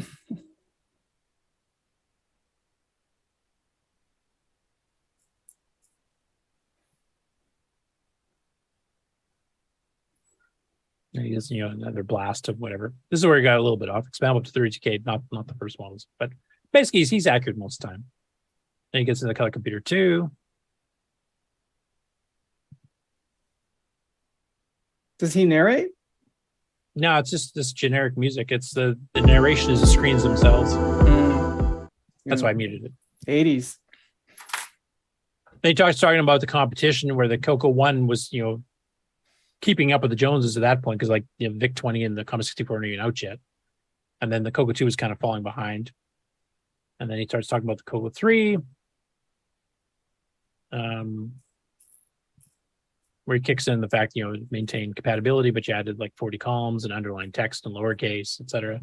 Don't forget blinking. Yeah, he didn't. Thank God, because I hate that tag in Netscape too. Then he goes to 80, and they actually mentions OS 9, which means he actually did do a bit of research here. But then he mentions, basically at that point, when the CoCo 3 was out, it was competing with 16-bit computers and the PC-AT and Atari ST and Amiga and stuff, and basically it didn't compete with that.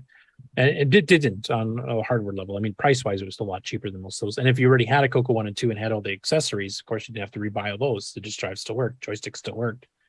So it depended if you were doing an upgrade path. But yeah, if you're comparing with a raw Amiga, it's not going to come close to matching. Though OS 9, did pretty good. I had to plug that.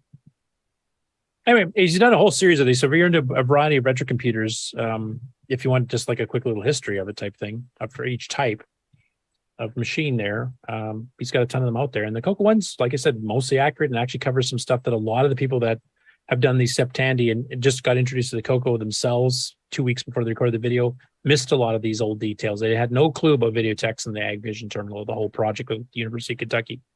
Didn't know about OS 9 at all, on the CoCo 1, 2, or 3, or various other things. So they're pretty decent little snippets. So I quite liked it.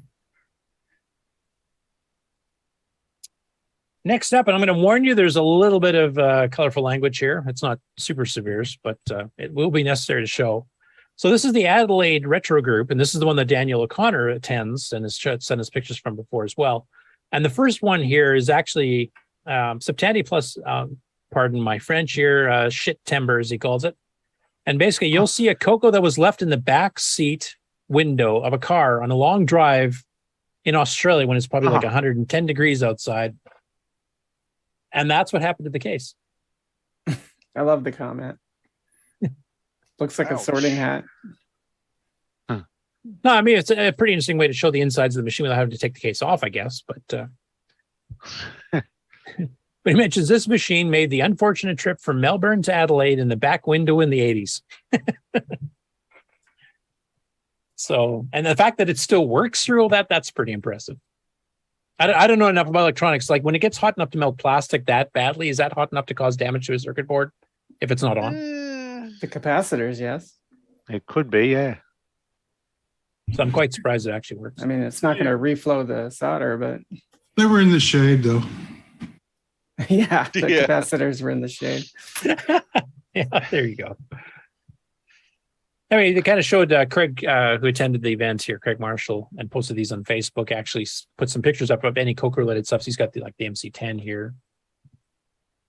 And there's the Color Computer 2, as it was known in Australia, though it's basically the 64K CoCo 1 case. This one obviously has been modded with a bunch of extra switches. I have no idea what they do. That might be like inverse video or inverse video. RAM write protect switch for doing cartridges. I have no idea. It's a bunch of switches we used to put them back in the day. There's a CoCo 1 with a CoCo 2 keyboard and a CoCo VGA, judging by the colors on the screen. And that's actually Daniel's. Yeah, I thought so, yeah. And there's something Nick's familiar with.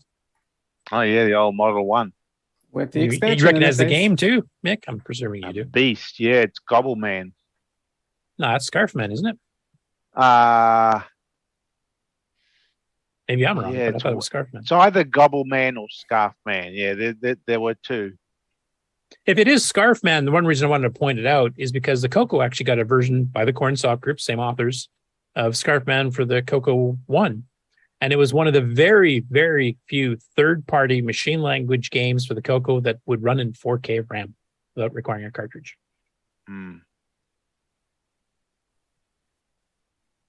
There's a CoCo 3, the CoCo STC.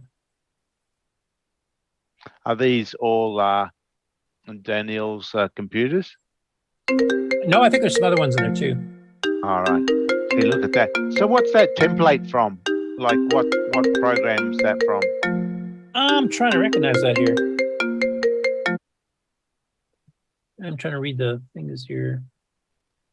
Front slice, center slice, back slice, undo, redo, turn cube. That be Art Gallery or Micropainter or? Yeah, that's what I was thinking. Either Art Gallery or Micropainter. Or no, maybe that's Color Cubes. Did it come with a overlay? Oh, surely you Rubik's don't need Cube an game? entire template for the Rubik's Cube game. Well, remember Yeah. you had to rotate all the different parts all over the place. So Yeah, you it might did need come one with, piece. with a template. Oh, there was? But Okay. why? It did it? Yeah, helps you Okay. visualize the 3D rotations. Okay. Yeah, that That makes is sense one- just from reading it here. The Yeah. descriptions. That is one of the features of the old chiclet keyboard, the fact that you could do that. Yeah, I mean, like master control. Yeah. Micropainter and Art Gallery. I mentioned the Tandy sold. With a template, and you can color and code the keyboard like that quite easily. You can't do Do- that on a modern keyboard. Do I remember that the logo also came with an overlay? Color logo? Which one? Yeah. DL logo, super logo, or color Oh. logo? Yeah. Well, the one that came on cartridge. Color That logo. that would seem more like I think- Didn't it? Because you had that immediate because drawing, there's the turtles thing that you could do, and I think those keys were labeled. there's a for some reason, save I and think so. load function. Why would you save and load the Rubik's Cube? Hey, these things take time. You know how long it takes to solve a Rubik's Cube if you don't have one of those Oh, books, does it? Nick? Okay. Thousands of years. Yeah, it is. It's harder kinda than your silly. mastermind games that you'll put in your games there, Nick. Yeah, it is kind of silly that the color cubes came with an overlay, but it did, and it was neat. Yeah. That's a pretty I'm like screwed I up- did play with the Rubik's Cube, like the real one, back in the day a fair bit. I actually bought one of the books so we could kind of solve it. And I think I actually got it down to like 2 minutes or less. I believe Simon Jonason's son Benjamin actually does the modern cubing stuff, and he's very, very good at it. He places, highly in tournaments and stuff like that, but I was never that good. But I did try the computer one in the store, and it was just like, this isn't the same as the physical cube to me. So I never bought it, which is why I was totally unaware it had an overlay. Plus, you can see a closer look at the melted case here. Yeah, it's a pretty screwed up case, isn't it? Yeah, it got so warped there that it actually popped the Radio Shack label right The off. badge, yeah. And he's playing either meteoroids or microbes, depending on whether he's running the original spectral one or if he's running the Tandy relabeled one. And if you ignore the melted curves and everything, the case otherwise is in good condition. It's a shame. Yeah. And very shiny. Nice paint, everything. Yeah. I like the fact you can actually peek inside, though. That's kind of neat, actually. Kind of a version of the IMAX that we did wasn't crystal clear. And this is actually part of the same show. Like some of the other pictures he's got of static of these. But what this is here is a program that was done by Mike Hockey. I'm not familiar with him. But he's got the CoCo controlling a plotter. And this is one of the ones that actually grabs the pen and actually physically draws, moves the paper back and forth or the pen back and forth to do two-dimensional drawing. I'll play a chunk of it here. He actually loads it in here. Then he takes requests from the people watching the video. How many circles do you want? Because the program prompts you, how many circles do you want to draw? What do you want the minimum size to be, 1 to 10? What do you want the maximum size to be, 1 to 10? And then it actually goes and physically draws it. So I'm going to switch this to HD so you can actually see it properly. And play it a little bit here. Oh, in blue, what? You choose a color? Yeah, you just wait Ooh, it's got like a pyro in it. all the values Yeah. you're going to get when I ask you how many circles you and that's why it's flexible, you just keep going.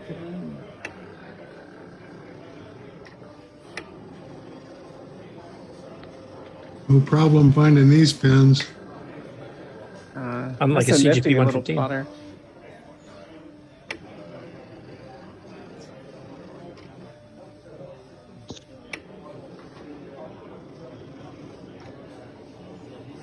And theoretically, just from looking at the way this is designed, because it's friction feed, you could literally have a page that's like 10 feet high, right? Couldn't you? How far could it push? That's a question. Yeah, I can guess. Generate now.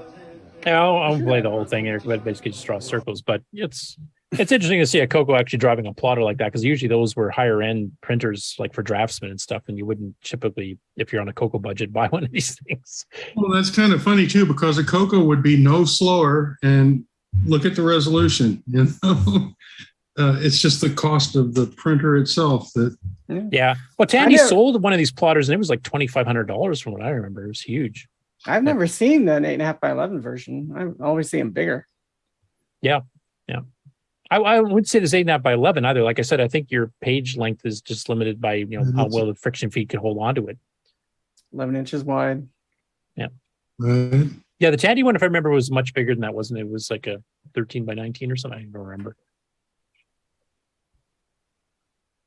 Yeah, that was kind of cool because you don't see a CoCo controlling a plotter, but that'd be great for draftsmen if you want to do circuit designs. Here, Rick, here's how you publish your designs for everybody to see. Right. I'm gonna make them big enough you can actually read stuff. Yeah, and in the corner you can actually put printed by the CoCo. You know. Anyway,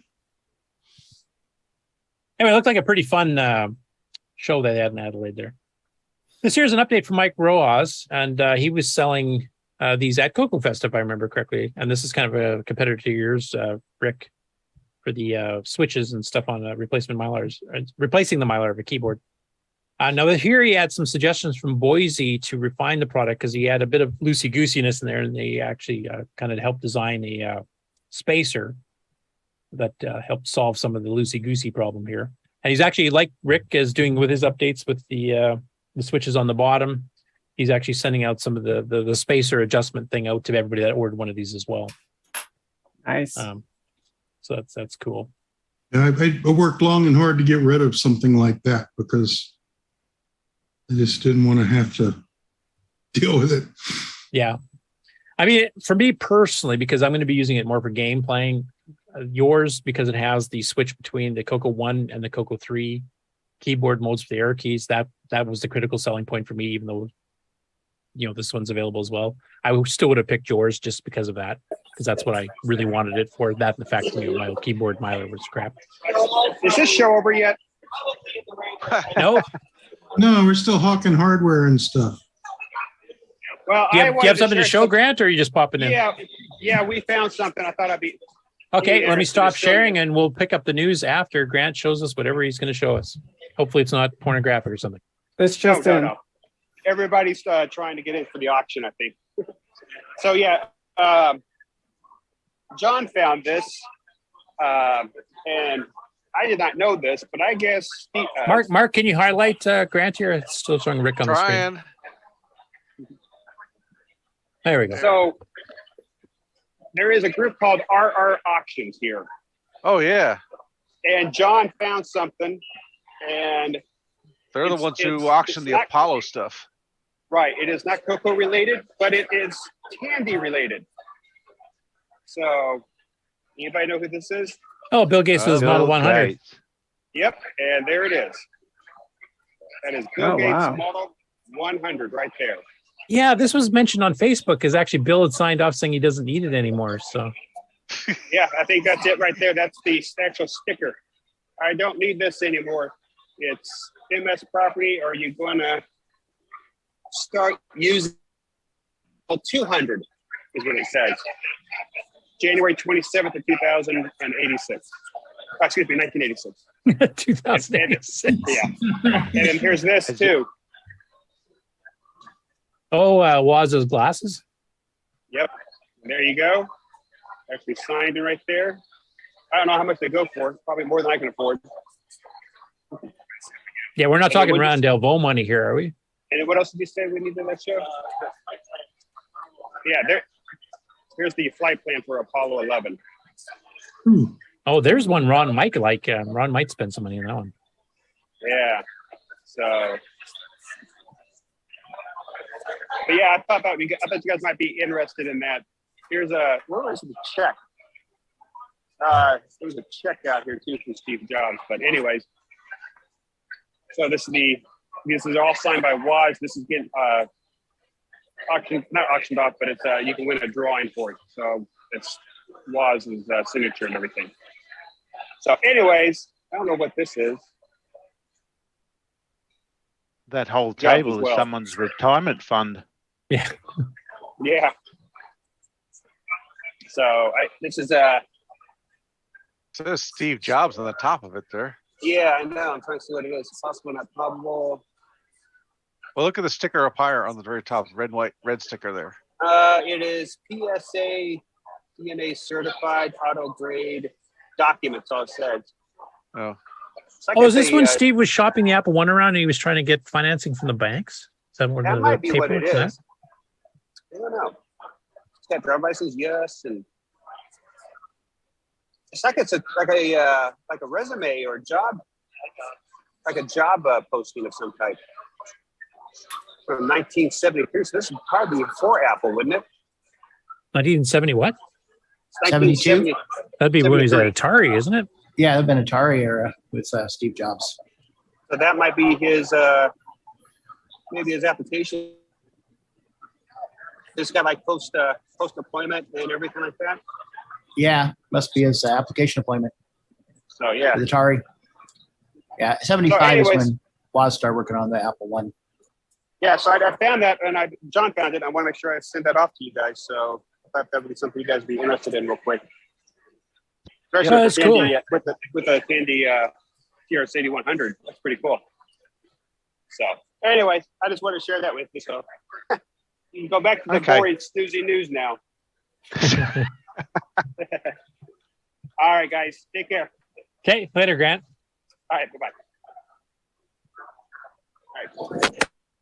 Now, speaking of the show, somebody that's actually at VCF is actually part of our next story.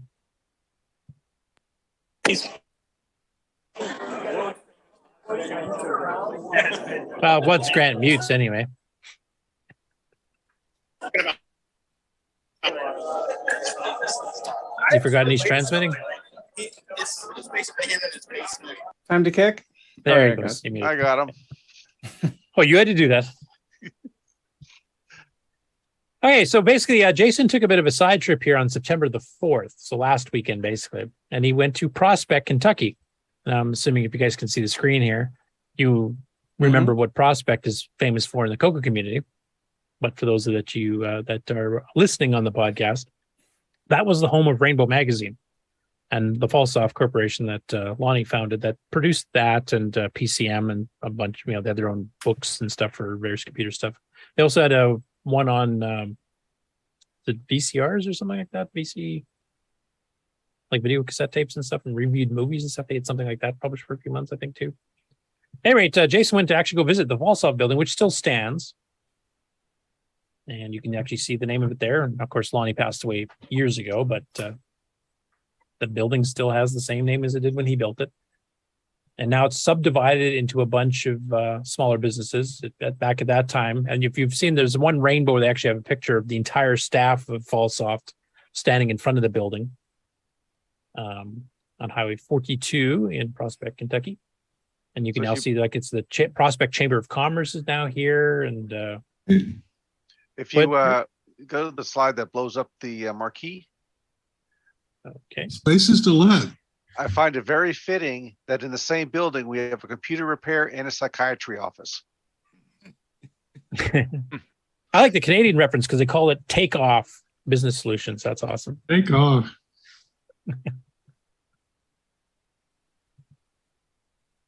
But yeah, I mean, the fact the building still stands, it's still being used. Part of it's still being used by the city because Lonnie, of course, was the mayor of Prospect for multiple terms until he passed away. And that's a bit of CoCo history right there because, I mean, Rainbow started in 1981 on his kitchen table with a line printer 7, I think it was. And, didn't even have real lowercase descenders. And that's how he did the original, Xerox newsletter version of the Rainbow. And, within a year, it became an actual magazine. 2 years later, did the first color cover, etc. or maybe it was the first year. Yeah, first year anniversary. I think the first color cover, and then it went to glossy, and then it became like 350 pages, etc. So this is the house that Rainbow built. I believe is how Lonnie actually referred to it when they first did the pictures of it in Rainbow, because they kept upgrading. They moved into like office space, and then they outgrew that in months, and they had to keep upgrading and upgrading. And then they just finally said, screw it, and built their own building, which still stands today. So thanks, Jason, for sharing those. Next up, this is probably the most complicated way of drawing a heart graphic in low res I've ever seen in my life. I'm not a math guy, but you can see there's like absolute values and cosines and, powers of whatever and division and all this. So Jim Gary posted this, and it's running on the MC10. And it's a one-liner. I was part of the one-liner contest type thing, and it draws the heart, using cosine math. And it takes a fair bit of time. I'm just going to kind of skip part of it, but I'll just let you see how it starts drawing. I mean, you could have literally done just a table of... It's like the slowest one-liner winner. Yeah, I mean, the fact that he drew a heart in one line, I guess, technically could be kind of cool, but it's definitely overkill for me. And it takes like a good minute and a half to draw. Here we're at the end. That could use the double speed poke. Does the MC10 have one? I don't believe it does. No, it doesn't. You need a gimme X for the MC10. That's what we need. Oh, we got exponents. All kinds I'm of Joey. Cool. Anyway, that was pretty cool, I thought, and talk about overkill programming. And then Jim did another one here. So this is an updated version of his one-line maze generator, and we showed this a few months ago. It's based on a Commodore one, I believe. It's a one-liner to draw like a sort of pseudo-random maze. And he actually crunched it down smaller, so now it only takes 96 characters, and it was part of the 128-byte limit one-liner, because there's multiple versions of one-liners. There's 80 column, 128, and 255, I think, are some of the common ones. I'm lost. Oh, you forgot to take the turn up there? Let's scroll up there. I did forget. Yeah, I recognize that from a Commodore program. Yeah. Yeah. They call Pretty cool. it 10 print. There, that's the entire program there that creates that, constantly going random maze thing. And he shrunk it from his previous attempt. One neat trick he did here that you don't see too often is go to without a line number goes to line 0. So you can actually save yourself having to type in the 0. Wait a minute. I'm confused about something. What? There's a question mark at the end. Yep, that's a print. But doesn't it expand it out? Not if you just typed it in.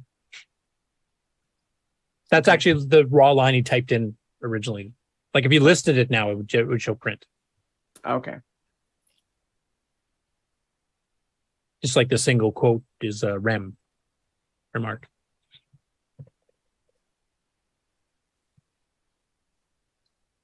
The last one that Jim did here was actually in honor of Queen Elizabeth II passing away after 70 plus years on the throne. And that's a pretty good rendition of her with her, fancy hats and stuff for very, very low res. No program listing here, but just thought it was interesting. Of course, Jim's a Canadian, so he's in the Commonwealth, as am I, as is Nick.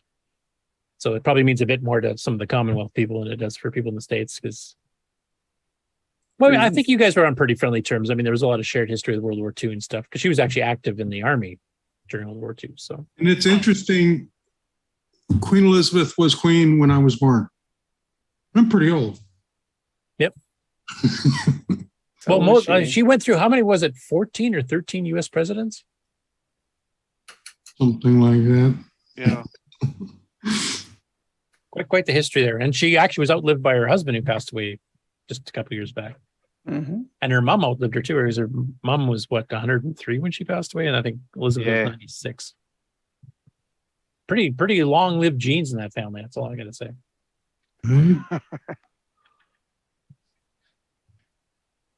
And another MC10 article. Joel Reese, who I believe lives in Asia now. I think he's in Japan or something. Can't remember the exact country, but he's in Asia somewhere. He's done a lot of technical type articles. He's the one who actually did the raw translation from the Japanese OFM article on the original, release of the hidden features of 609 and fully translated. So this was beyond what we had in 92. We actually translated the entire article. So there's a whole chunk of stuff that we never saw before. But here he's actually doing some machine language programming for the MC10 specifically. And this is part 1 of a series he's doing on it. And the title of it, for those of you who are on the audio podcast, is Tandy Radio Shack MC10 Assembly Language Part 1, getting VTL2, which stands for Very Tiny Language, running. And he kind of does a blog style thing where he kind of explains, how to get the assemblers and stuff working and the differences between a 6801 and a 6803, because most assemblers are set up for the 6801. They have explanation on VTL2, and then some, things that he forgot that he did wrong, or he did some macros because he was kind of translating from a different CPU, etc. So it's quite detailed. And he does eventually get it up and running. He's got some screenshots and stuff here too to kind of show the progress as he's going. But if you're into machine language or want to learn machine language in MC10, it's actually a pretty fascinating article to read through. And it's definitely a more primitive chip than we have on the CoCo, the 6809, but it's, pretty decent. I'd say it's better than the 6502 as far as programming goes. I don't know, speed-wise. And of course, 6803 was built as a microcontroller, so it had other things like programmable interrupt timers and stuff on that even 6809 does not have, now that it's 609. So a good technical article on programming machine language with the MC10. And then our last couple stories here are for the Dragon. So the first one is that Richard Harding. Now they've got the big Dragon meetup on the 40th anniversary of the Dragon. And it's actually being held in Port Talbot in Wales, which is where Dragon Data was actually located. In fact, they're going to be, as part of this 40th anniversary celebration, they're actually going to take you out because the building the Dragon was originally built in, kind of like the Rainbow Ballsoft building, is still around. It's, of course, not a Dragon thing anymore and hasn't been for decades, but you actually get to go see the actual original place the Dragon was manufactured. So this is update number 4. So they've been given like dates and times and the fact that they're doing this little tour out to the old Dragon building. And one thing I wanted to mention here specifically, they're going to have a game challenge themselves here with rumors of a prize. And it's going to be Ghost Rush. And Ghost Rush, of course, is a recent game by Paul Shoemaker based on I think it was a mobile game, which is a lot of fun. And at Boat Fest, they were using Paul Thayer's Timberman as the game on challenge on the CoCo there. And it ended up being a dead heat tie between 2 players. So the tiebreaker was Ghost Rush, which unfortunately they tied that too, but it's a fun game. We've covered it on the Game On Challenge. Very simple concept, very simple controls. You just hit a key to change direction, but hard to master. That's about all I'll say there. So it's cool. They've actually got an official game challenge. Of course, Paul had made that specifically to be Dragon friendly as well. So it's a new game to most Dragon owners as well too. So I think that's something cool that they've got some new games coming out as well. And the last one here, and this is from Dragon Plus Electronics. And of course, that's John Whitworth. And he'd posted earlier that when he found out he had leukemia and he was going chemo, that he was basically just going to sell out of the stuff that he had done for the Super Sprite FM Plus kit and anything else he did, because he was going to concentrate on his health. So he wasn't going to try running things. Well, his therapy and stuff went quite well. So he's feeling better. He still didn't want to commit to doing too much like soldering and stuff like that, trying to keep his health good. And he posted on Facebook here that he's actually got non-kit versions. Like originally we was planning on just having kits of you have to basically put these things together yourself. But he had some volunteers out there that actually offered to pre-solder the Super Sprite FM Plus boards. And they did do that for him. So now he's got them on sale, not just as a kit, but actually as finished boards. So I don't think he mentioned anybody by name who did that. He says some people in the community basically came through and did the soldering on his behalf because of his health issues. And I think that's great. The fact that the community is supporting each other. And he's now got them for people like me that couldn't solder 2 wires together, that you can actually get a completed, ready to install, no soldering required. You can still get kit form, of course, as well. But much thanks to the people that were involved in doing the soldering on his behalf while he's been busy with his health. So, and hope you fully recover, John, and get fully back into things, and keep up the great work. And that is the end of the news for the last 2 weeks. Good job, Curtis. Sorry about my voice giving out all the time here. Damn puberty. Actually, it was your internet.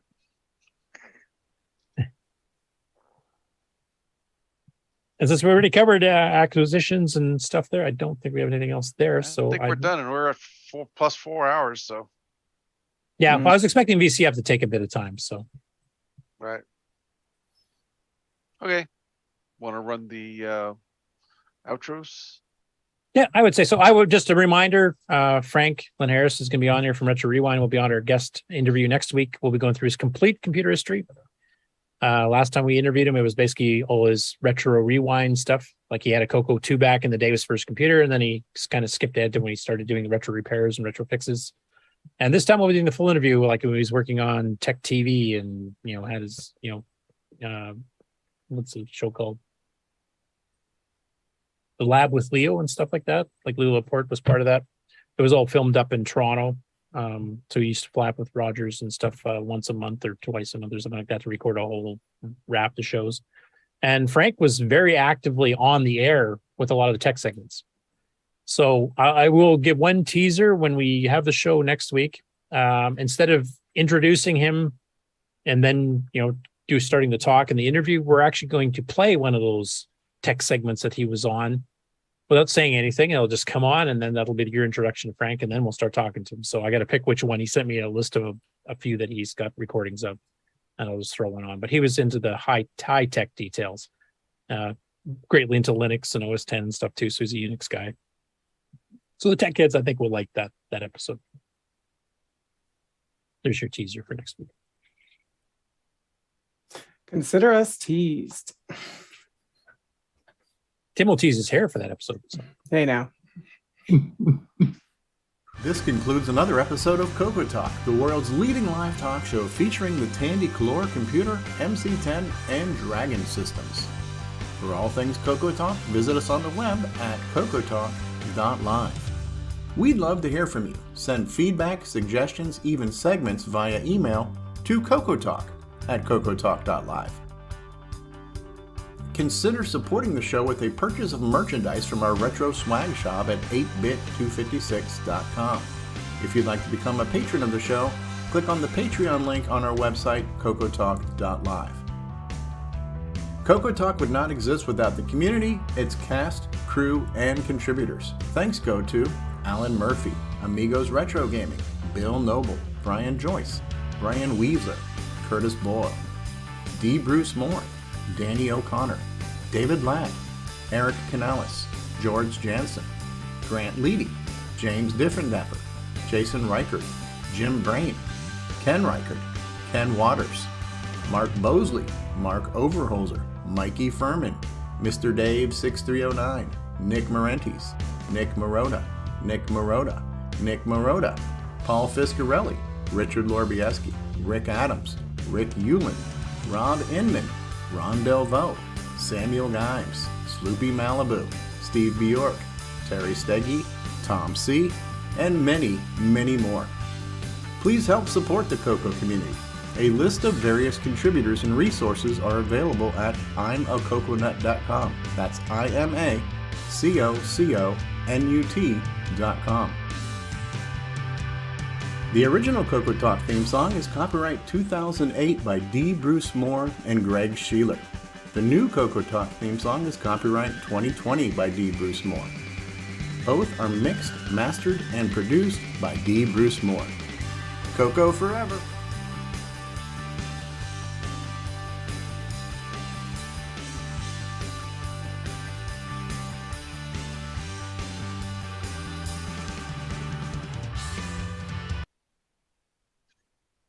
Okay. I guess we about done. Oops. Yeah, I do have to say it's a bit of a shock seeing Tim with short hair on that clip that went by at the end there. Yeah, a lot of short hair and those different color. Yeah, different color, less of it. Yeah. And has Rick got anything to tell us about his orchestra 180 board? Well, it was approved for production, so I'm waiting for them to come in. The jump from KiCad 5 to KiCad 6 was more difficult than anticipated. So right, some extra drama, but we're moving forward. Great. Okay. Yeah, looking forward to it. It's an Orc 90 twice. Quadraphonic. Okay, I guess we'll say goodbye. Yeah. Mark, This is it. before we go, do you know, are any of the people at VCF planning on streaming on the CoCoTALK channel at any other time during the weekend if they come up with something Not that I've interesting? heard. Not sure. Okay. Thought I'd check because I was going to advertise that if they were planning on. We'll punish them later. Check Discord. You might find a stream. Yep, true. Because it'd be nice to gather up like all the CoCo people like in the evening or something and have them just kind of chat to say how they think the show's going or whatever in CoCo Corner. Sure. Yeah, Rocky, you kind of missed it all. We tried to drag it out as long as we could too. So. All right. Bye-bye, everybody.